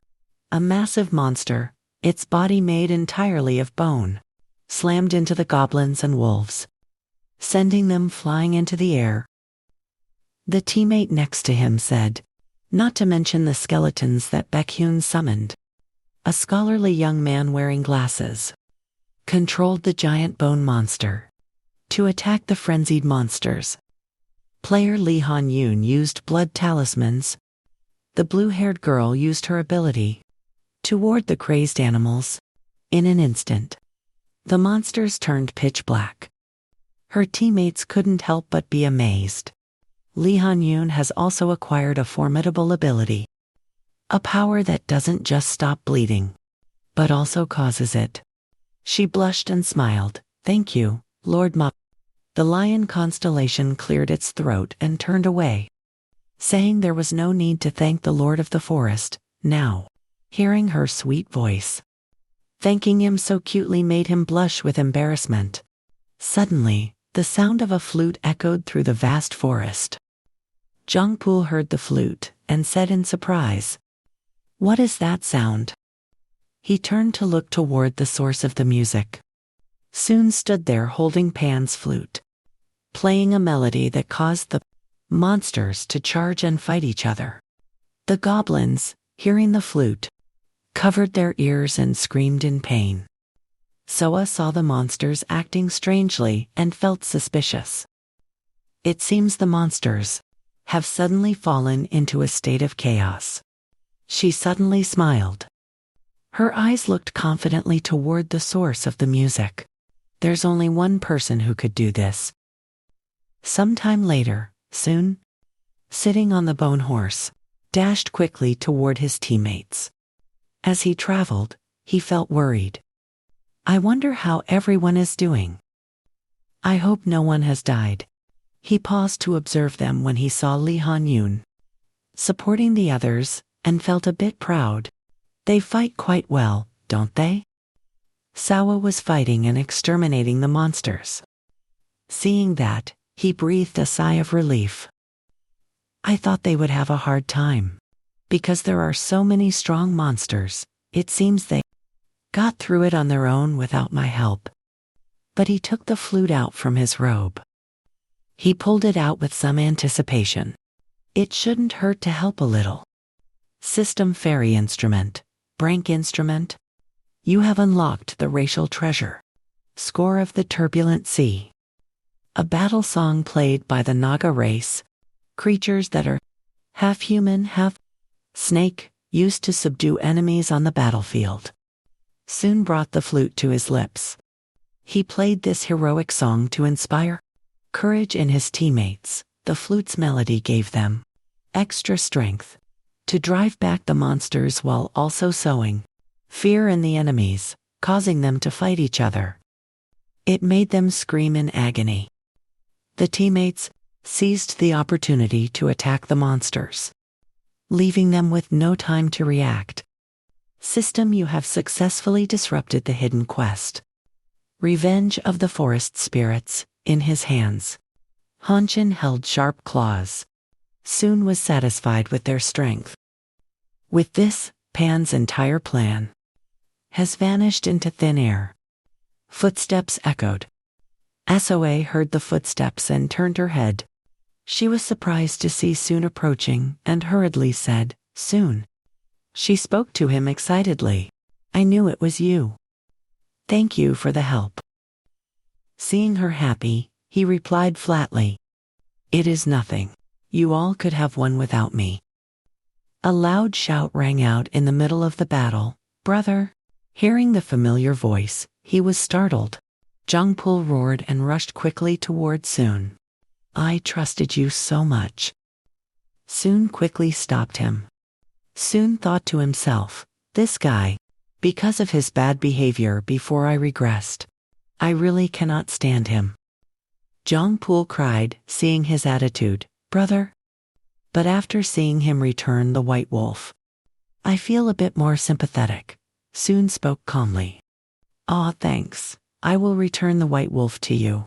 He thought to himself that Jungpul had helped a lot too. Hearing that, Jungpul was excited. "Oh, you mean Bekgang, right?" He looked down at his bone horse. When he saw it was red instead of white, Jungpul said hesitantly, "The color." Soon noticed Jungpul's reaction and realized, I forgot. I used the power of the treasure to quickly return to the group. And so its color has completely turned red. That's why it looks like that. System. Mane of the red hare. A legendary horse that can run 1,000 miles a day. The horse of the great Lubu. It charges into the enemy and wins. With a flaming red mane, Jung couldn't believe his eyes and said in shock, "Oh my God, it turned red." Soon felt embarrassed seeing that. "I am sorry, I pushed it a bit too hard." He excitedly hugged the white wolf. "Brother, how did you know my preference?" "Haha, from now on, its name will be Red Wolf." Seeing his excitement, Soon sighed in relief. The color isn't the problem. It has weakened because of overwork. It's about to collapse. Seeing that, Baekhyun walked over to Jungpul and asked, "Can I take a look?" Jung heard the familiar voice and looked up. He immediately teased him. "Oh, here is our skeleton expert." Hearing him teasing, he said shyly, "I am Baekhyun." He lifted Red Wolf's leg to observe. Its durability has decreased slightly, but the hardness of the bones has increased compared to before. The problem is that because there are no muscles, all the impact goes straight to the bones. Hearing the praise, Jungpul's nose flared with pride. He said proudly, "My Red Wolf is truly cool. Since it's a gift from you, I will take good care of it." Baekhyun stroked Red Wolf's head and said excitedly, "Yes, it really is impressive. Its bone structure and joints are very solid." Soon saw that the situation was getting awkward, so he hurriedly left first. "Let's not waste any more time here. We should keep moving." He called out toward the back. "Take good care of Red Wolf." Seeing Soa soon instructed her, "When everything is ready, we will continue forward." Hearing his instructions, she replied happily, "Understood." The clear blue sky shone down through the tree leaves. Soon laid out the next plan. "We will arrive in about a day." The next day, the wooden wheels stopped on the ground. Jungpul looked down. A strong wind blew continuously toward where they stood. He couldn't help but marvel, "Whoa! This cliff is no joke. I can't even see the bottom." SOA spoke up. Soon, this is where we will establish our base, right? Hearing her question, he explained. Yes, with the cliff behind our backs. Defending will be much easier. He observed the high mountains with no bottom in sight. Strong winds blew dangerously. This cliff marks the boundary of Stage 3 in the trial. No matter how good I am as a player, I cannot cross this cliff. So there will be no way to ambush us. From behind, he looked toward his teammates. They were busy preparing to set up tents. Most players will end their battle at the entrance to this area. When we establish our base here, completing Stage 3 is almost guaranteed. At least, that's what I think. He couldn't help but grit his teeth when thinking about the scene in the forest. Pan's unexpected interference. He controlled the monsters to attack the players. There might be many more constellations with a grudge against me like Pan. They might even give orders for the groups that are watching to attack. I cannot let my guard down. Sao looked at the twin sisters and said happily, Ariel Ji-yoon, can you start building the base? The twin sisters heard that and replied in unison. Yes, Ariel said to her sister. I can't wait to get to work. Ji-yoon also replied to her at last. It's time for us to show our strength. Ji-yoon hurriedly ran over too soon and asked, Brother, can I ask you to get some more wood? He replied flatly, Certainly. Hearing him agree, the two were excited, and Jungpool saw this and wanted to help, so they offered. I'll help too. Me too. System Stage 3 trial begins. Collision. Survive. Until only half of the current players remain. During the collision phase, you can completely obtain the achievements of any player that you defeat. They were shocked to see that notification. Soon immediately calculated, the goal is simple. Survive. By now, the forest outside must be soaked in blood. They are slaughtering each other to seize achievements. A man asked tremblingly, Wait, why are players attacking each other? The man holding a sword was continuously killing the remaining players. Hearing him say that, he replied, Don't you understand yet? That's the reason why less than 10 of you are still alive. He heard that and panicked, begging, Please, spare my life. Do you know how difficult it was for me to survive until now?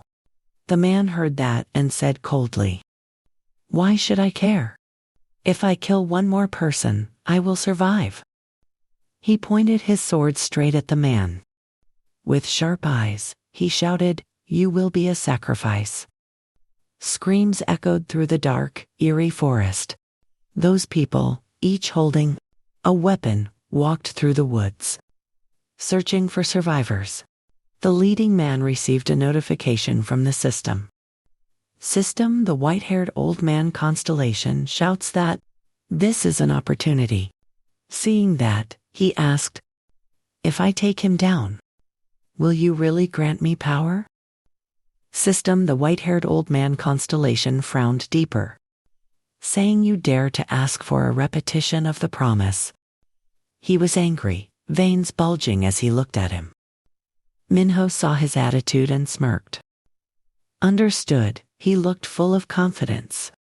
I will not only destroy him but his entire group as well. The white-haired old man constellation shouted, urging, Hurry up and show them your strength. He continuously rushed him to finish the mission, making him grit his teeth in anger. The veins on his forehead bulged. This damn old man. I am not your slave. Truly arrogant. At first, I listened because he lent me power. But now he interferes and dictates everything. Just wait until I finish this and get my power back. I will kick this annoying constellation away. Minho was furious, his hand gripping his staff tightly. They talked as they walked. But anyway, they have already gone deep inside. How did they get past those monsters?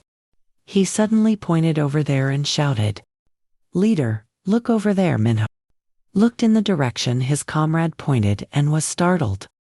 What? They built an entire fortress. The soul base has become sturdy and safe. Minho couldn't help but ask in amazement, "Constellation, what is this?" The constellation. The silver-haired old man spat and shouted, "Why haven't you stormed in yet?" Hearing that, Minho gritted his teeth in anger. He immediately turned to his subordinates and gave the order, "Don't be afraid. Behind them is a cliff. Just push them off and we will win." After speaking, he and his teammates quickly rushed toward the Soul Fortress, but suddenly, he was blocked by an invisible wall. It prevented them from charging through. Minho couldn't believe his eyes and shouted, "What the hell is this?" Others also slammed into it, but they were all blocked. Feeling something was wrong, he thought, "What on earth is this?" He touched the invisible wall. Not believing his eyes, he muttered, "A barrier." Thousands of arrows flew from inside the fortress toward them. Back to a moment ago. Soon placed an orb into the center of the magic circle. System, Greed's treasure has been activated. The fundamental defensive camel. This is the Cameldur defensive magic circle, designed by one of the Black Tower commanders.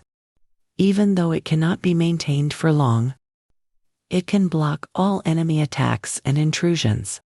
Seeing this ability, they couldn't help but exclaim, "How did you do that?" Soon opened his hand to reveal 2 orbs. In his palm, he explained to them, "I found some useful things from the goblin village we raided last time. I used magic stones to improve the Cameldur defensive circle. Normally, it would only last for a fleeting moment, but thanks to this method, I have at least 5 minutes to prepare." Sioa looked at him with admiring eyes. "Everything you do surprises me. Soon. It's like you're from the future." Hearing her say, "from the future," he felt a bit startled. He cleared his throat. "Hurry up, Sioa. Give the order to attack. This barrier won't last long." Hearing that, she hurriedly replied, "Oh, right. Everyone, get ready to attack." Hearing the command, everyone immediately brought their weapons. A catapult was brought out to prepare to attack the enemies outside. The twin sisters saw the catapult and excitedly talked. Daon said triumphantly, "When defending a fortress, you must use a catapult." Ariel immediately said, "All right, fire at the big rock." Fire. The machine launched directly at the crowd outside. Those outside the walls were trying to intrude. The large stone flew quickly toward the crowd. They stood blankly watching the stone fall. Boom. The sound of the impact was accompanied by screams. They could only scatter to avoid the waves of attacks from inside the walls. Ariel saw she hit the enemy and was overjoyed. Jumping up, it really worked. Daon, standing nearby, was visibly smug. "I told you it would be effective." Hanshin gripped his spear tightly. He threw the spear powerfully toward the enemies outside. The spear flew high, aiming straight at the crowd outside. Dust flew, blinding their eyes. Soon saw him throw the spear and praised him silently. "This guy is no different than a living catapult. I won't lose either." He readied his body. System. Fireball empowered by the Black Tower's magic. The fireball gradually grew larger, heading toward the crowd outside. A huge explosion sent them flying. Minho immediately ordered, "Don't retreat, break through the barrier." Soon looked through the wall and saw another group coming. "Damn it, reinforcements are coming. I didn't expect so many constellations to hate me." He used clairvoyance to observe their movements. System, Greed's treasure has been opened. A strange weapon suddenly appeared in his hand. What is this system? Archery technique of the Grad Empire. This technique was developed to train soldiers with power that made countless kingdoms tremble. A large bow appeared in his hand. Sun attentively read each notification line and smiled. Thanks to this, I've earned quite a few merits. He raised the great bow. He drew the arrow, aiming at the enemies outside. Power was channeled into the arrow. He released his hand to let the arrow fly at the enemy. The enemies outside saw the arrow coming and panicked. They dodged it and said triumphantly, "Huh! What terrible aim!" The man who dodged also chimed in. "This guy isn't as good as we thought." Suddenly, the arrow emitted smoke. The guy saw the change in the arrow and looked suspiciously. Suddenly, the arrow created a huge explosion, blasting away those nearby. System, you have defeated a player. Kim Taeyeon has been robbed of 3,910 points. You have defeated a player. Gendon has been robbed of 4,180 points. He saw the notification line that the explosion was created by him. He smirked, a pretty good harvest. Sun looked down at his hands. It's just a pity that the power of greed cannot be applied to players. I can only consume those who hold the contract of the God Pan. After he has become a god. The sky gradually became gloomy. Either way, it arrived. System, the number of players has dropped below 34. Hungry snails have begun to appear on the battlefield. Dongbo saw that notification and gasped in amazement. Seoa was equally surprised. He saw the notification and smiled. Look, a tastier snack than the players has arrived. He immediately ordered Seoa, keep guarding the base.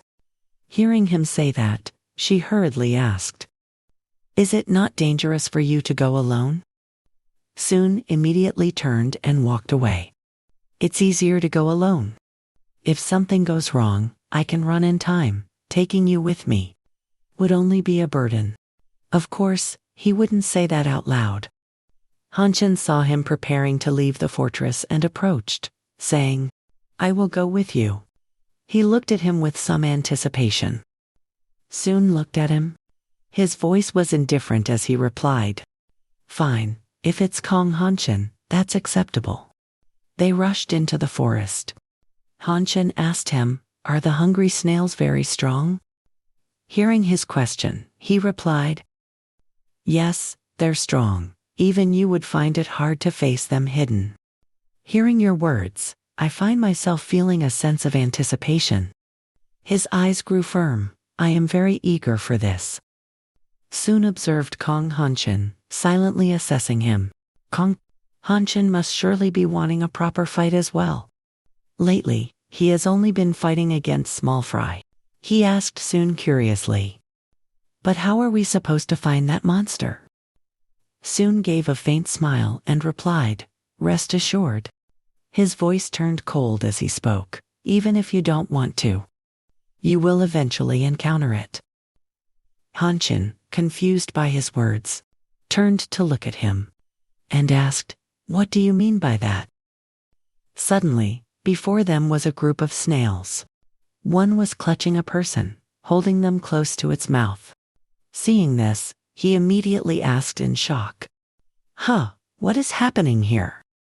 The deranged, ravenous snails were searching for people hiding in the forest to devour them. Their mouths were full of fresh blood, flowing like a river. The man who was captured, paralyzed by fear, could not even speak. The monster brought him closer to its mouth. Hanshin stood there, stunned, watching their actions. He asked in disbelief, "What the hell is this?" Sun stood nearby with his arms crossed, speaking indifferently. "It seems it has already wiped out quite a few players. A monster that appears everywhere on the battlefield. It seems this time to have appeared at once. Their crimson eyes scanned the searching for players to feast upon. Soon took his dagger and walked toward the snails. Hanshin was astonished by his calm demeanor. Soon smirked and said, "Let's each take on one of them." Hearing this, Hanshin stepped forward quickly. "All right." Soon looked at him. Hanshin's gaze was determined. Soon thought to himself, "I have been training every day, so I can feel it. There is no need to worry about Kang Hanshin." He lunged quickly toward the snail. "I will take it down in a single strike." The snail, seeing him charge, said angrily, "Human, a weak human." It stood tall, glaring at him. The snail stretched its arm out, lunging toward him as well, saying, "I'm so hungry, ding." The constellation Prince of Hunger said that he felt the same, drooling at the sight of the plump snail. Soon smiled upon seeing the notification. "Yes, just wait a little longer." He leaped toward the monster. Ding, the treasury of greed has been opened. Camille's dagger technique. A dagger technique used by mercenaries. Only 5 people in the world possess it. She usually used dual swords, but she devised this technique to deal with large monsters that have resistance to conventional attacks. He quickly lunged at the snail. He slashed hard at its arm, reaching toward him, then dashed past it. The monster, seeing his attack, gloated, "Huh, this wound." Suddenly, it felt the pain from its arm. Blood gushed from its limb like a river. It immediately shrieked, seeing the deep wound on the monster. Soon was pleased. The dagger technique. Camille's blade. Target the tendons and blood vessels of the larger opponents to kill them slowly. He continues to dash rapidly toward where it stands and attacks. "I will sever all of its blood vessels." His successive attacks leave it no time to dodge. Soon lands lightly on the ground, utilizing a technique that someone spent 15 years perfecting just by opening the treasure chest. "This is my power."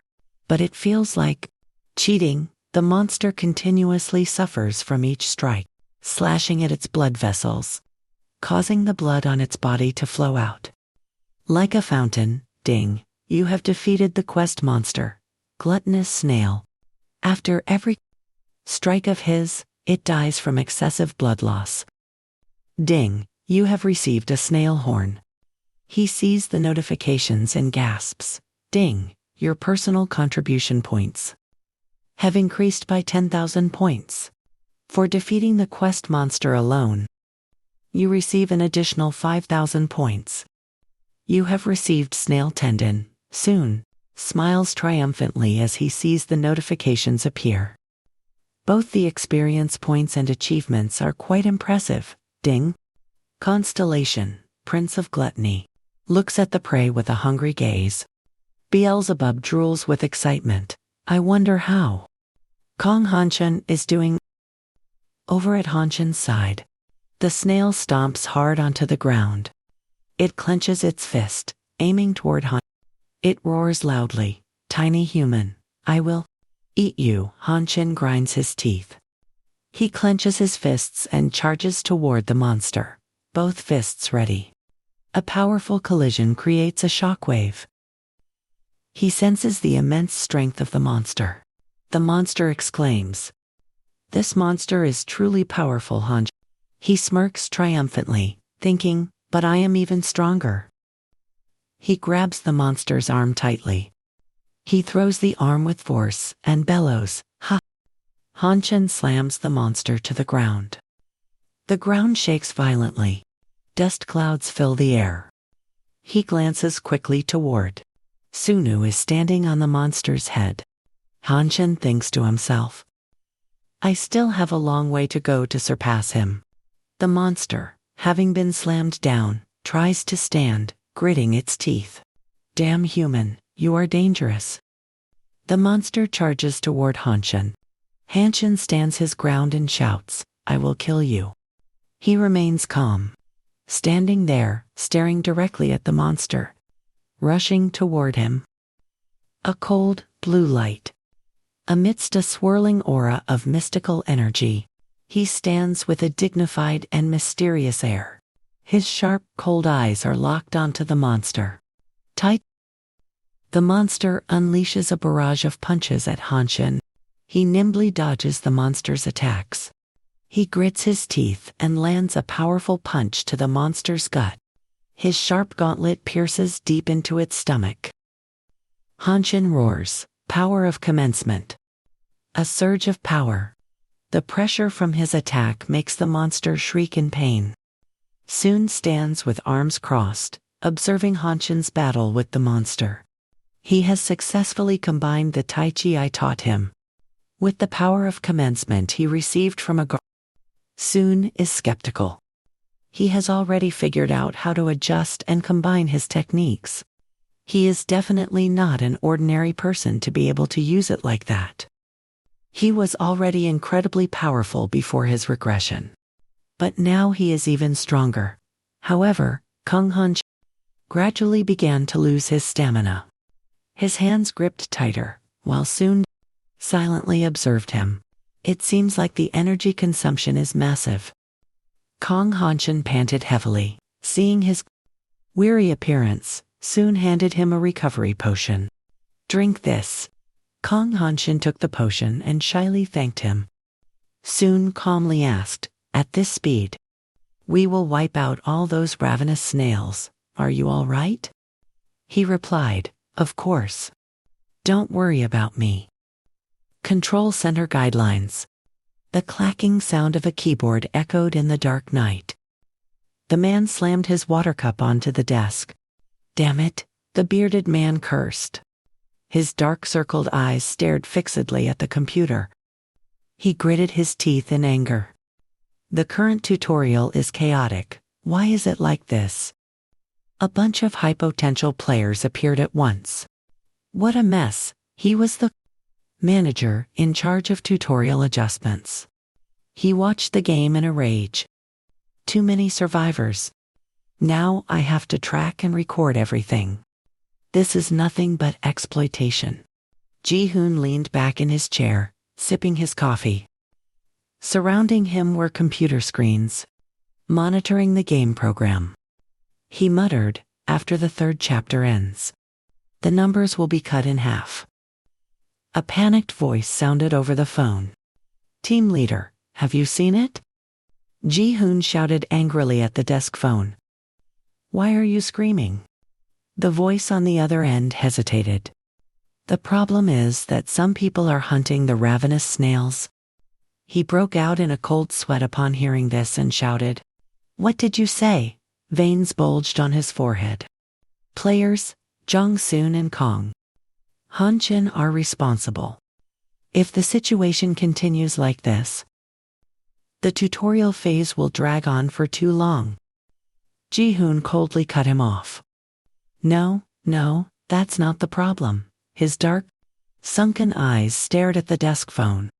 You fool, did you read the guide carefully? If more than 90 fun taram of the ravenous snails are wiped out, it will appear. He slammed his desk. A giant green foot stepped down, causing the ground to shake. Soon heard the noise and turned to look in surprise. His eyes widened. That, a hidden piece that even I didn't know about, the frenzied two-headed monster. Their crimson eyes glared toward Kong Hanshin and soon the ravenous snail leader. The head with the broken horn roared. Did you not bring the food, you wretches? The other head also bellowed loudly. I'm hungry enough to go mad. The snails trembled upon seeing their leader, and stammered, sincere apologies. Please forgive us. Seeing him silent, Kong Hanshin asked, Soon, what are you going to do? It seems like even the big ones have shown up. He gripped his dagger tightly. A hidden challenge that I have never faced before? He thought to himself, that actually makes it better. Their gazes turned cold and sharp. Soon smirked. Of course, We have to defeat it. I'll handle the big one. You take care of the small fry, the snail stammered. The food is mine to handle, the other one rushed to reply. I will obey. The sound of his footsteps broke the tense atmosphere. The snails turned to look upon hearing the noise. Soon dashed past the snails. Seeing him, their eyes became icy. They stared intently at him. Food found, it lunged toward him. A large rock suddenly blocked their path. Kong Hanshin slammed the ground, dust flying everywhere.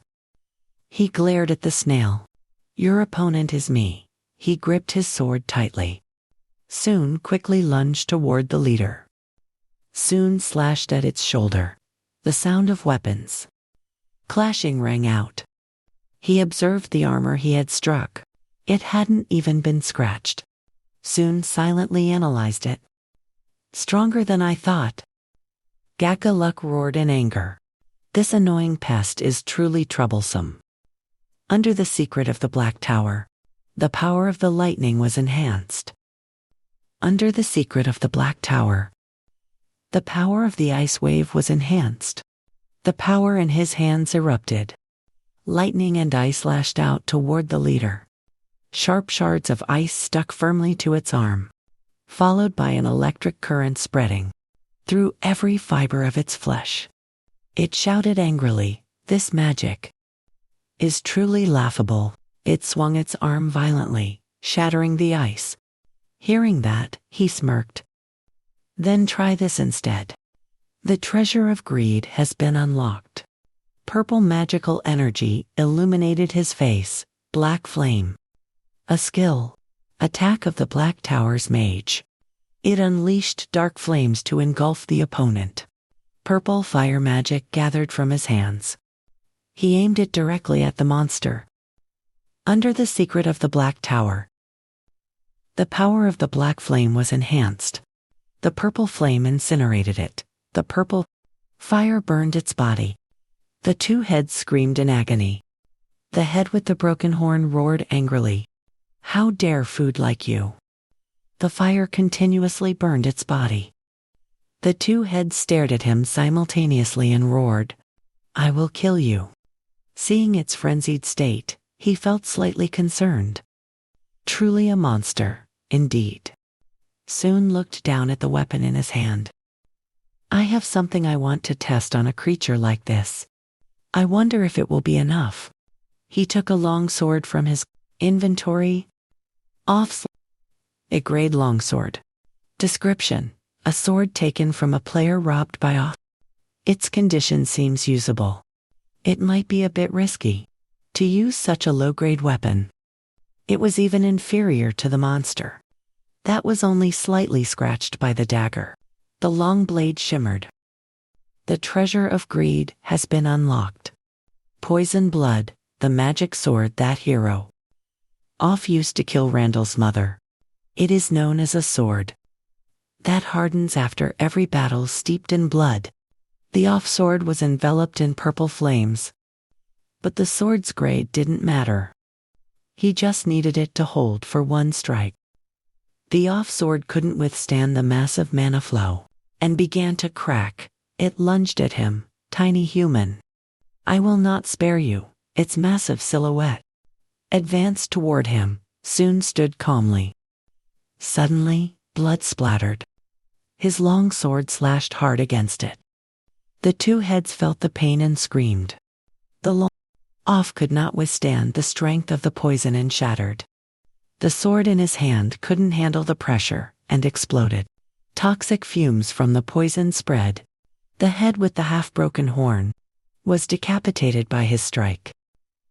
Blood gushed violently from that head, with its skin already scorched by the black flame. It couldn't withstand the poison's toxins.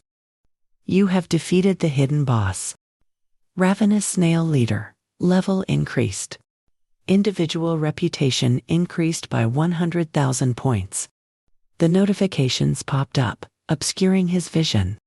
He waved them away. Too many notifications.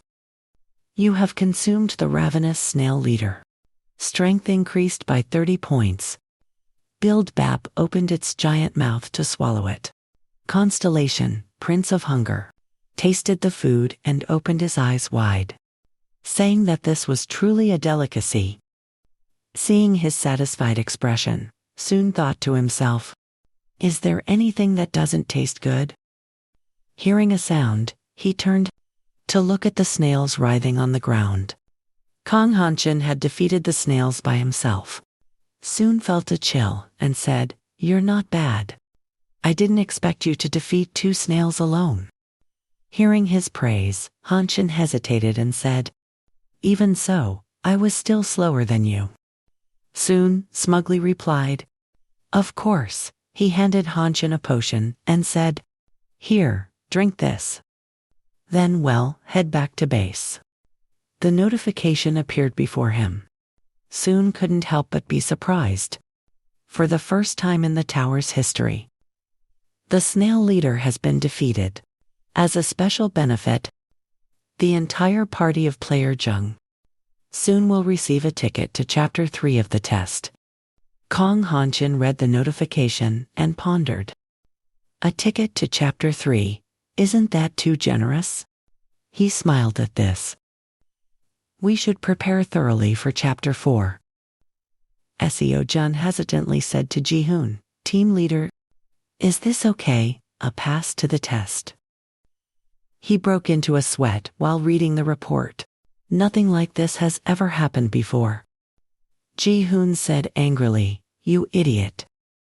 He burst out, "Can't you think? He defeated Ga. What's next? Hei's going to start hunting players. If he kills a few hyperspect players." Hearing him explode, Seo Jun comforted him. "The gods will be furious." "Exactly. We aren't giving gifts. We're just removing a danger." As expected of the team leader, he rubbed his chin in thought. Besides, even if we let them pass, it won't affect the next chapter much. Chapter 4 of the test is a siege war. Tutorial. Chapter 4. Start the attack. Pierce the walls and enter inside. If you defeat the Lord, you will own the fortress until the end. Chapter 5. Usioa observed the siege below. Are all those walls fortresses? Soon calmly said, "That's right. And every fortress has its own characteristics." She spoke up. So choosing which fortress is very important. Hearing her, Soon thought to himself, as I guessed. Usioa, she catches on fast. The goal of Chapter 4 is a siege war. And Chapter 5 is defending that fortress. The people stood there defending the fortress. He observed the surrounding terrain. So choosing a fortress has become a crucial point. I already have a fortress in mind. We should go there. The Golden Fortress in Chapter 4. This is the strongest fortress, and also the one considered the hardest to conquer. He crossed his arms and thought, the problem is that we don't know its location. Jumble, investigate this area, and find out if there are any fortresses nearby. She replied happily, "Okay, leave it to me." He turned and told Usioa, lead the team in the opposite direction and check the other fortresses. She looked at him and asked, "What about you, Soon?" He smiled and said, "Oh, I'm going to loot a few empty houses." At the watchtower, he searched quietly. I've searched the heretics' treasures. According to the rules of Chapter 4, each guild can only occupy one fortress. He silently observed this.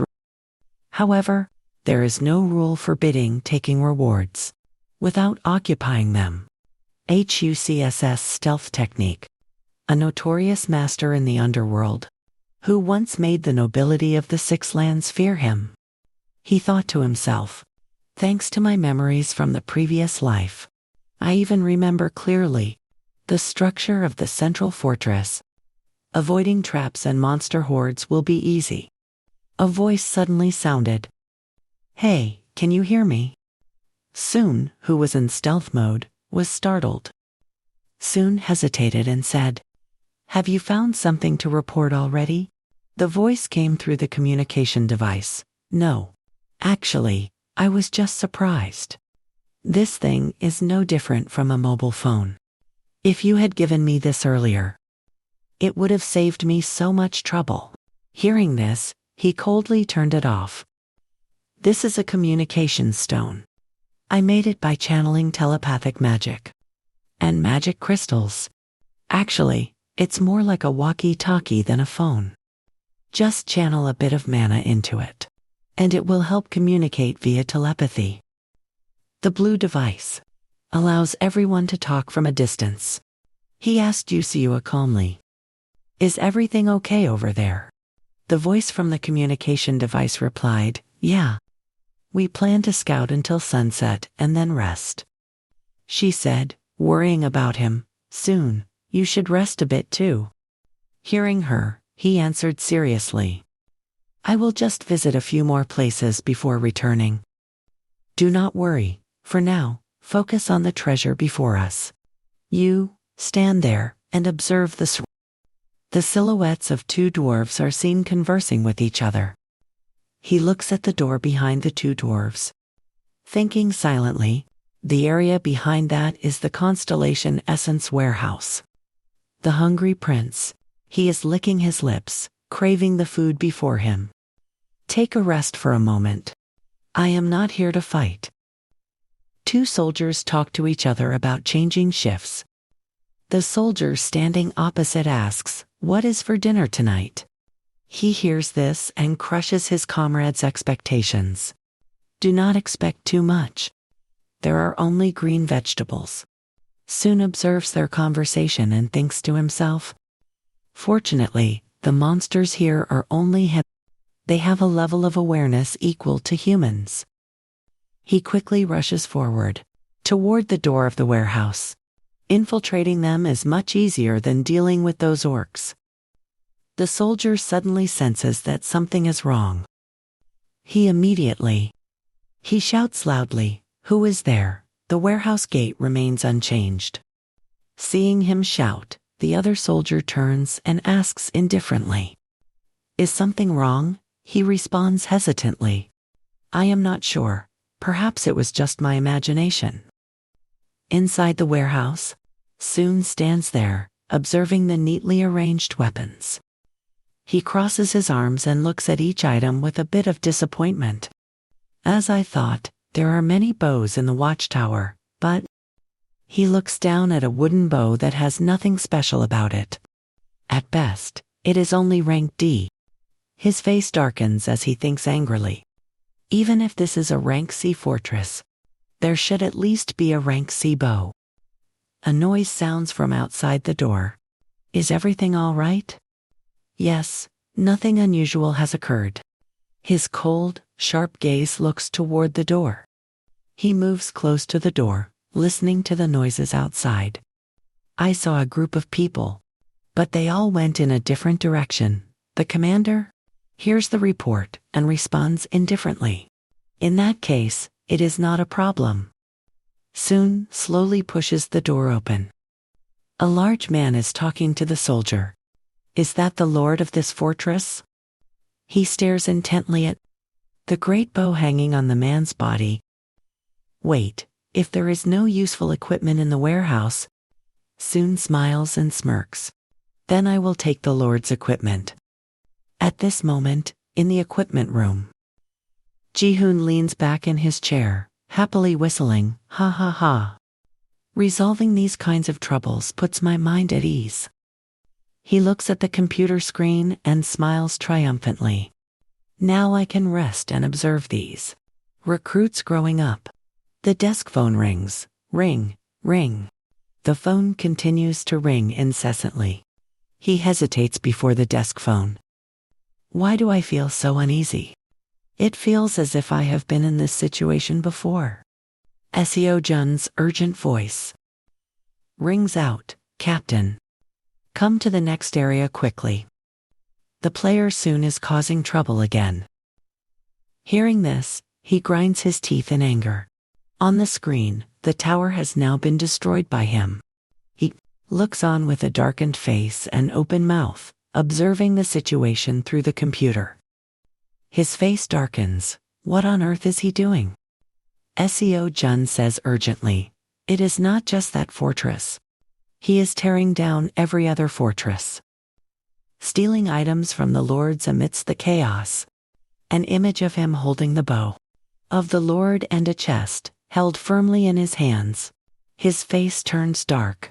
He grinds his teeth while staring at his smug appearance. That madman. I think to myself. He did not receive an official reward, so why? This is truly a problem now. Players must capture fortresses and compete with one another. But with all fortresses being burned down and rewards being stolen, the tower has now been set ablaze by him. Ji-hoon shouts angrily, we must stop him immediately, soon. Rubs his ear, is someone talking behind my back? Suddenly, I feel an itch. An itch. He is putting the spoils into his spatial bag. Ding, from now on, any damage to the fortress, in any form, will be considered an official siege. Items from the fortress cannot be obtained by any other means, except through a siege. He frowns as he looks at the notification. So, they want to play like that, ding. Items from the fortress cannot be obtained by any other means except through a siege. He looks down at the bow he just stole from the lord.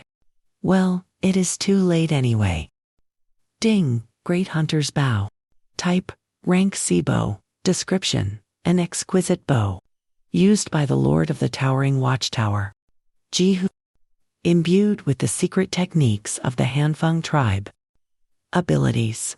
1. Increases the range of light but powerful arrows by 2 times. Flight speed of large arrows is increased by 20 fun to ram. 2. Attack power of heavy arrows is increased by 20 fun teram. He looks down at the spatial bag with satisfaction. I have also collected a bunch of rank C weapons, which are normally difficult to obtain during the tutorial stage. Ding, spatial bag. The harvest is quite good. The communication device hanging beside him rings. Brother. Brother. I am here, Jungbo answers him indifferently. What is it? Are you calling because you are bored again? He shouts into the communication device in a panic. No, I found it, says urgently, it is the Sparlam fortress. Hearing this, Soon thinks in astonishment. Finally, we have found it. The Golden Fortress. A fortress covered in solid gold. The light shines down, illuminating the entire fortress brilliantly. The Golden Fortress sparkles under the light. Jongpo asks him hesitantly, "What do you think, brother?" He says boastfully with his nose in the air, "I found it, ding." The Golden Fortress. Type, rank A fortress. Description, A. Fortress enclosed by magnificent iron walls, shining as if plated in gold. This is a powerful fortress. The ultimate stronghold with excellent defense, equipped with full siege weapons and an elite army. He cannot help but look at the Golden Fortress in awe. All the fortresses the first captured before were only rank C. But now, it is a rank A fortress. However, the level of challenge is correspondingly higher. The Golden Fortress continues to shine under the starlight.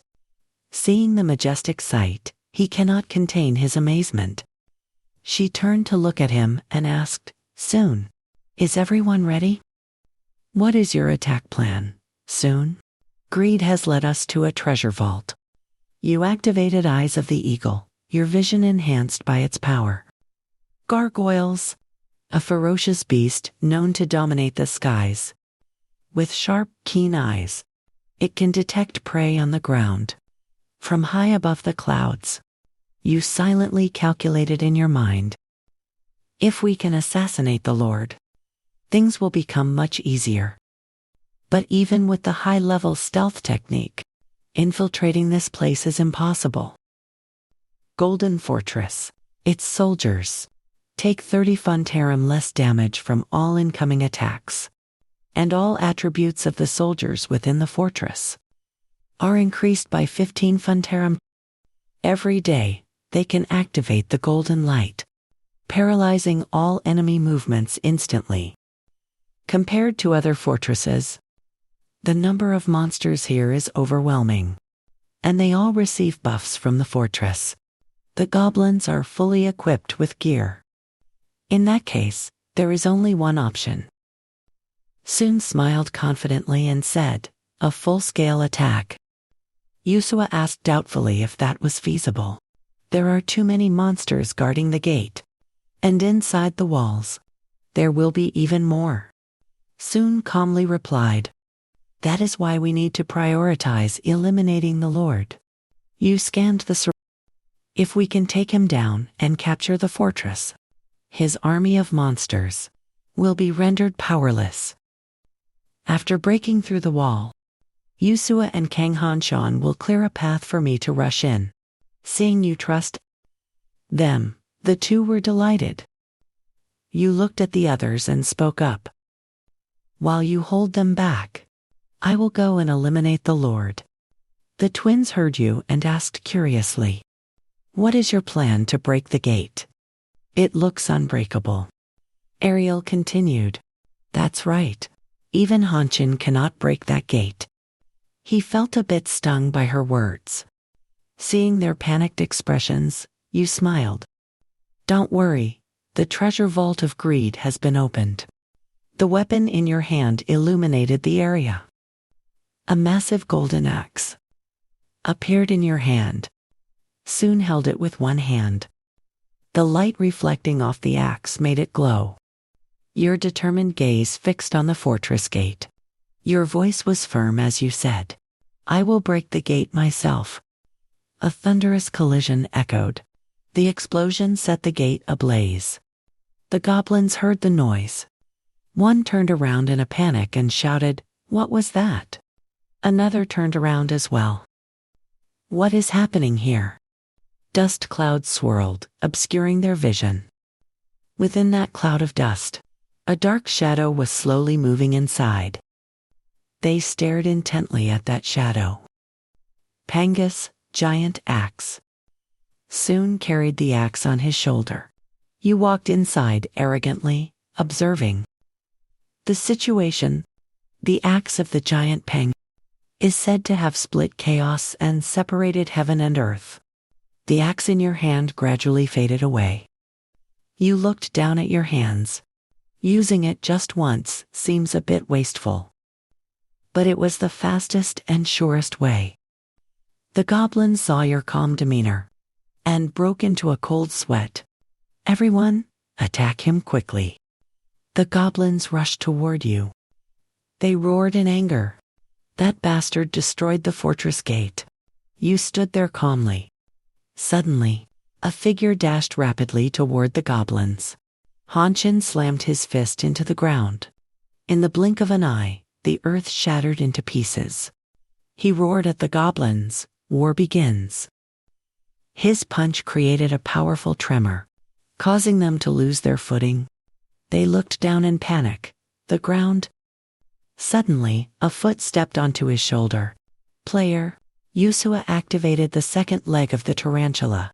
She leaped high into the air. In her hands were two sharp blades.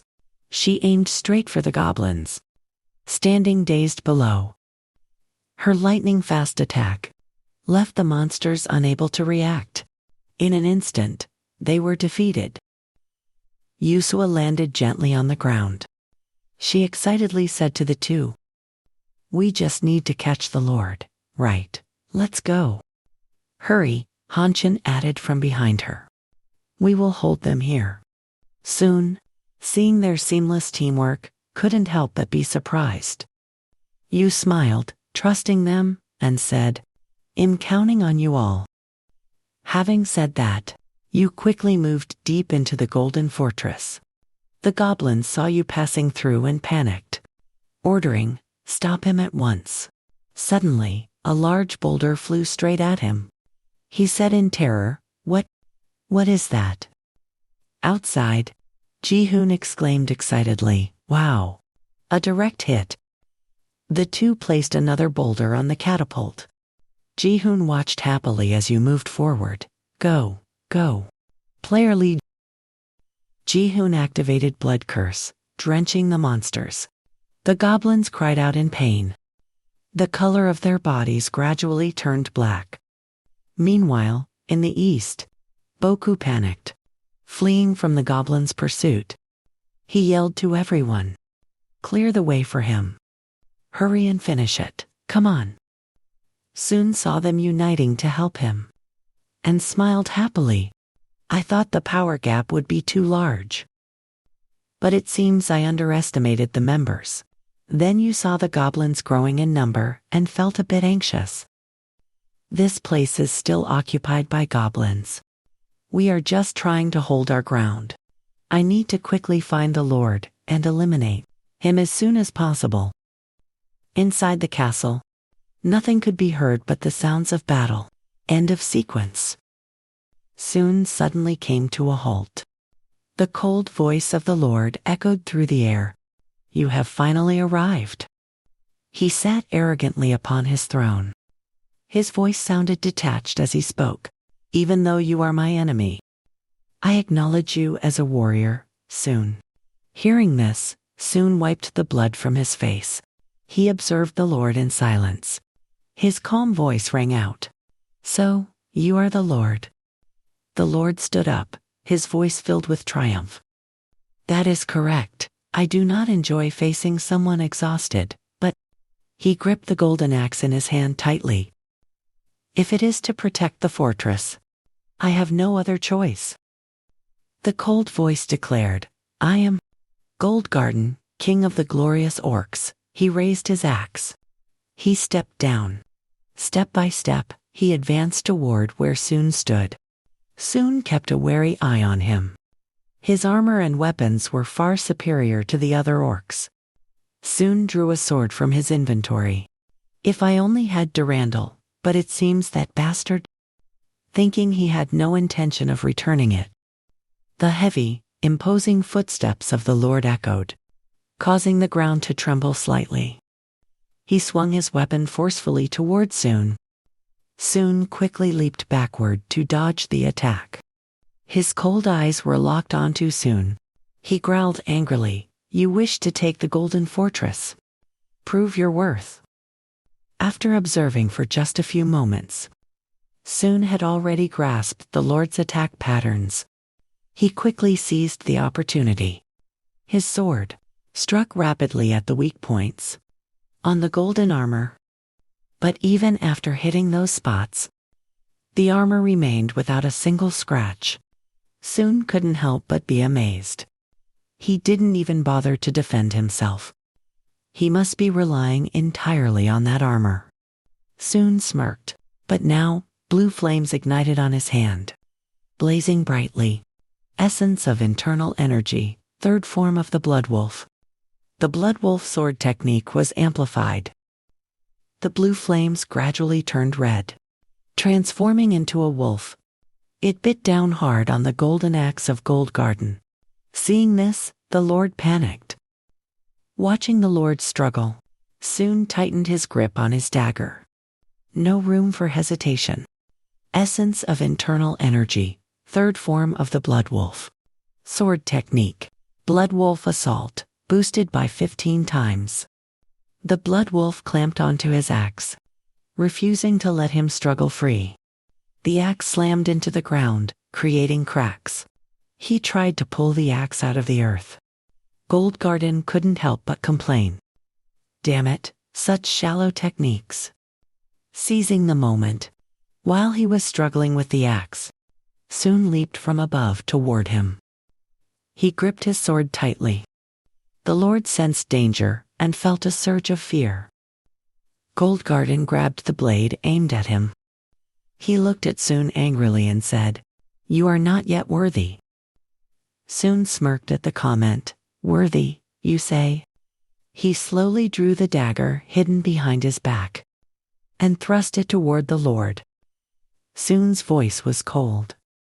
If I take it, it becomes mine. Essence, treasure of greed unlocked. The holy sword of Trinken. When Hop Excalibur, along with Long, one of the 3 holy weapons of King Arthur. Known for its meaning. White hilt in the form of a dagger. The dagger in his hand flashed with light. Seeing the glow, the Lord panicked and cried out. That light. Soon tightened his grip on the dagger and approached him. Soon smiled at him. What about this dagger? The light from the dagger crept closer to him. Goldgarden saw this and grew frantic. So dangerous, I have to stop it. He began to break into a cold sweat. Goldgarden looked helplessly at his axe. I need to counterattack now. But no matter how hard he tried, the axe would not budge from the ground. He gritted his teeth, worried. You? Still not moving? He abandoned the thought of resistance and closed his eyes. Soon lunged toward him, his eyes cold and sharp. The Lord suddenly accepted the truth. Ah, he is the one who truly possesses the qualities of a king. Soon pierced his heart. His solid armor began to shatter. Feeling the dagger pierce his body, he let out a loud roar of pain. Essence, the Lord of the Golden Castle has been defeated. Your level has increased. You have received the Golden Scepter. You have received the glorious golden armor. The Lord's body began to glow, the dagger. Having completed its task, it shattered into pieces. Soon looked at the dagger in his hand. As it broke, feeling a twinge of regret. What a shame! Looking at the weapon, he remembered the old man. This was the first weapon the old man created. I suppose I couldn't use it forever. He tightened his fist. Essence, the Lord of the Golden Castle has been devoured. By absorbing nutrients, all your stats increased by 2. Soon was startled to see the notification. You have finally conquered the final and strongest fortress, the Golden Castle. Seo-jun, seeing that Soon had cleared the 4th stage, said hurriedly, if things continue like this, there will be a problem, Captain. He looked at the computer screen. What do you think about the guild? Soon conquered the Golden Castle too quickly. That's thanks to the tutorial pass. Seo-jun continued to explain. The other constellations will surely question the fairness of this. Ji-hoon, listening to his complaints, gritted his teeth and said, shut up. He looked at him and asked, do you think any other player could have conquered the Golden Castle? Seo-jun hesitated. Well, that would be very difficult. He explained to him seriously. This isn't about the tutorial pass. Only one player in history has ever conquered the Golden Castle, and furthermore, Jung Soon is the first human to ever do it. He stared at Seo-jun and asked, do you know which constellation is watching Jung Soon? He hesitated to answer. I haven't confirmed that yet. He said calmly, it is the demon of greed, Mammon, and the demon of gluttony, Beelzebub. He was astonished. Really? Seo-jun asked hurriedly. Isn't it true that most of the 7 deadly sins still don't have a contractor? And he has 2 of them. Ji-hoon replied, exactly, that is the reason. The reason why this is a problem. His dark eyes stared at the computer screen. But that's not all. The members of the Jeng group, none of them are mediocre. A human from a dimension called Earth, without magic or supernatural powers, is causing a huge wave in this tutorial. He said firmly. From now on, I will establish a special task force. We will investigate and analyze the Jeng soon, as well as joining his team. Seo-jun replied, yes, understood. At the lavish banquet filled with food, they were excited. Thank you all for your hard work. They happily shared the food with one another. A loud voice suddenly rang out, "Great job!" Dongbo slammed his hand on the table.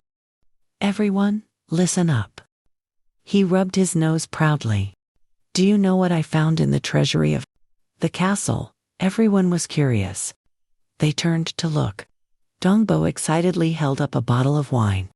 "It's wine, everyone." Seeing the bottle, they were thrilled. "Huh? Wine," others answered happily. "It's been so long since I've had a drink." Suddenly, feeling the strange atmosphere around him, he felt awkward. Silence. Soon, sat at the head of the table. He sat silently, with his arms crossed. The lively crowd suddenly fell quiet. He pondered, "I have been too strict for too long." Soon spoke calmly. "Is that enough?" Essence, treasure of greed unlocked, desert bone. He took out a large bottle of wine for everyone. "Since we have all worked so hard, let's raise a toast."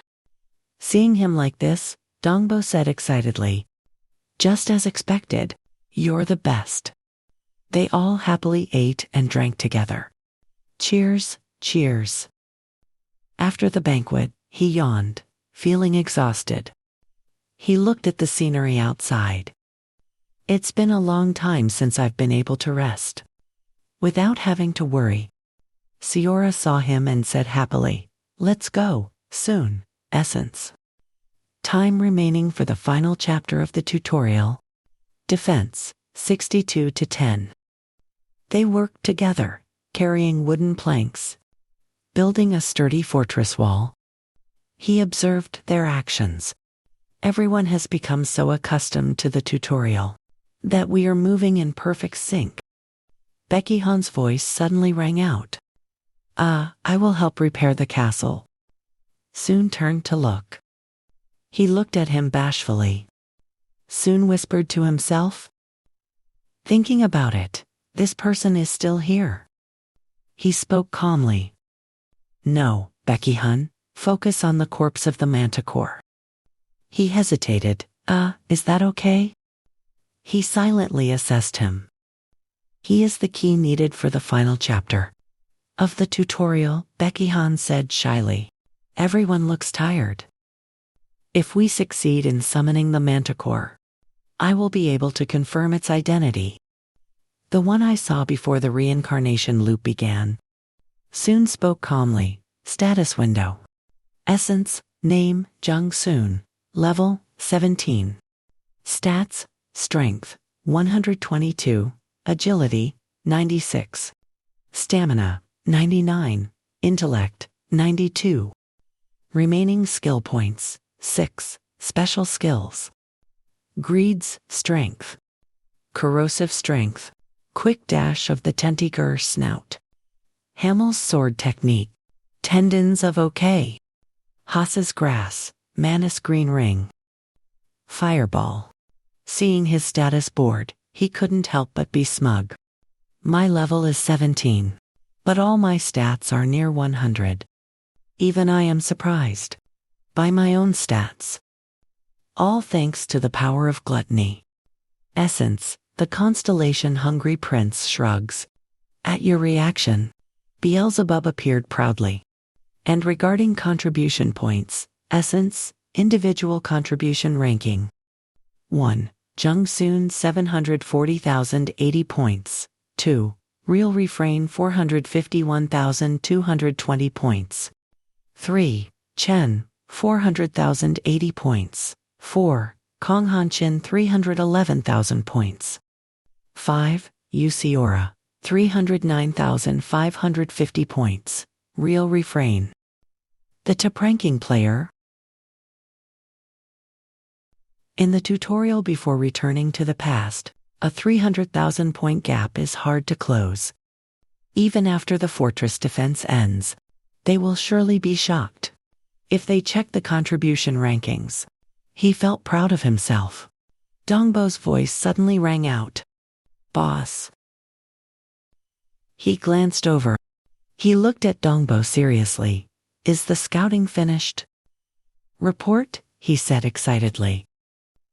Yes, as you said, other guilds have started to arrive. Some are conducting sieges to take fortresses like we did, he said hesitantly.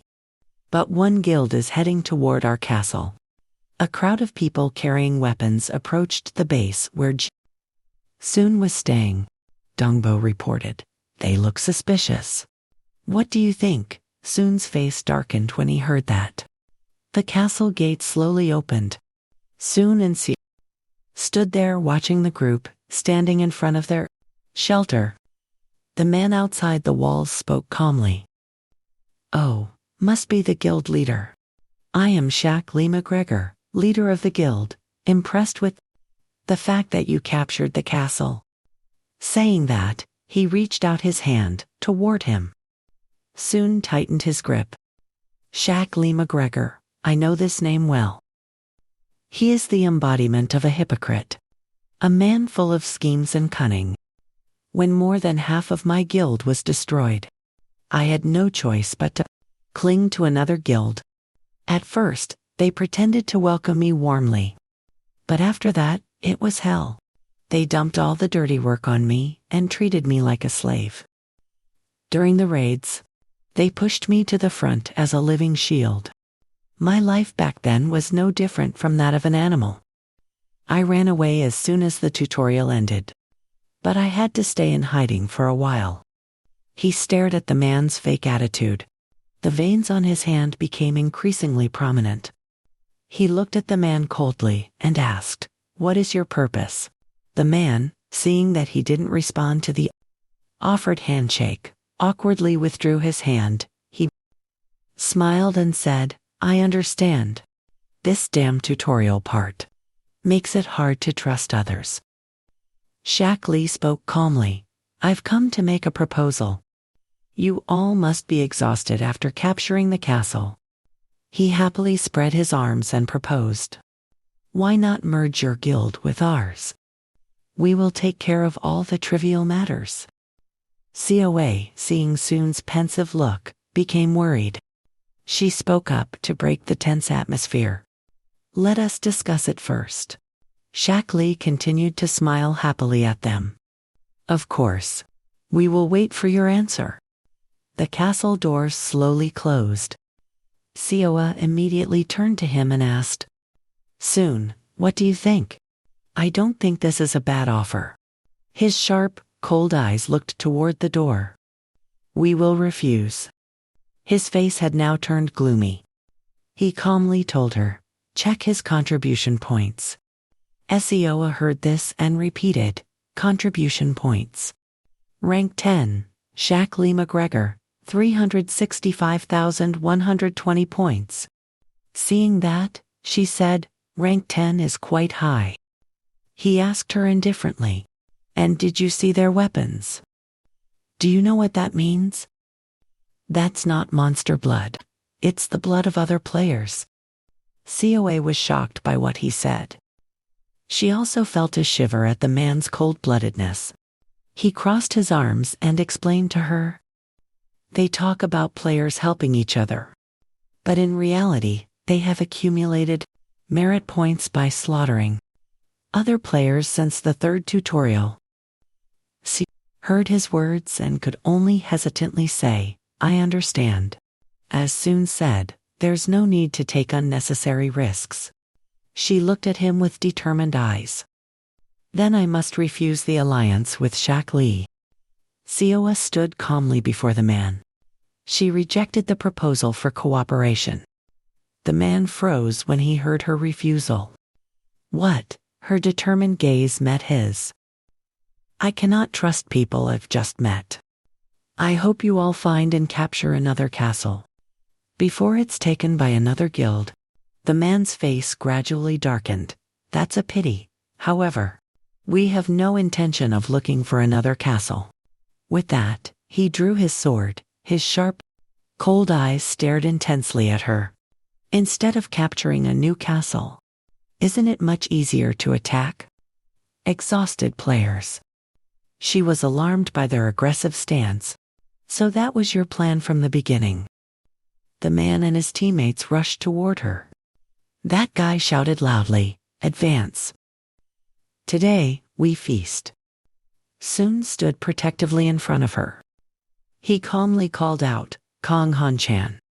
Hearing the call, he leaped high into the air. He clenched his fists toward them. He roared, "Let's fight." His powerful punch caused the surrounding ground to crack. They scrambled to dodge. Sensing something strange, they shouted in panic. Shaq Lee, seeing the situation was bad, quickly spoke up. "This is just a surprise attack. Everyone don't panic. The ground is only shaking a little." Sun placed his hand on the ground. "Treasure of Greed has been opened, lava. One of the mystic spells created by the Tower of Fire. Boiling lava." His sharp eyes looked toward them. The ground cracked, and streams of lava flowed out. Combo skill with Kong Han. Boiling battlefield has been activated. The boiling lava gradually burned them. Cries of pain rang out.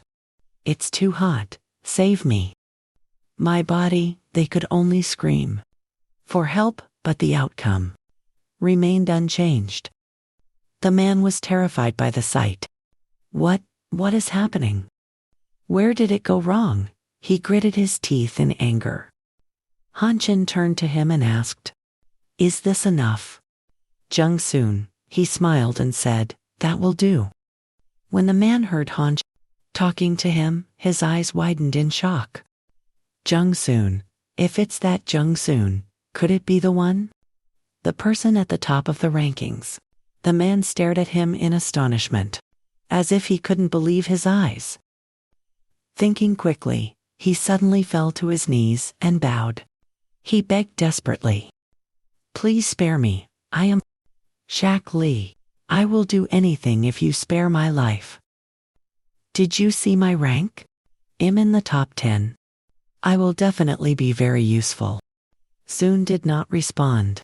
He only looked at the man with eyes full of killing intent. Seeing that the opponent would not forgive him, Shaq Lee gritted his teeth and snorted coldly to himself. His next move caused Seo, standing behind, to be taken aback. Shaq Lee slammed his head hard against the ground. He spoke loudly and earnestly. "I apologize for attacking you, but I was only thinking of my team members. You understand, right, that team members are more precious than anything else." After hearing this, Seoa lowered her head slightly. Her tone became softer as she agreed. "Yes, you are right." She glanced toward Sun and thought, "Good. I made the right decision by changing targets." Seeing Seoa's relaxed expression, Shaq Lee rejoiced inwardly. This woman seems a bit soft. Before he could even compose himself, a slash sent his head flying high. "What? Why is my vision tilting?" It turned out COO was the one who finished him. A clean but very ruthless strike. Shaq Lee's body slumped heavily to the ground. Blood gushed out like a waterfall. Looking at her blood-stained sword, COO was filled with determination. She looked down at the fallen man and affirmed firmly, "Just as you said, my team is the most precious thing." Sun stood to the side, observing the whole situation. He was inwardly amazed, thinking, "I didn't expect that." To think she would take down a player who was begging for mercy without hesitation, even though she doesn't seem completely calm.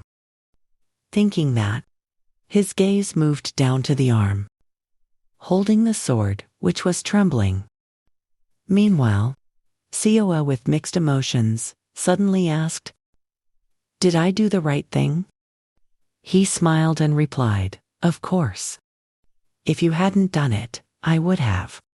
Let's go inside. We need to complete the repairs on the city gate." She quickly replied, "Yes." At the same time, the system displayed a notification. 60 hours and 02 minutes remaining until Tutorial Chapter 5, Defense. In another place, the system appeared. The true treasure of greed has been opened. Immediately, the city gate was restored to its original state. A new gate was created. The system promptly explained the materials. Mineral sap. Sap from mineral trees is as hard as ore. It has excellent adhesive properties. Seeing that scene, Jungbo spoke up excitedly. The broken city gate is back to normal.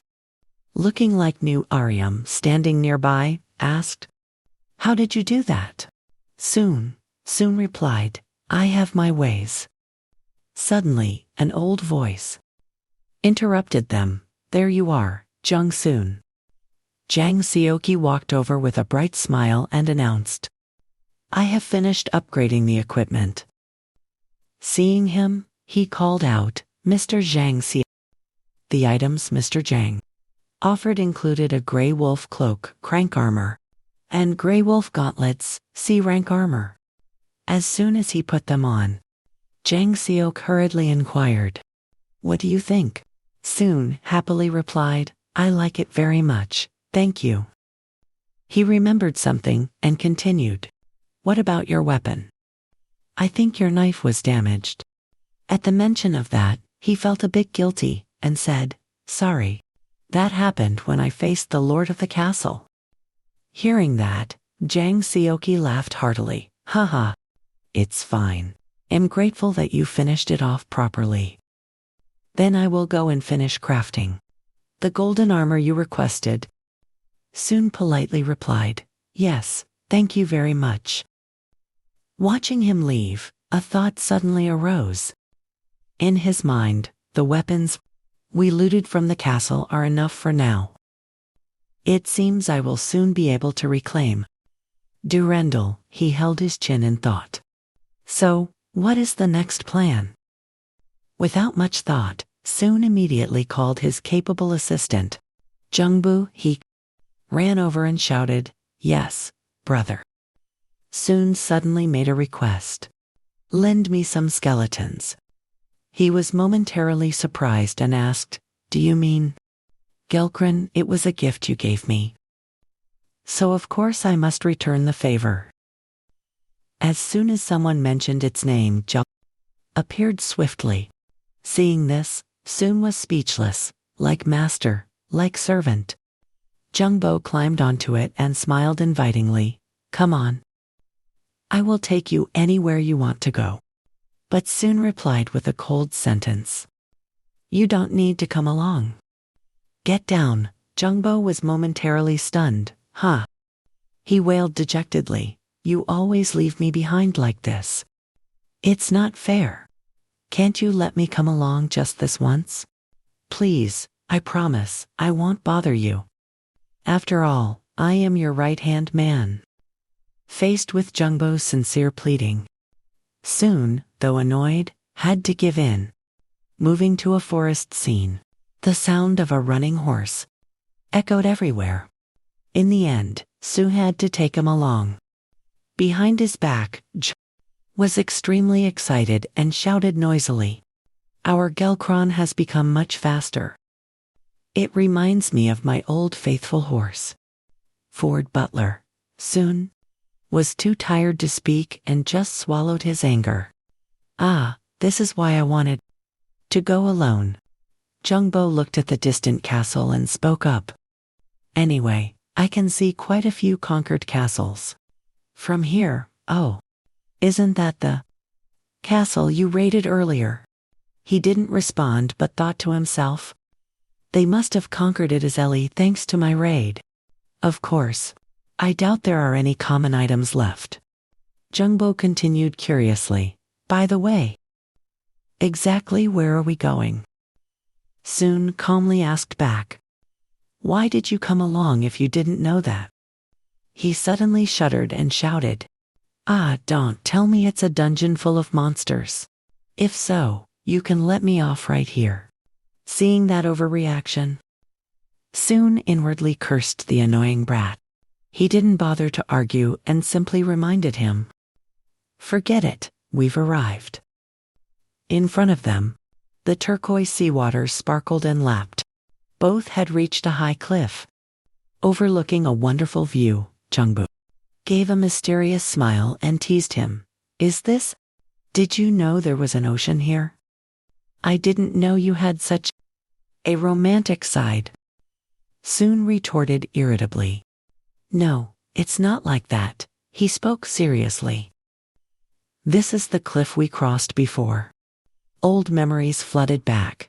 Jung couldn't believe his ears and asked, Huh, you mean the cliff we crossed at the end of chapter 3? But there is no bridge like the one we crossed. And there's no land on the other side. Anyway, it's good to see the ocean. After a long time, let's catch some fish and have spicy fish soup for dinner. Soon's face suddenly turned cold. The corners of his lips curled up calculatingly. At the same time, System, Treasure of Greed has been opened. He immediately reached out his hand. A yellow electrical current suddenly surged. Soon summoned the lightning spear. An attack magic from the purple tower. It creates a lightning spear to pierce through the enemy. Jungbo, seeing such terrifying power, was momentarily speechless and called out, Soon, without saying a word. Soon took a leap and threw the spear. The lightning surged forward with his full power. The lightning spear sliced through the air. It flew to a certain point and then condensed in midair. The system appeared again and stated, The power of the lightning spear has been enhanced according to the principles of the Black Tower. Unexpectedly, it struck straight down into the sea, causing the water to erupt in chaos. Hit by the strike, a sea monster surged up from beneath the water's surface. It let out a thunderous, earth-shaking roar. Jungbo could not believe his eyes. Terrified, he pointed ahead and asked, What on earth is that? Soon felt a slight sense of relief in his heart. It is just as I thought. This sea monster is called Darakan. It let out a massive roar. At the same time, Jungbu's scream rang out. What the hell is that thing? Soon was the one who knew best. Sea monsters appear when Chapter 5 of the tutorial begins. Before the regression, we guessed their origin was somewhere out there. It is right here, rising from the sea. If so, I have confirmed one more thing. As soon as Darakan dove back into the sea to escape, the system appeared. It reported that the constellation Floating Crow is looking down at the deep sea, one of the 7 demon gods ruling the demon realm. This is also where Leviathan's Chapter 5 tutorial. 10 minutes left until the defense starts. Inside the fortress, Soon raised his voice to remind everyone. Please perform a final thorough check. Is the ammunition for the catapults ready? Everyone answered in unison. Everything is ready. The catapults have been moved to higher ground for firing. A line of archers has already drawn their bows, prepared to fire. Soon walked over and stepped 1 foot onto the rampart, holding a large bow in his hand. His eyes were filled with determination as he looked down. Sioa spoke up, sounding a bit worried. We will get through this time as well, right? He smiled firmly and affirmed, of course. At that moment, Jelkrin had reached the fortress. On its back, Joseph hurriedly shouted at the top of his lungs, They're here. They are actually rising from the sea. Sea monsters began to crawl onto the shore one by one. With long legs and sharp arms, the entire army of sea monsters opened their mouths wide, letting out a massive roar, signaling that the real battle had begun. Jungbo turned his head. Seeing them, he was paralyzed with fear. He hurriedly climbed up the wall to escape.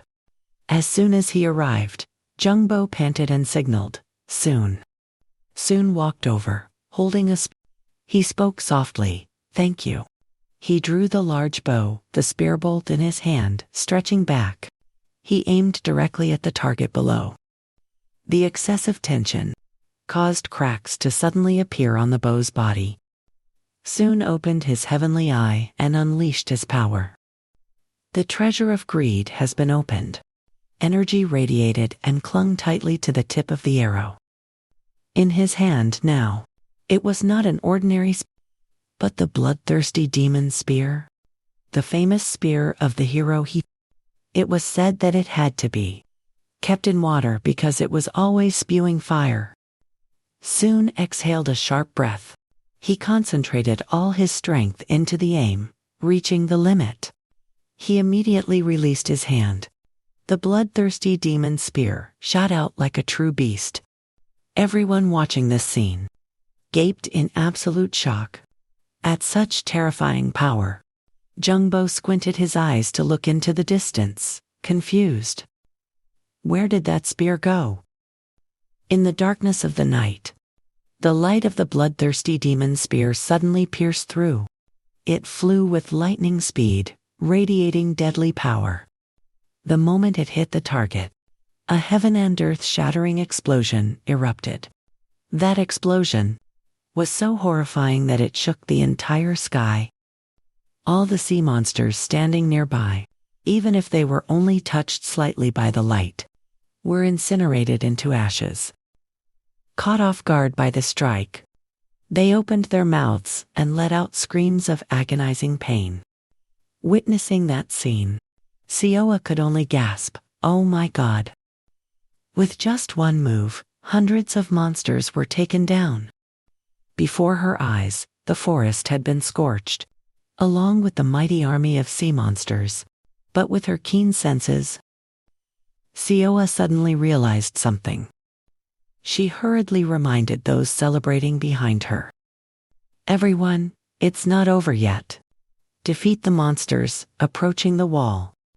They answered in unison, "Yes," as soon as the order was given. All the archers continuously loosed their arrows. Catapults were also used simultaneously for support. The remaining monsters, hit by arrows, howled in pain. Suddenly, Soon spoke softly. "This should be enough for you to defend yourself." Sioa asked in confusion, "What? Where are you going?" Soon did not answer, but smiled and said, "I am counting on you." With just that smile, Sioa understood the intention behind it. She smiled back and replied, "Leave this part to us." Below the fortress wall, Soon charged straight forward. He swung his sword, slashing any monster that blocked his path. At that moment, the system announced, "The entire battlefield on the cliff has been designated under the authority of greed." The maw of greed lunged forward to devour the monsters. A sea lizard has been devoured. Nutrients absorbed. Agility increased by 2 and intelligence increased by 1. A blue water snake has been devoured. Nutrients absorbed. Health increased by 1 and intelligence increased by 2. The constellation Hungry Prince declares that he can finally break his fast, devouring prey without stopping. After reading the notification, Soon said dissatisfiedly, "Isn't the stat increase a bit too small, the constellation?" Hungry Prince argued that eating the same dish repeatedly becomes boring. He shook his head, thinking to himself, "You are quite demanding." Soon had no choice but to sigh. "Fine then." He stretched his hand forward. Using a lightning wave, he bluntly finished off all the monsters ahead.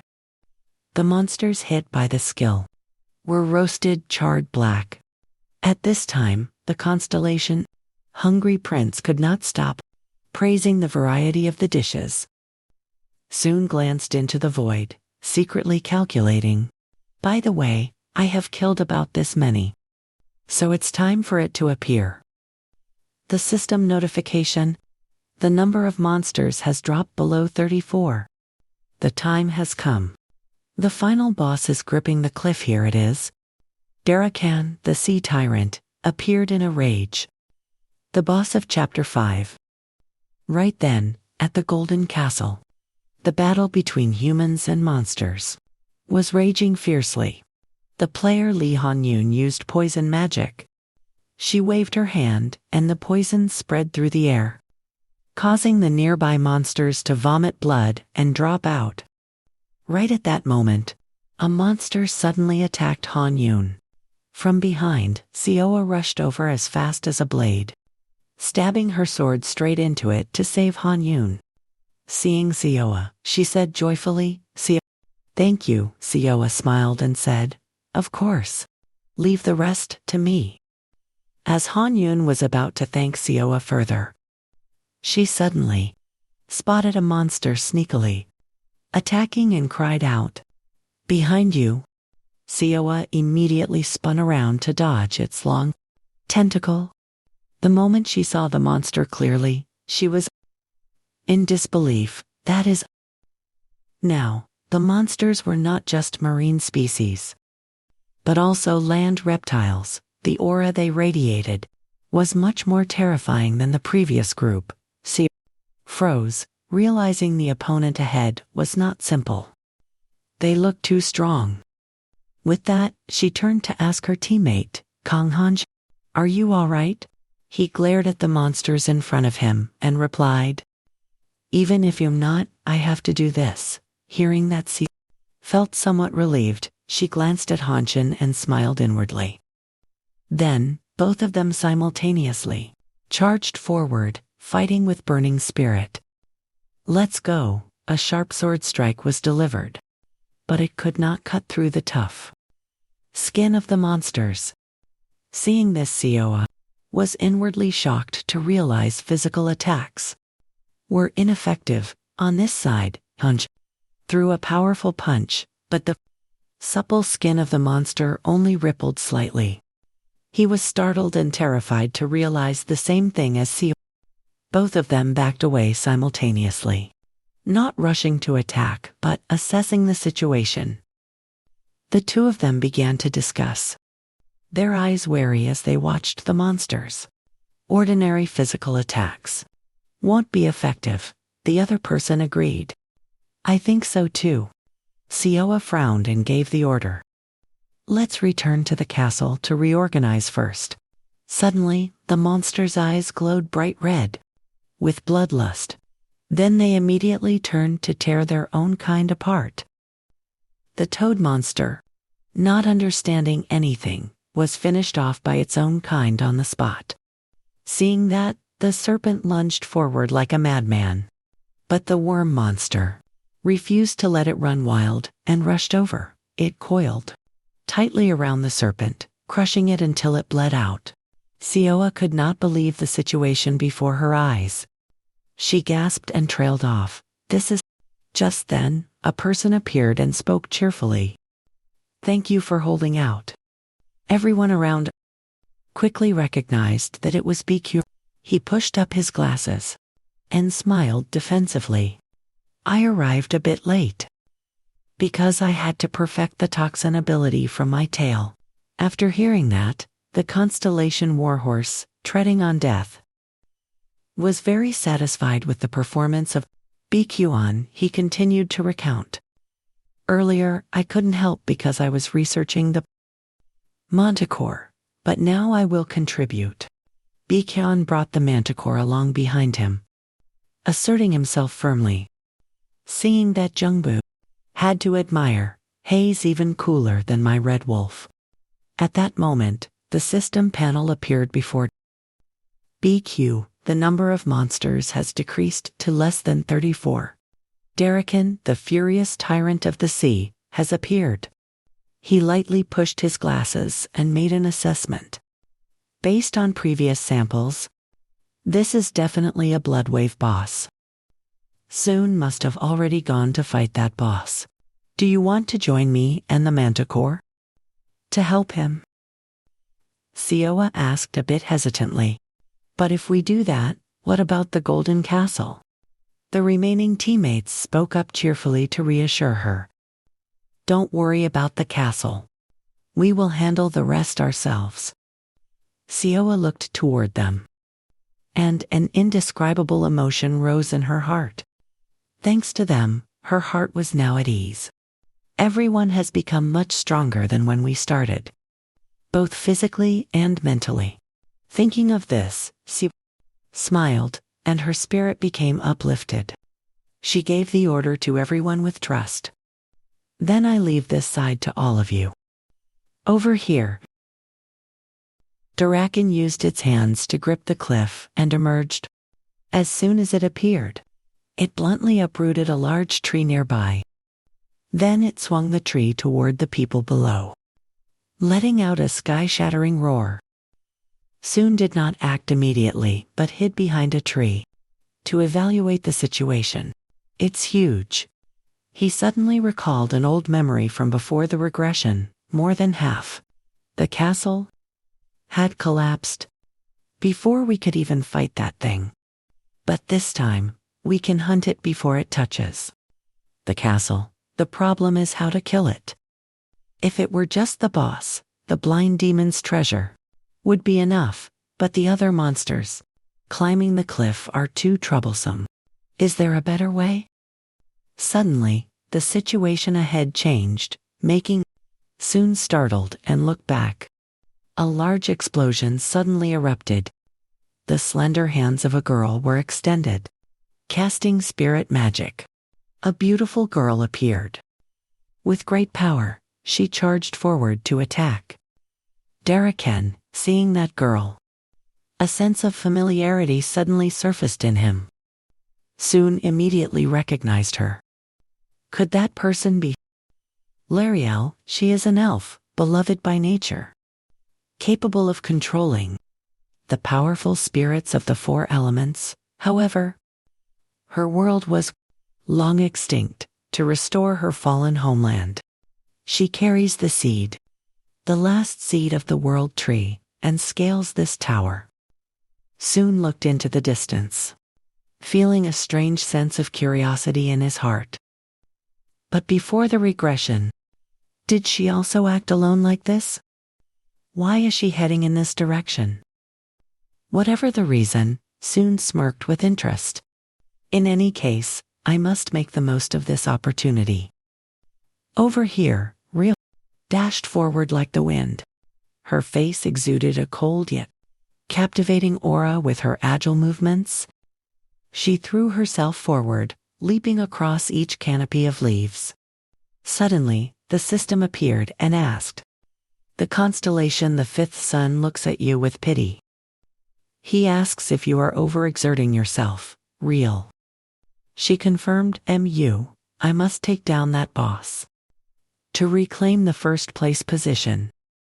The constellation the fifth sun looks at you with deep sympathy, Real. He asks curiously, but the goddess is also keeping an eye on her. Isn't she? The system replied. The constellation the fifth sun chuckled. He finds your jealousy quite adorable, Real. She narrowed her eyes, her heart filled with determination. I cannot lose the top spot like this. My goal is the Garden of Eternity, which is said to exist within the tower. I must plant the seed of the world tree, there to revive my extinct tribe. The system appeared again and stated, the constellation the fifth sun comforts you. He says you have done very well. She thought to herself reluctantly. But this is the last seed of the world tree, the final hope of my people. My current power is still not enough. Thinking, up to this point, she launched a strike and took down a monster.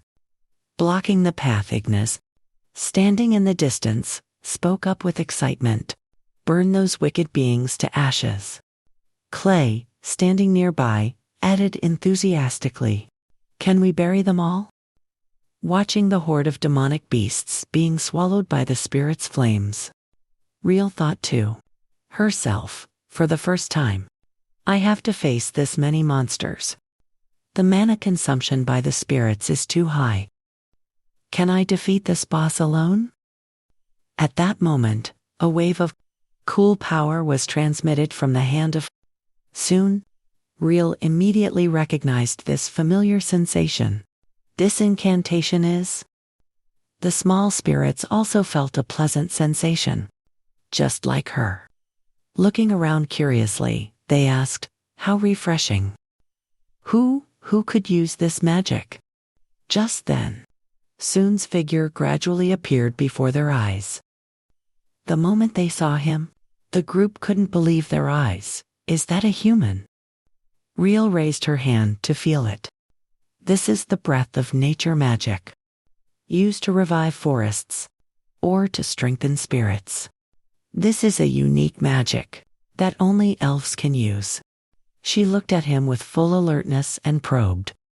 Why can a human use elf magic? He tilted his head, evading the question. But right now, there are more important matters. Just then, Darrakan slammed its foot hard onto the ground. The loud noise jolted Riel awake. She returned to the battle. Darrakan had left the water and moved deep into the forest. It let out a deafening roar. Soon spoke first in a cold voice. You came to fight that thing too, didn't you? So, why don't we cooperate? Though reluctant, Riel could only accept and thought to herself, he could have attacked me while I was weak. But instead, he used magic to heal me. I suppose he has no ill intentions. At least for now. After thinking, she immediately accepted the offer. Fine, only for this time. Just then, Darrakan's glowing red eyes suddenly lit up. It opened its massive maw and let out an ear-piercing roar. The furious tyrant of the seas. Darrakan activates Dragon's terror. Fear filled the air from the roar of the angry dragon, creeping into their bodies. Its overwhelming prowess caused both of them to freeze in place. Soon gritted his teeth in discomfort. Ah, my body. He cursed under his breath. Damn it! To suddenly get hit by a debuff. This isn't fair at all. I didn't even have time to counter. By my authority. Move, damn it. Suddenly, he felt his arm trembling.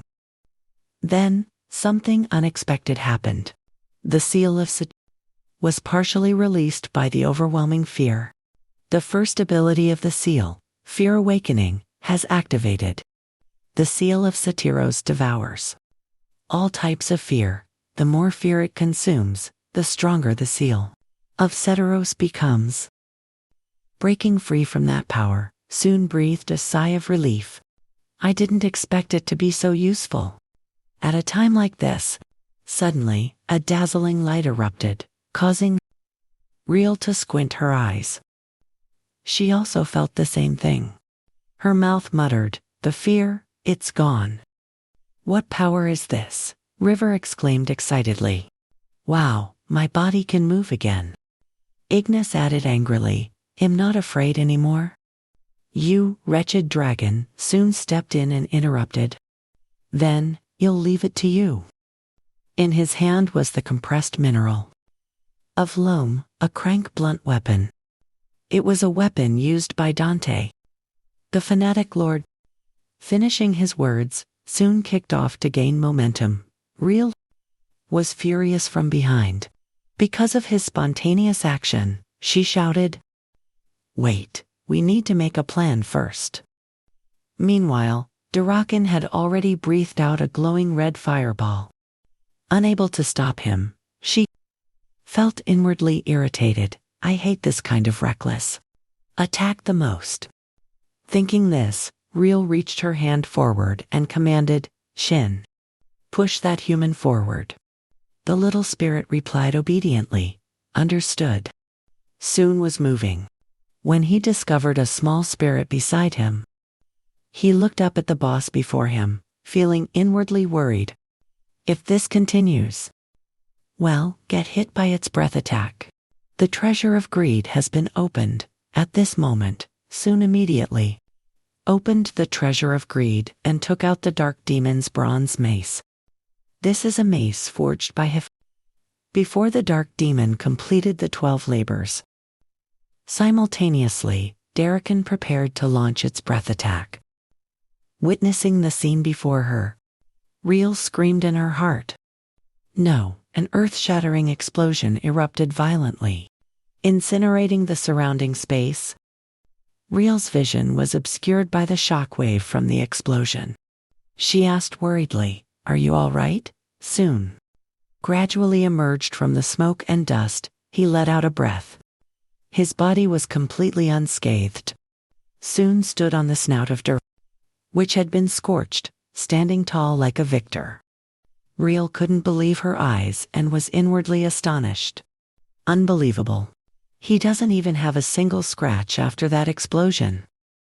Soon put away the weapon in his hand and muttered, "As expected, a crank weapon. Can only land one real hit." Real rushed over to demand an explanation. "How did you do that? Blocking a breath attack like that?" He explained nonchalantly. "Just before it breathed out, I struck Daraken's snout with my mace. When its mouth closed, the breath exploded inside its own mouth." Having said that, Soon looked down at his hand and thought, "That blow caused significant damage. But from that impact just now, I have to say, this guy is insanely tough." Daraken opened its eyes and regained its composure. Soon looked at it warily and continued to calculate. "Even so, I took advantage of the moment it let its guard down to land the first blow. It was quite effective." Real spoke up from behind. "Do you have a plan?" He replied, "I need to find its chest scale. I'll take the lead, you just need to support me." Hearing that, she closed her eyes and confessed, "I thought you didn't have a plan at all. But it turns out you know a dragon's weakness." Riel stood her ground and spoke firmly. "Leave it to me." The small spirits spoke in unison. "Good luck. I will help." Soon took out the brank golden halberd from the void. A long reach weapon. This is the weapon of the Lord of the Golden Fortress, known as the Cleaving Axe. It possesses terrifying destructive power. Soon silently evaluated the item in his hand. Its weight is completely different. Compared to ordinary spears, it won't be easy to master.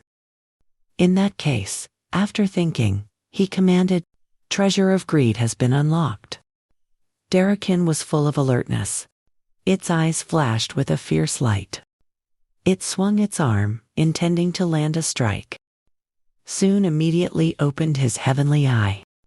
His power surged. He raised the halberd to block its powerful strike. That move just now was the halberd technique of the Greg Empire. A unique method of using long reach weapons of the Greg Empire's knights, developed through long years of warfare to overpower enemies without worrying about their armor. Soon was momentarily startled. A sharp pain surged through his body. He looked at his bleeding hands in shock. "It's much stronger than I imagined. Even though I blocked the blow, it was still that powerful. If the battle drags on, things will become very difficult. I need to take it down in a single blow. I'll have to borrow the power of another treasure." Thinking this, he unlocked the Treasure of Greed. The weapon in Soon's hand swung, slicing through the air. Standing behind, Soon was the conqueror of the battlefield, Sky Piercer. This is said to be the weapon of Lu Bu Fengxin, the god of war at the end of the Eastern Han Dynasty, and the strongest warrior of his era. He called out loudly, "Real." Hearing her name, she was startled. He raised his voice and commanded, "Support me, I will finish this in 3 minutes." She froze in shock, her mind in a whirl as she wondered, "How does he know my name?" No, now is not the time to think about that. Regaining her composure, Real replied, "Understood." Daraken continued to use its dragon breath. It shot a stream of searing fire towards them. River flew forward, using its water power, and said, "I will hold it back." The moment Daraken's flames arrived, the spirit's water, River, completely blocked it for Soon. It was now. Soon's entire body was enveloped by the spirit's water, as he flew through Daraken's flames unscathed. Reaching a certain height, He used the golden weapon to strike hard at the boss's snout. One strike, then two strikes were landed continuously on its head. The final blow struck straight upwards from below, aiming to stun it. At this moment, Soon suddenly realized the dragon's chest scale was located right under its neck. Over there. Soon immediately used the principles of the Black Tower. The power of explosive fire was amplified.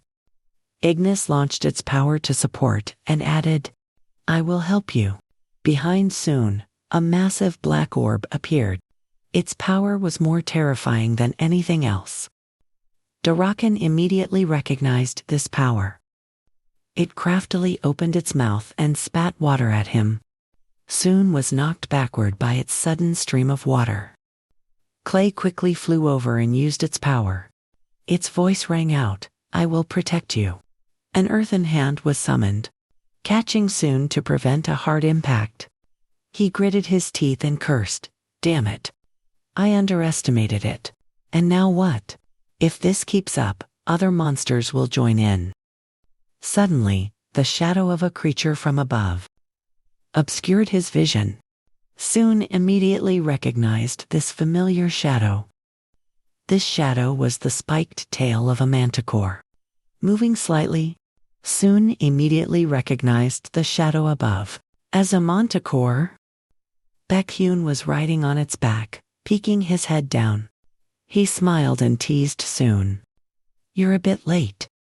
Seeing that reinforcements had arrived, Soon replied with relief. "Baekhyun, he managed to revive it." After speaking, he couldn't help but feel impressed. It's not just a skeleton. He upgraded it by 2 ranks. He brought it back in the form of a golem.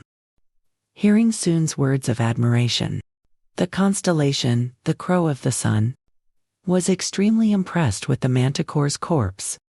Revived, the constellation, the steed that tramples death, was also proud, claiming this to be their masterpiece. Suddenly, Soon's expression changed as he realized, wait a minute.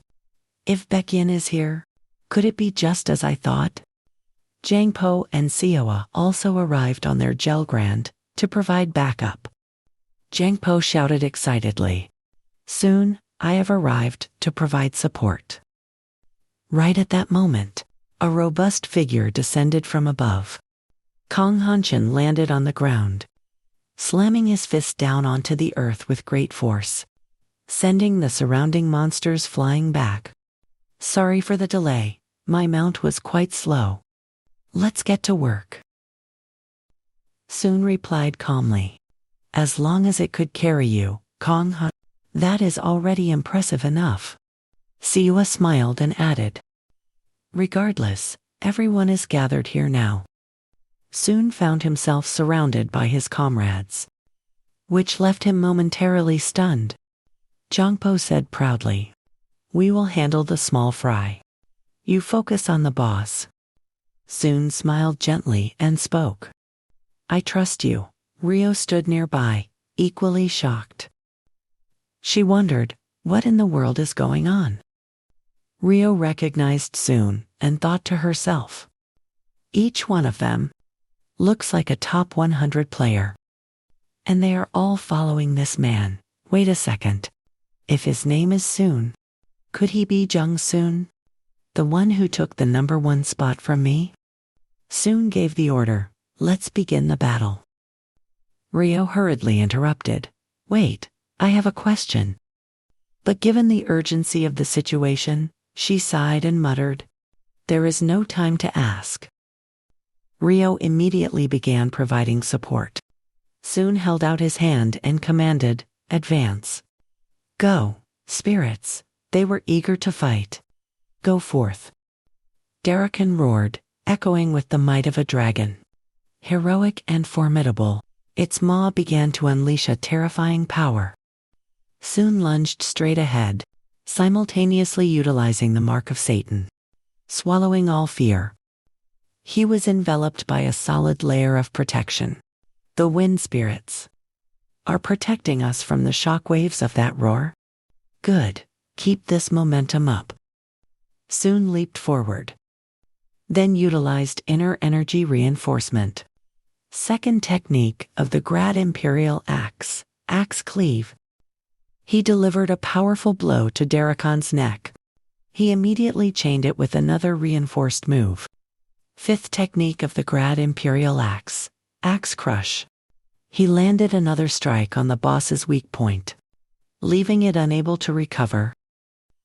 Darakon was knocked back, its legs struggling to hold steady.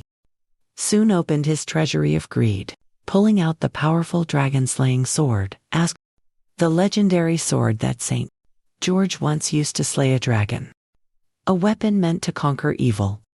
Soon smirked and declared, "Finally, this long tutorial comes to an end." With those words, he lunged toward the dragon's reverse scale and drove the sword straight into it.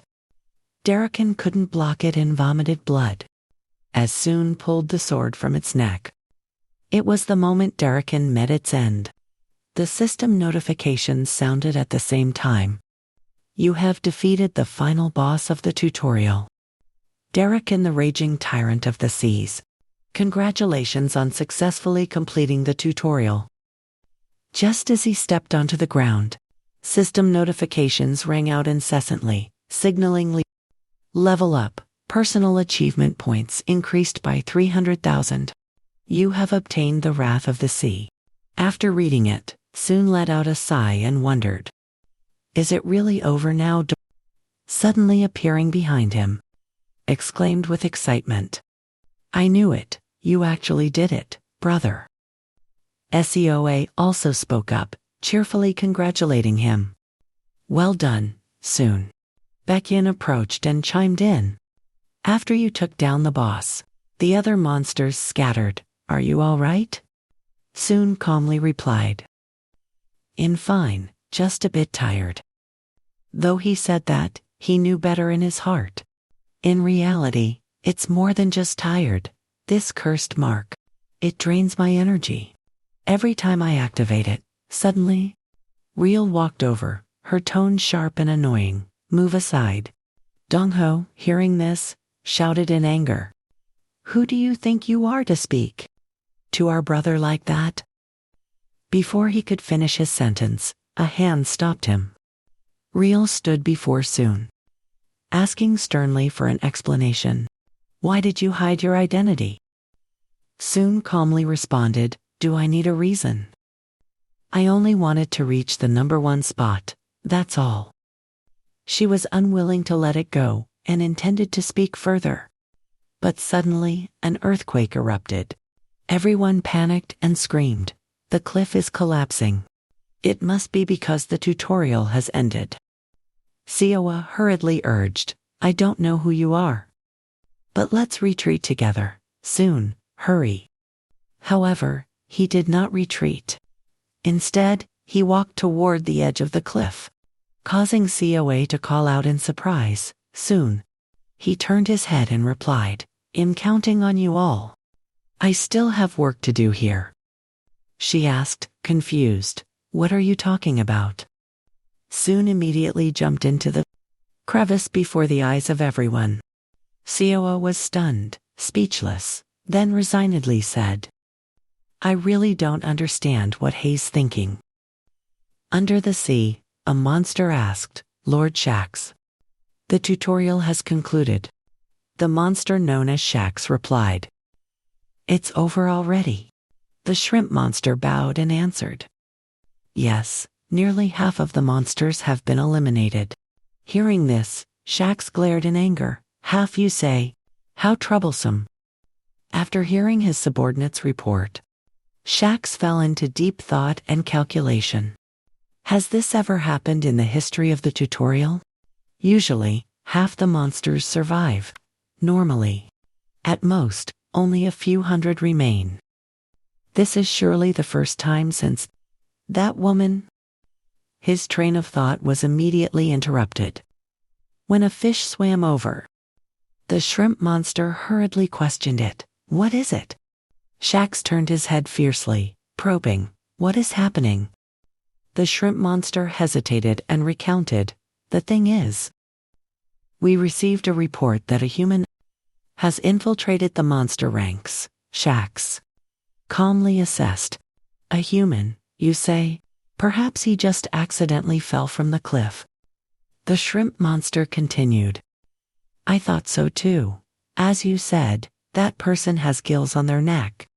Hearing that, he was startled and amazed, exclaiming, it's impossible. The human they were just talking about was none other than Soon. To be able to move underwater that quickly, he had used the gills of a mermaid, a creature half human and half with a human upper body and a fishtail. Soon understood, thinking to himself, so it was one of Mammon's treasures. I didn't expect that a human body could also breathe underwater. Soon swam, blending into the crowd of underwater monsters. Growing impatient, he wondered, how much further is it to their nest?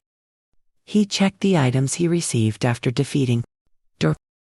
In Soon's hand was a grade A necklace.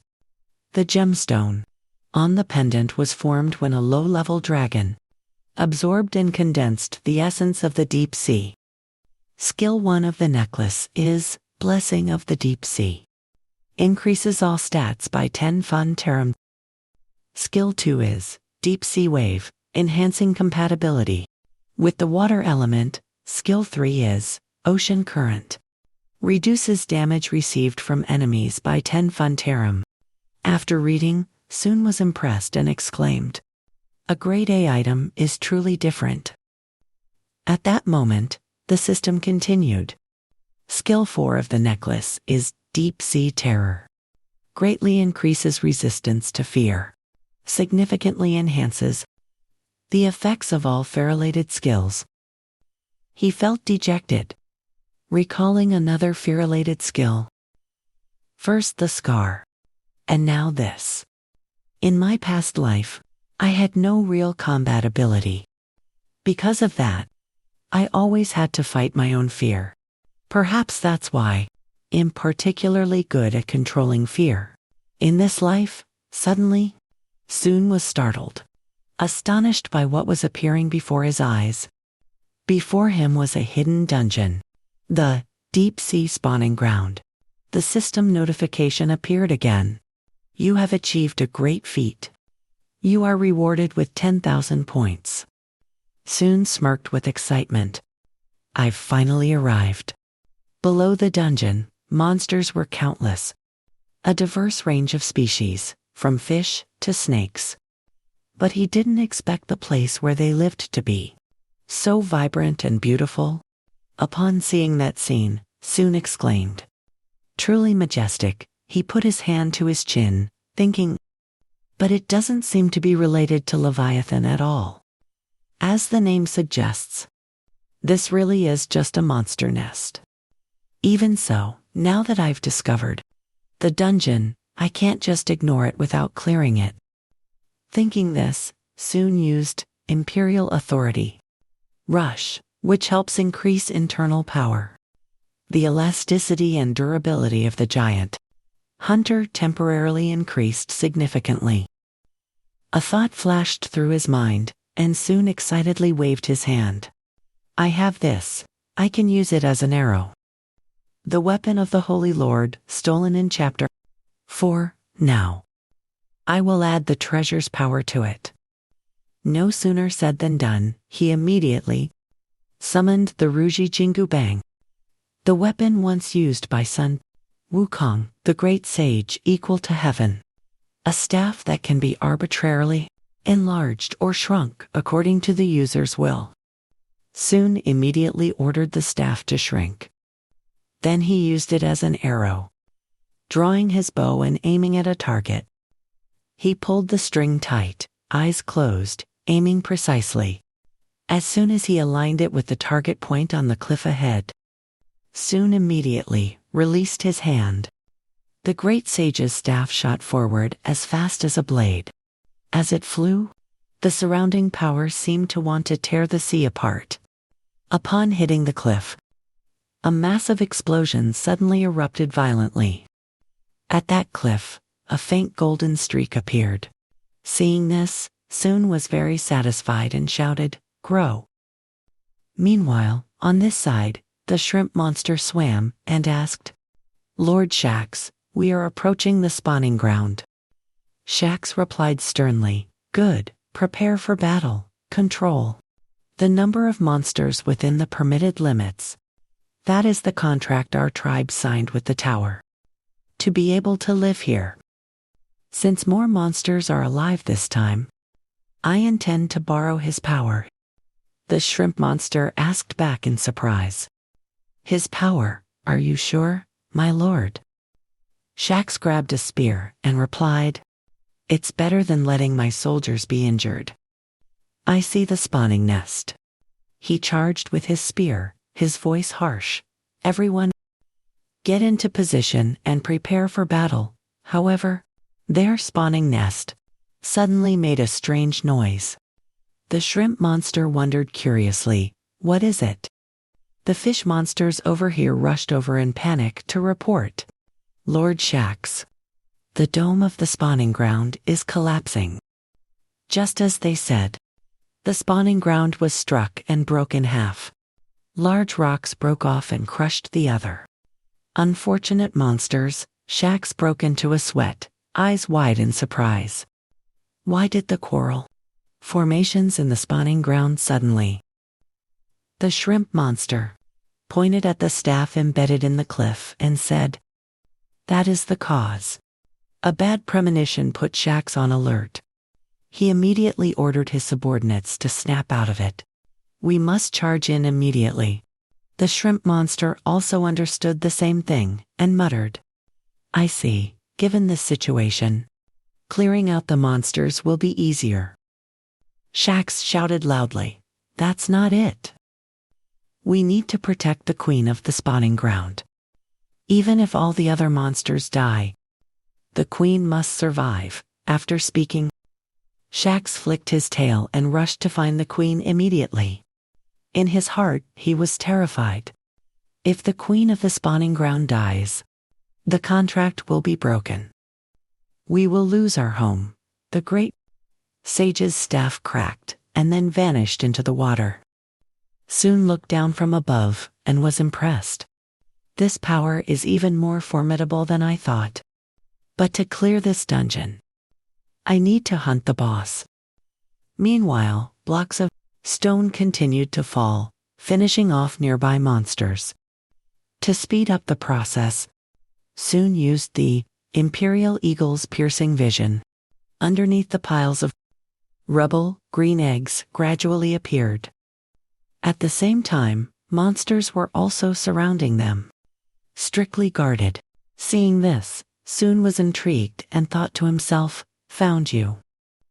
Without a second thought, Soon immediately opened the treasure of greed and used the mermaid fin. His arm instantly began to mutate. Between his fingers, the fins gradually emerged. Soon narrowed his eyes, filled with determination. Let's go. He propelled himself into the currents, dashing straight toward the eggs. Soon's entire body undulated like a fish, swimming forward rapidly. Just as he caught sight of what was in front of him, he was stunned and wondered, is this a spawning ground? Amidst thousands of different blue eggs, a faint, feminine figure appeared inside one. Soon carefully approached to examine it. So this is where the monsters for the fifth wave of attacks are born. But who is the one laying the eggs and looking after them? Suddenly, a voice rang out, catching his attention. A thin, feminine figure emerged from among the eggs. She looked at Soon in surprise. Staring at him, she asked, Are you a human? Soon asked back in a cold tone. Was it you speaking to me just now? She confirmed, Yes, it was me. He pointed his spear at her, threateningly. Reveal your identity. If you have nothing to say, I will leave this place. She replied calmly, Oh my, so impatient, let me speak first. I once ruled the Guanghui Sea on the 40th floor of the tower. All of my power was dedicated to maintaining the peace of this sea. I tried my best to protect the monsters, from the oppression of the constellations and the massacres of the players, but then a demon, jealous of my achievements, cursed me with a terrible curse. Sun immediately asked, "Where is that demon?" She replied, "If you lift this curse, I will tell you. So, please come with me." Sun flatly refused. "No, I need to know the location first." Hearing this, she looked annoyed, her brows furrowing. But then, she decided to speak. To the east, the merfolk, there worshipped that demon. Sun was quite intrigued, thinking, an unexpected harvest of information. I never thought I'd find the trail of Leviathan. In this place, I could kill her right now and get it over with, but his next words made her happy. "If I lift the curse for you, what do I get?" He knew best that it was better to exploit everything fully. She held her face in sorrow and lamented, "I have been truly wronged." Sun smirked and retorted, "Just because of one demon?" He knew full well that she was weaving a tall tale. If she was talking about the queen who once ruled the Guanghui Sea, he remembered reading about her in a history book. Before he regressed, a tyrant had dyed those seas in blood and darkness, Diva. Candace, because of her lust for power, she destroyed other races, and even coveted the position of the guardian constellation of the sea. In the end, she was defeated by a constellation and exiled from the tower. She begged him earnestly, "Please, if you break the curse, I will lead you to where the treasures are kept." "I have many treasures I snatched from that demon." Sun sneered in contempt. "Tricks? Still not telling the whole truth, are you?" With that, he immediately opened the treasure of greed and took out the emperor's punishment. It was a collection of torture methods designed to extract information from enemies through mental pressure or physical pain. It recorded hundreds of torture techniques once used in the dungeons of the empire. Sun was full of confidence and firmly stated, "I will make you confess by force." She realized she couldn't deceive her opponent and backed away in fear. Impossible. Just then, in the spawning area, a massive explosion erupted violently. Outside, the monsters panicked and wondered, how could this happen? Shax froze, eyes wide in disbelief. Did that human track the monsters all the way here? If so, the queen is in even greater danger. With that thought, he swam toward the spawning area at full speed. As soon as he arrived, Shax rushed over to check the situation. Sure enough, just as he suspected, Sun was about to dispose of the queen. Shax broke into a cold sweat and hurriedly stopped him. "Stop." Sun's hands stopped simultaneously. He turned his gaze toward the monster that had just arrived with high vigilance. Shax, seeing Sun, gasped in disbelief. Not a human, but a merfolk. He was confused. No way. Merfolk should have been extinct a long time ago. She begged for her life in a shrill voice. "This guy is crazy. I've already given them all the treasures they demanded." Soon, he smirked and called out, "Hey, you shirk. Why don't you start by introducing yourself?" As he spoke, he pointed his spear at her neck to threaten her. Shax replied obediently, "Shark, I am the leader of the merfolk tribe. First, take that spear away from the queen, and then we can talk." He intentionally made it difficult for him. "Don't you think you should give me a reason to do that?" First, Shax was momentarily speechless, stammering that. Watching his reaction, Sun seemed to understand. It seemed the merfolk had a reason to protect the queen, even though she had betrayed Leviathan, whom they served. If he didn't kill the queen, he wouldn't receive the dungeon reward. But there was something more valuable to pursue. He then set a condition for Shax. "Take me to Leviathan. Then I want killed the queen. Hearing this, Shax was startled and asked, "How do you know about him?" Soon replied nonchalantly, "This one kindly told me." She was exposed and forced to make excuses. I couldn't help it. Look at what I've become. Shax sighed, holding his head. Why do you want to meet him? He tilted his head in thought. Well, how should I explain this to them? Ah, right, that guy also serves a demon lord. It would be faster if I showed him directly, thinking that. Soon immediately summoned his power. Fire flared intensely on his hands. Just then, the constellation used its massive mouth to swallow all the surrounding deep-sea eggs. Nutritional value is extremely low. Cannot absorb any ability. Seeing this, Shax was shocked and realized, this is the power of gluttony. Meanwhile, soon unleashed the true treasure of greed. Shax couldn't help but gasp in shock, even the power of greed. As well, seeing his expression, soon smirked and turned toward him. So, it's clear now. Never expected two demon lords to want to meet. My constellation. Shax stood frozen in disbelief, asking, "But why?" Soon replied coldly, "Sorry. But I don't think that's something I should explain to you." He glanced away, feeling a bit guilty.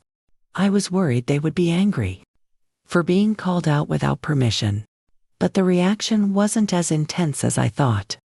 Mammon seemed to understand, and as for Beelzebub, remembering before, the constellation, the hungry prince, was begging to eat immediately, saying he felt dizzy. Soon was speechless, thinking, it seems he doesn't care about anything other than food. Shax was sensible and said, "Understood." He bowed respectfully and continued, "This one? The merfolk swears on the honor of Lord Leviathan. I promise to guide you to the Holy Land." Seeing such submissive behavior, soon smiled with satisfaction. "Then, let's go right away." Shax dove into the water and swam off. He was in front, leading the way for Soon, who followed behind. However, his heart was still filled with curiosity. Who on earth is this person? He can keep up with my speed. A merfolk without falling behind, nearing the destination. Shax said solemnly, "The Holy Land is just ahead. Please stick close to me." Soon asked suspiciously, "So we just need to pass through this place?" In front of him were very strong whirlpools, creating a large waterspout at the bottom of the ocean. Soon did not hesitate and decided, "Then let's break through in one go." With that, he lunged into the fast-flowing water, with his spear in hand, aiming to shatter the vortex. Soon reassured himself. At this speed, a small whirlpool like this is nothing. At that moment, the system suddenly sent out a continuous red alert. The power of envy surged from all directions. Your power has been temporarily reduced by 5. Due to the influence of envy. Movement speed reduced by 5. Physique and intelligence reduced by 4. Soon was momentarily frozen, unable to believe his eyes. He thought, is that the power of envy? So that's why. This whirlpool is a barrier created by Leviathan. The constellation, observing the situation with interest, wondered if he could gain. Durandal, if you die here. Soon gritted his teeth, calculating, I must do something before all my stats are drained. Thinking that, he opened the treasure of greed and took out the Wongquan serpent sword. Lantian demon spear. It was a spear that once belonged to you, Fea.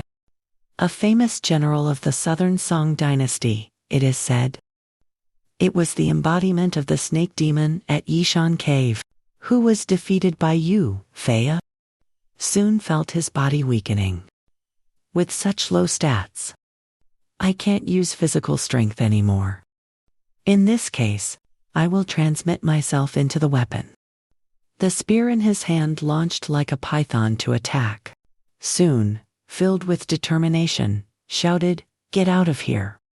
The snake demon's eyes widened as it lunged forward according to his command. They moved deep into the whirlpool, while the strength stats were continuously reporting a decrease. Soon felt his body weakening and tried to endure. My power is draining. Holding the weapon is also becoming difficult. Physical strength declined, making his hands unable to hold the spear shaft. The snake demon in front immediately realized this. It twisted its body toward him. It turned out the snake demon was wrapping itself tightly around Sun's hand and the shaft. This action simultaneously awakened his spirit. Both continued to rush through the fast-flowing water very quickly. They both quickly escaped. The influence of the power of envy. The reduced stats recovered rapidly. Sun felt bewildered, wondering, was it the power of the treasure that saved me just now? I always thought treasures were merely tools, but perhaps there is something living inside them. As soon as he set foot down, Sun muttered happily, regardless. I've finally reached the holy land of Leviathan. Right under the large cliffs, a dry skeleton gradually appeared. Suddenly, a group of monsters approached. Seeing him, they were surprised and asked, "Is that a human? He has gills and fins." Not quite a human. The two monsters asked each other, confused. But more importantly, did you just break through the whirlpool? Even the merfolk couldn't cross that whirlpool. Hearing this, he scratched his head, confused. Shouldn't the merfolk have arrived first? Just then, Shax appeared, his voice breathless. Are you okay? What were you thinking, charging straight through the whirlpool like that? Sun thought in confusion, wasn't that the entrance? Shax broke into a cold sweat, unable to believe it. How in the hell did you break the whirlpool that carried the power of envy? He forced a smile and explained, "Oh, it's nothing. I just have 2 demon lord powers." Shax scratched his head, confessing, "I regret underestimating you. Even if only for a moment, I will lead you into the Holy Land." He swam ahead and recounted. This place was originally the territory of the black whale. The black whale was a giant, brutal creature in the shape of a whale. After our constellation personally defeated it, they created this habitat for our merfolk tribe. As a token of gratitude, we built this holy land using the very remains of the black whale. After hearing the story, Sun nodded. So that's it, he thought to himself. Leviathan might be more merciful than I thought. At that moment, the constellation, the hungry prince, was curious. I wonder how the black whale's bones would taste if stewed thoroughly. The constellation of the Veil is disappointed because Sun is not dead yet. Seeing their reaction, Sun sighs in frustration. Compared to Leviathan, my constellations are truly... Having arrived at the destination, Shax immediately signals, over there. That is the heart of the black whale. It has been imbued with our constellation's power. If you place your hand on it, you can hear the words of the constellation. Sun approaches, the blue heart is beating vividly before his eyes. The moment he touches it with his hand, a burst of light suddenly flares up in Sun's head, simultaneously transmitting a voice. How unexpected! To think you could break through my power and enter here. You are truly a remarkable human. He clutches his head in pain. His head feels like it's about to explode. To think just hearing a voice could be this terrifying. This is what they call the difference in constellation rank. Just then, Leviathan appears right before Sun's eyes. In her original form, Leviathan is incredibly impressed by the small human before her, saying, "To dare to pierce through my power like that. You truly have guts, human." Her overwhelming presence causes Sun's entire body to feel intense pain. Nevertheless, he struggles to endure, calming himself down to carry on. With the plan ahead, I must recruit Leviathan at all costs. His unusual state is seen through by Leviathan. Suddenly, a lightning bolt strikes down onto him from above, and the system announces a portion of the constellation's power, sealed within the scar, is awakening and resisting, unaffected by external forces. Soon is shocked, left speechless. Another seal has been broken. Leviathan is quite surprised by the scene. She asks, "You are merely a player in the tutorial phase. Yet you possess a scar. Now I understand why the raven and the pig have their eyes on you." Hearing this, the constellation of the Veil frowns, angered by the snake's insolent words. The constellation Prince of Gluttony, asking where the pig is and demanding his share, soon bows respectfully, introducing himself. "I am the player, Jung Soon." She leans forward, wondering, "You must know about me. What reason could you possibly have to seek me out with such a reckless challenge?" Soon doesn't rush to answer, thinking, "We don't have much time to talk. I will get straight to the point." With that thought, he boldly declares, "I wish to propose a cooperation with the Demon King of Envy." Leviathan is surprised. "Are you saying you want to become my apostle?" Soon confirms, "Something like that. I want the power to climb to the top of the tower." She narrows her eyes in disgust. "Something like that? What supreme arrogance! Those other two may have granted you power without a contract, but I am not that foolish." Hearing this, the constellation of the Veil glares at the snake, as if ready to strike it down immediately. Although Soon had anticipated this, his mind is still in turmoil upon facing it. "This is the reaction I predicted. It is absurd to ask for power without signing a contract as an apostle." He raises his hand to his chest, sincerely, "But if you grant me power." As she sees the object before her, Leviathan is startled to realize what Soon is holding. It is currently the jewel taken from the queen in the nest. In other words, this is Leviathan's own bead. He confidently speaks up, "I will return the Demon King and the mermaid tribe to the tower." Leviathan curiously asks, "Where did you get this from?" He honestly replies, "I obtained it from the breeding ground." She recalls something and says, "Astaroth, that monster must have hidden it." Soon adds, "I heard that with this bead, we can rebuild the Demon King's temple." Hearing this, Leviathan is suspicious. This is not information that a player in the tutorial phase should know. "How did you know about this?" Soon urges her. "Isn't the important thing right now that we should discuss the agreement?"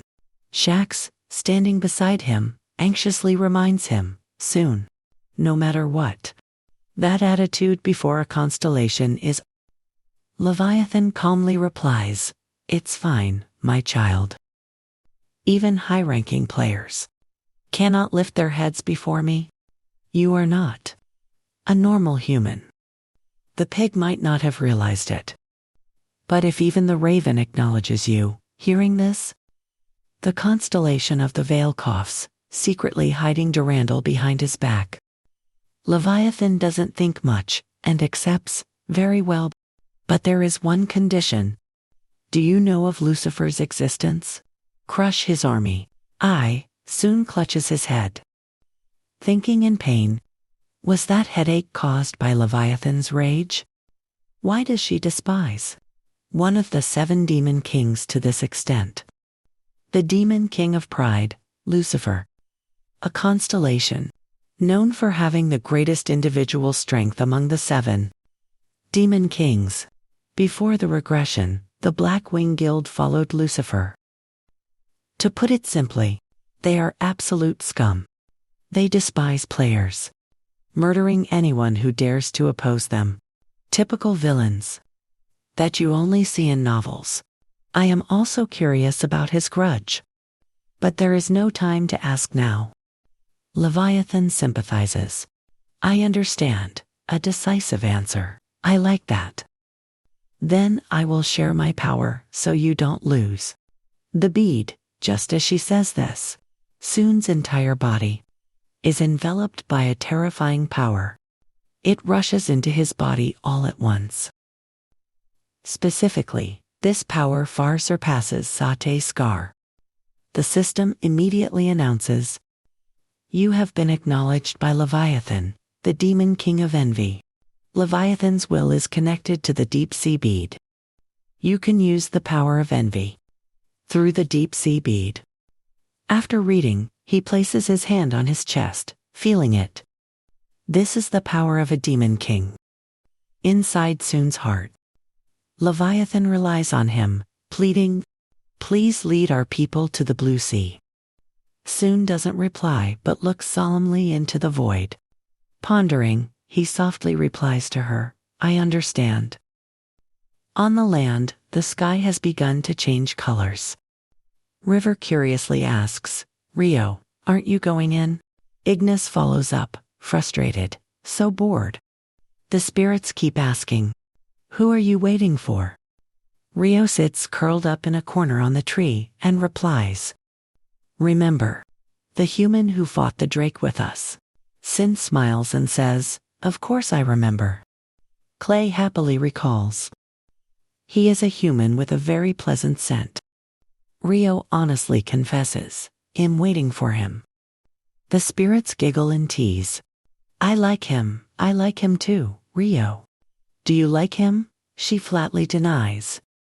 "No, it's not like that." She frowns. "The reason I'm waiting for him is just to finish things. Because he trampled on my goal of taking first place." Hearing this, the constellation Five Suns rubs her, gently telling her there's no need to see him as an enemy. Rio stubbornly speaks up, "But I still want to verify if he is worthy of the first place position." She sinks into thought in her head. "I already have the answer. I saw with my own eyes him facing the dragon, shouldering the hopes of the elf tribe. I cannot be satisfied with second place." Just then, a voice speaks up, startling her awake. "What's the matter?" Rio sees Soon standing on the shore, soaked, and asks, "Didn't you return already?" Rio looks down, solemn. Suddenly, she jumps down from the tall tree. Then she lunges straight at him, attacking. She shouts, voice raised, "I've been waiting for you." She aggressively charges like a wild demon. "Been waiting for you." Facing that sudden attack, Soon just gently tilts his body to dodge. Then he questions, "Why are you attacking so suddenly?" Rio grinds her teeth, demanding, "Prove to me that you are worthy of the #1 spot." Because she is ambitious. "You used me to take down the boss monster. If I had defeated it myself, I would have been at the top of the rankings. Soon lets out, is that so?" Then he asks back, "From the start, did you think you could defeat it alone?" That question makes Real freeze. "Well, that..." Soon sighs, "Fine, I accept your challenge." As soon as he finishes, Real immediately unleashes a skill. Her feet radiate a blinding light. The power within Real's body is currently overflowing more than ever. So, she confidently rushes forward. On the other side, Soon has also taken a combat stance. Two flows of power collide, as if wanting to tear space apart. Ignis is very excited about the match. "Let's play, Soon." He calmly observes every single move of his opponent. Real suddenly increases her power, causing the area to explode. At that moment, Soon has managed to dodge in time, more than I expected. Not stopping there, the water before his eyes draws Soon's attention. In just a second, the space around him begins to sway. A giant boulder is whizzing down from above. Soon nimbly swings his sword, cutting the large rock. Real confidently follows up with another skill. You won't be able to block this. This time, she manipulates a rock 10 times larger than before to crush him. The massive rock falls freely toward Soon. However, in the blink of an eye, a crack is seen on the rock. That makes Real seem like she doesn't want to believe her eyes. Soon didn't even spend a minute and stepped out safely. That was dangerous. In his hand, he is holding Durandal the leaf-splitting sword. Soon breathes a sigh of relief. Mammon. Returned it after finishing the copying process, right? The constellation of the veil cannot hide her disappointment. Meanwhile, Real is still stunned by that sword. Soon wants to ask again. You wouldn't call that cheating, would you? After all, you're using a strange weapon too. He secretly surmises. It seems you received it as a reward for completing the tutorial. But it can't compare to Envious gazes begin to follow Real. Sue knows very well, and the power of Leviathan as well. He says in a low voice, now, the real battle begins. The cuts keep whistling through the air. Ignis is truly amazed. This sword is so hard. Clay is no less surprised. It's as solid as a rock. Even my attack couldn't make it waver. Real suddenly gets an idea. But if you summon the full power of the spirits, she thinks, it could sweep away such a mediocre sword.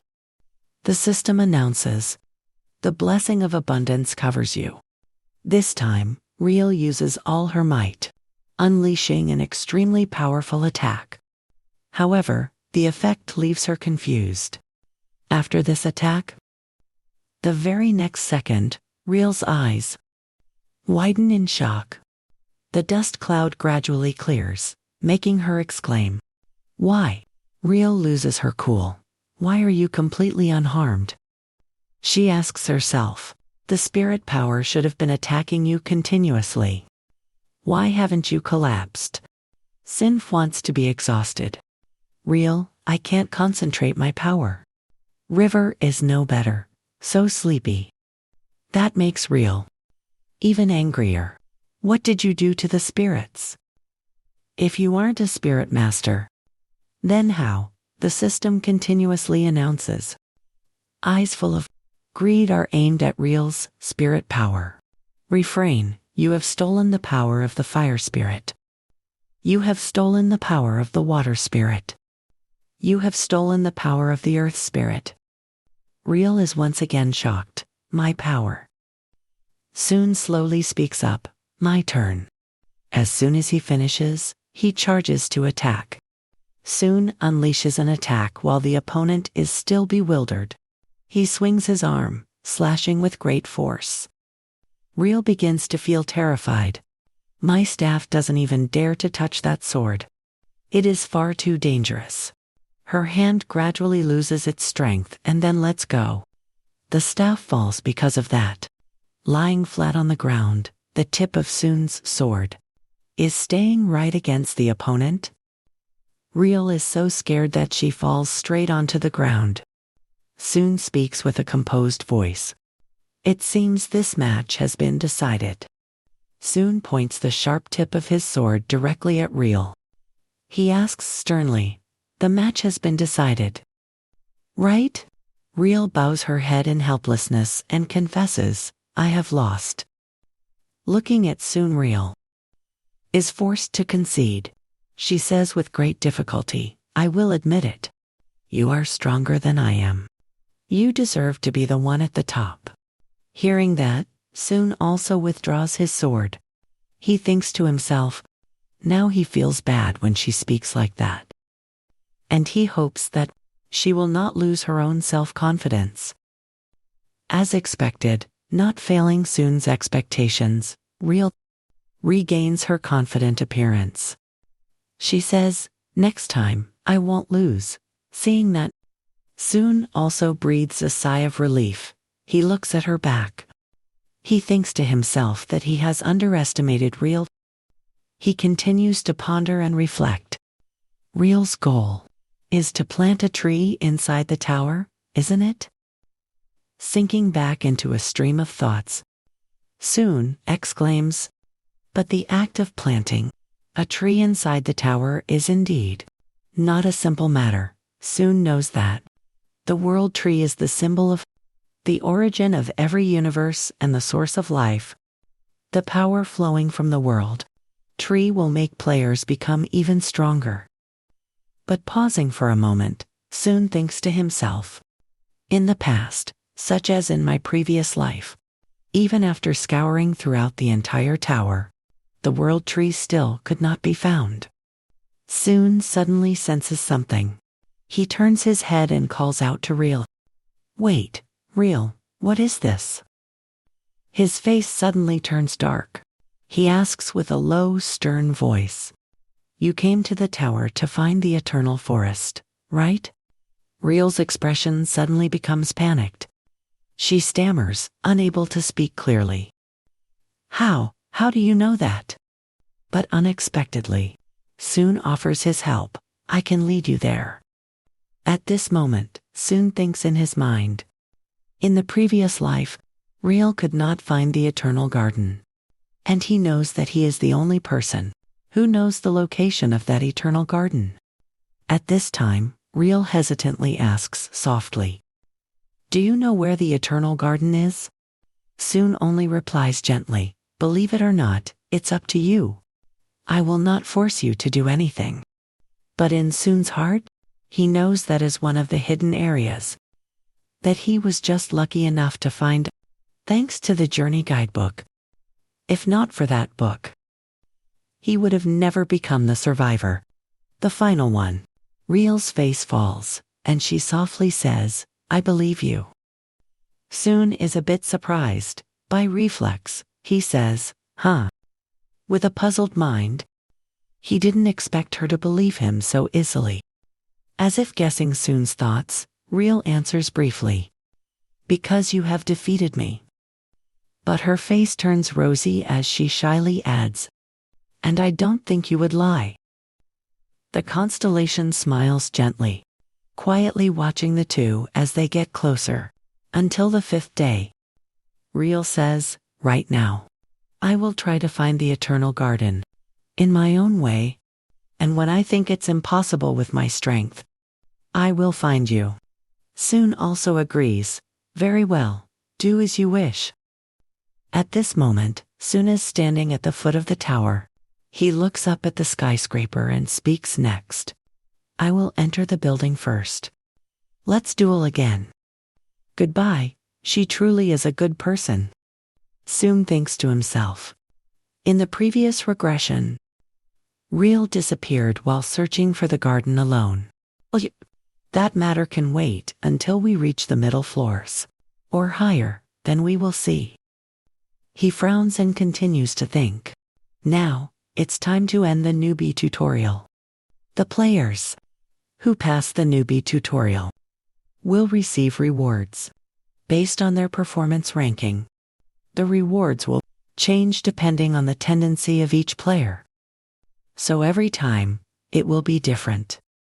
The staff that Real is using is also a rank to reward item.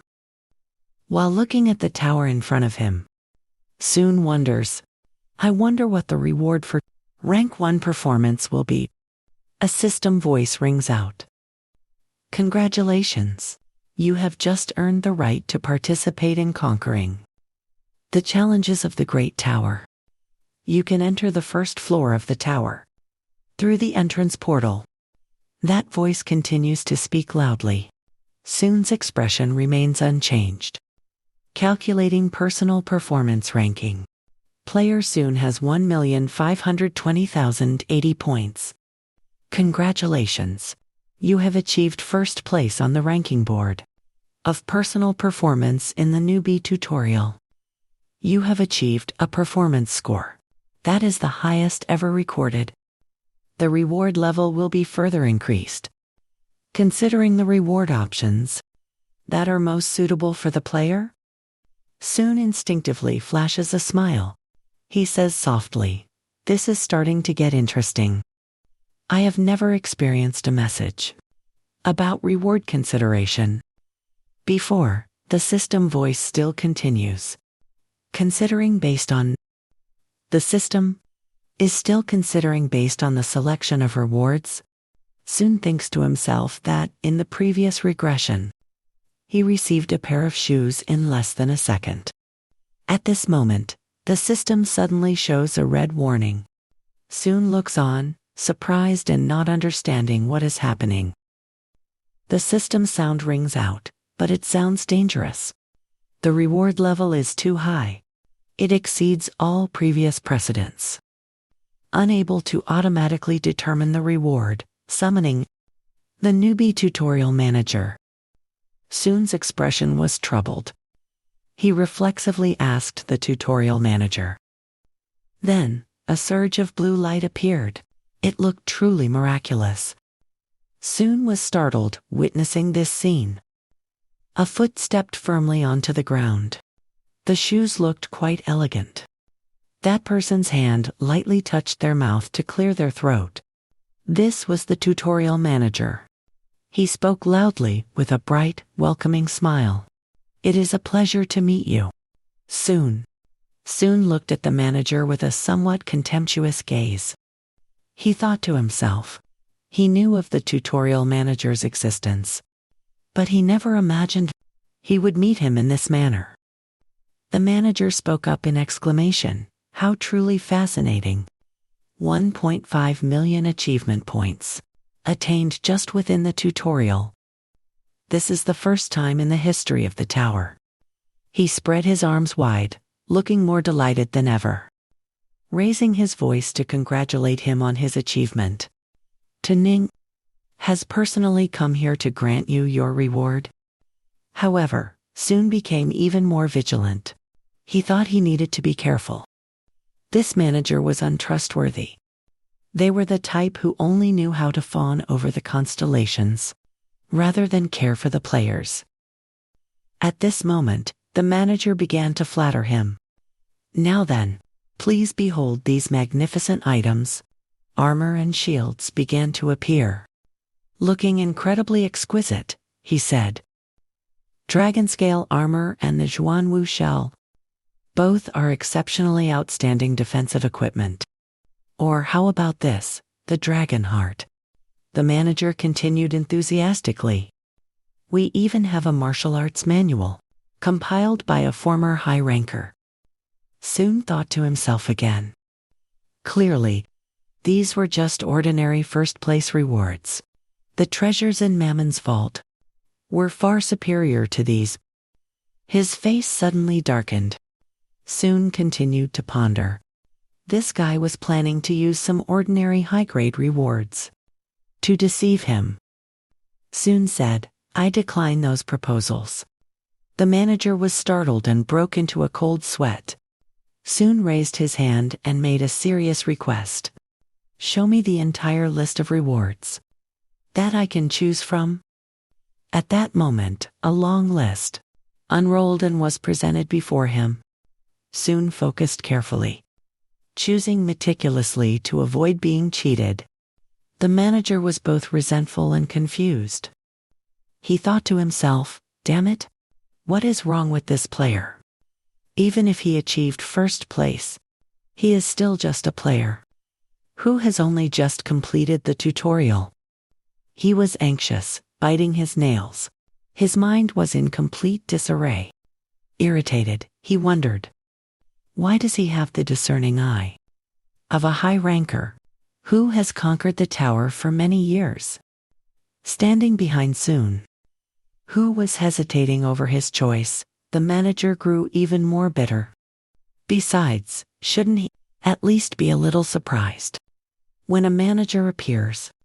Why is he so calm? A cold conversation suddenly broke the silence. The manager spoke up. "Player, perhaps it is time for you to make your choice and enter the tower."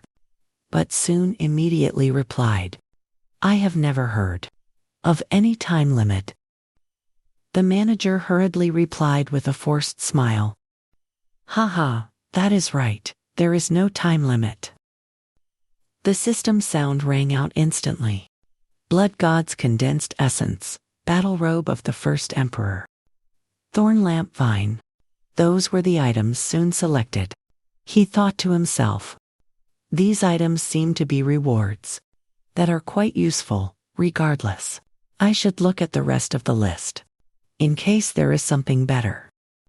Suddenly, Soon froze. As expected, he had discovered something. He looked at the item list before him, and hurriedly wondered. This key. There is no description or purpose specified. Only the system note read. This is a small key. Soon looked at the key, feeling even more impressed. The system's sound rang out again. The constellation bowing crow recognized the identity of the key and widened its eyes in shock. Looking at the key before him, Soon knew that this was no ordinary key. It seemed the winner had been decided. The system announced, the constellation Rich Crow recognizes the true nature of the key and widens its eyes. Soon was astonished when he realized this was not a normal key. Therefore, he immediately clicked to select it. Then he announced, I will take this. Ji-hoon spoke with difficulty. Would you not prefer to choose something else? That item seems to be of too low a rank. Soon nonchalantly uttered, Is that so? Ji-hoon tried to save the situation. Indeed, a key with an unknown purpose will not be of any help. Seeing the other's attitude, Soon smirked. Then, he suggested. In that case, could you give me another reward to compensate for it? That unexpected request was not part of Ji-hoon's plan. Soon intended to remind him. Did you not just say, it is an ordinary item? He even intentionally provoked him. So then, should it not be balanced with another item? Surely, as a manager, you do not intend to deceive the first-place player with a reward, do you? Soon acted sympathetic. I do not mind. But I wonder what the constellations will think. The system announced. The constellation Rich Crow nods. In agreement with your words. Ji-hoon was so angry he could no longer act. His face grew darker and darker. The cloak of Soon fluttered in the air. The system provided information. Cao Cao's battle robe. Classification. S-rank cloak. Description. The battle robe of Cao Cao. The final chancellor of the Eastern Han dynasty. He is the first emperor of the Wei state during the Three Kingdoms period. Next, it lists the 3 skills of the cloak. Soon examines the battle cloak of Cao Cao. The battle cloak of the first emperor of the Wei state. Initially, it was only A+ rank, but it has been upgraded to Shrank. From there, he identifies its utility. There are items that help enhance individual strength. But this item is more suitable for leading an organization. Soon firmly holds the item in his palm, and this as well. It is a small key. All information about it remains unclear. Thus, Soon can only sigh. Unfortunately, I cannot confirm the information right now. And he assumes the true nature of this key is likely a master key. So, Soon decides that upon entering the tower, I will discover it myself. Then, he begins to take steps into the tower's portal. The space opens up, carrying a massive flow of power that illuminates the entire area. The stinging rays of light shine directly into Soon's eyes. After passing through the spatial portal, the sky here is incredibly clear and blue. Soon stands amidst the grass, observing the place for a while. He soon realizes, that's right. This unfamiliar sensation is the landscape of the tower. The system announces, congratulations. You have passed all the tutorial challenges. and have taken your first step into the tower. You have entered the first floor rest area of the tower.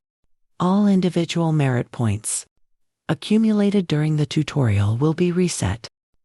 Achievements from the tutorial will accumulate and become the foundation for a legend. Legendary title. Legendary Wolfblood. Player usage. Soon receives another title, Wolfblood. This makes Soon extremely depressed. In the end, I'm still stuck with this name, huh? Afterward, he evaluates it. But it's not all bad, because it comes with bonus stats.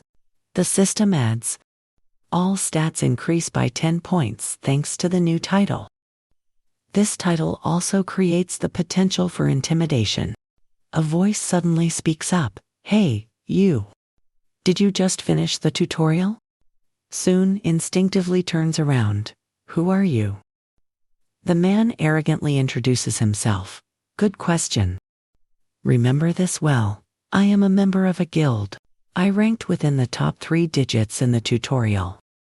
He laughs out loud. "My name is Hedrick." Soon doesn't even bother to care. "Ah, just an unimportant passerby." Hedrick puts on an act. "You look weak, but your equipment is actually quite decent, all right? I will grant you the privilege of an opportunity to join my guild." Soon is all too familiar with this.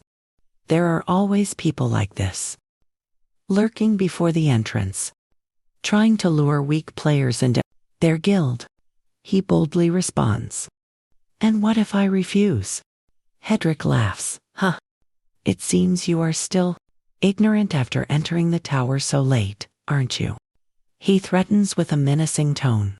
"You will have to hand over a few items as an entrance fee." The stone in his hand, Hedrick suddenly shines with a brilliant light. That sight immediately caught Soon's eyes. He lowered his voice and emphasized, "This is my boundary." As soon as he finished speaking, Soon landed a heavy blow on Harry's abdomen. He didn't have time to react, taking the full force of the fierce attack. Harry complained indignantly. "You play dirty." Soon provoked him. "If you think it's dirty, then why don't you try attacking me properly?" His words made Harry grit his teeth in anger. So, he jumped to his feet and aggressively rushed to attack. Soon wasn't surprised at all, calmly turning to deal with him. He actually fought his opponent empty. Harry hadn't realized yet and commented, "You bastard, your sword skills are quite decent." When he finally saw clearly, he was shocked. "What the hell?" Soon remarked seriously, "Weaker than I thought." With just a wave of his hand, he sent Harry flying. At this moment, Harry could only yell, "I'm sorry." A moment later, Harry pointed the way happily. "Hee, go this way, I know a great spot." Soon wanted to get straight to the point. "Forget about that. I'm looking for a clan." Harry confidently revealed, "Oh, I know almost all the clans." He innocently asked, "Are there any clans or famous players you are looking for?" Soon didn't reply immediately, thinking for a moment. Then he said, "Someone named Kong Hanshin." Harry was shocked and blurted out, "Kong Hanshin?" He was still skeptical. "No way, you mean?" Harry wanted to confirm. "You are talking about Kong Hanshin of the Ruthless clan, right?" Suddenly, someone's voice exclaimed, "No way, are you talking about Kong Hanshin?" Soon also felt confused. Ruthless. Is he really that ruthless? Hanshin? He's not the type of person to give himself that nickname. He quickly guessed. It must be Park Jangles. "Doing?" Harry asked suspiciously. "Don't tell me you used to be in the Diablo clan." Soon instinctively repeated, "Diablo." Based on what he knew, wasn't that the strongest clan? Were the most overpowered people in the tutorial stage gathered? Yu Sunga, who wiped out hundreds of monsters, creating a bloodbath.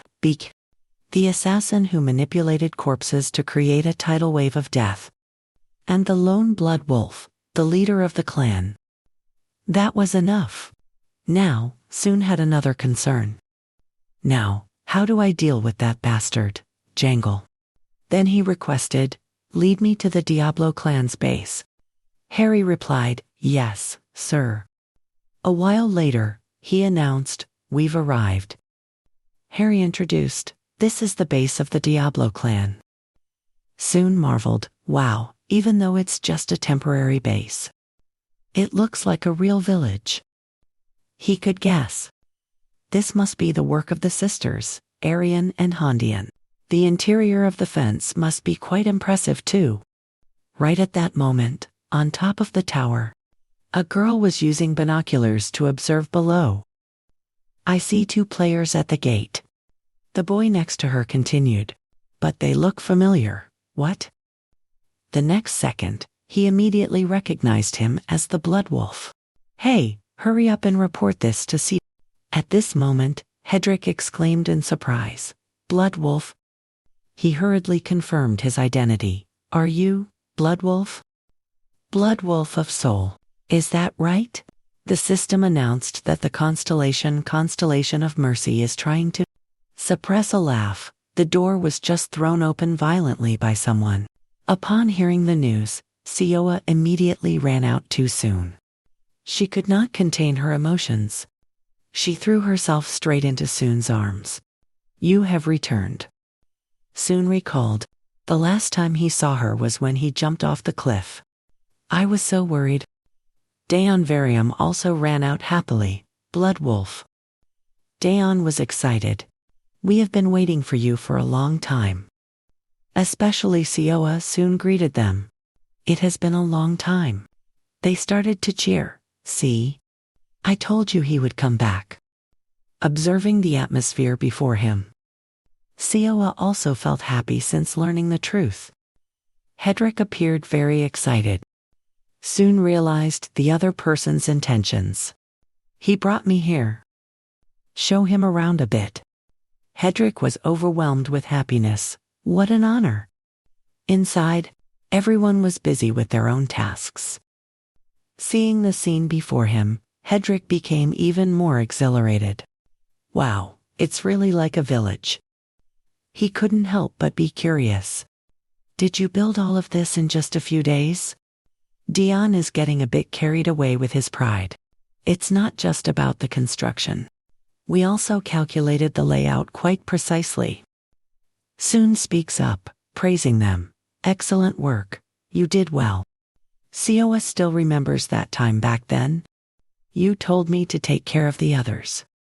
She continues, so I didn't want to disappoint you. Soon? Sioa says in a low voice, I've gotten used to it, too. You always disappear so suddenly like that. Soon has been scanning the crowd this whole time. But Park Jung, where is he? I don't see him anywhere. Upon hearing that name, Sioa sighs, Hayes probably gone drinking again. She explains, ever since he found the tavern in the first floor of the tower. Hayes been there every single day. Soon is not particularly surprised. As I thought, it's that alcohol again. He feels a bit weary. It was useful back during the tutorial. But now, Kong Hanshin suddenly appears and makes a request. Long time no see, let's have a match. Soon is slightly surprised but adapts quickly. That's just like King Hanshin's way of greeting. Thinking about it, it has been a long time since we sparred. He happily agrees. Fine, let's have a match then. Afterward, the two head to the arena under the scorching sun. Soon silently assesses him. He seems to have gotten stronger. His stance is more stable than before, too. Soon's eyes land on Hanshin's gloves. What are those? He replies, I received them as a rank reward. Pretty useful for contributions, right? However, Soon remains very confident, it doesn't matter. Because he knows that fighting Kong Hanshin, there is always something to be learned. In an instant, the battle broke out quickly. Following that, Kong Hanshin was the first to charge forward, rushing toward Sun. That action took him by surprise. He is truly fast. He immediately shifted into a combat stance. But even if he is faster, if I can just block it.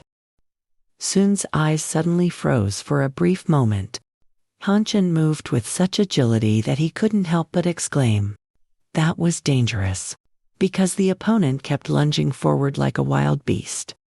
Sun could not find an opening to attack. I must dodge, he thought. Hanshin's arm was already strong, and now it was reinforced with equipment that made it harder than ever. Even so, he still couldn't lay a finger on Sun. That was my best move, Hanshin admitted. You already figured it out so quickly, Sun noted. You combined hardstyle force with tight, making it impossible for me to block. Is that right? You've been training very hard? Hanshin wore an intrigued smile. It's not over yet. Soon, he was momentarily caught off guard by his opponent's power. What? With just a single strike? Hanshin had made the ground seem as though it were about to shatter. The pressure was so intense that even Sun struggled to hold his ground. The defensive enhancement layer surrounding him activated, drawing him into the safe zone. System notification. Based on the techniques of the Green Tower, the elasticity of the dragon shield will be increased. It's a first, Hanshin remarked. You've never used magic during our sparring sessions before. Sun continued, very well. I acknowledge it. You have fully mastered both hardstyle force and tight. Only now did Sun start to unleash his power. Then it is time, the system announced. The treasure of greed has been unlocked. Lightning Arm, a martial technique of the Quanjin sect. Rigorous training. This is a palm technique. It is so fast that by the time you realize you've been hit, the strike has already landed. Sun was brimming with excitement. Now, it's time for me to teach you the Flash Fist. As soon as he finished speaking, he lunged forward like a wolf hunting its prey. Even though he was mentally prepared, Hanshin still had to admit, you're too fast. In just a short span of time, Sun had successfully struck his opponent. Not stopping there, he unleashed a barrage of attacks, leaving Hanshin with no way to counter. Unable to hold his footing, Hanshin dropped to one knee on the ground. After a flurry of strikes, Sun stopped and asked, how was that? How long do you think it will take? Hanshin grabbed Sun's hand and spoke. You said you would stay here for a month, didn't you? He confidently asserted, I will master it.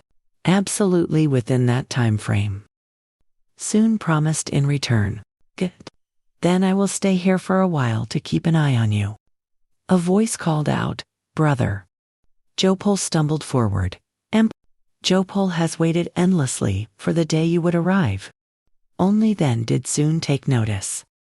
So, you were here. I was wondering where you had disappeared to. Then he commanded, seize him. Even though he was held by Hanshin, Jopol kept rambling on. So you were waiting for me too. Why wouldn't he stop talking? Brother, why are you holding hands like that? System notification. The processing method of the Red Empire. Sun's voice deepened significantly.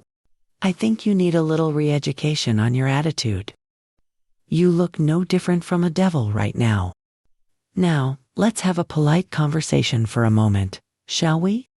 Looking at that murderous expression on his face, Jongpo couldn't feel happy at all. In the end, he could only cry bitterly, I'm sorry. Brother, please, spare me. System notification.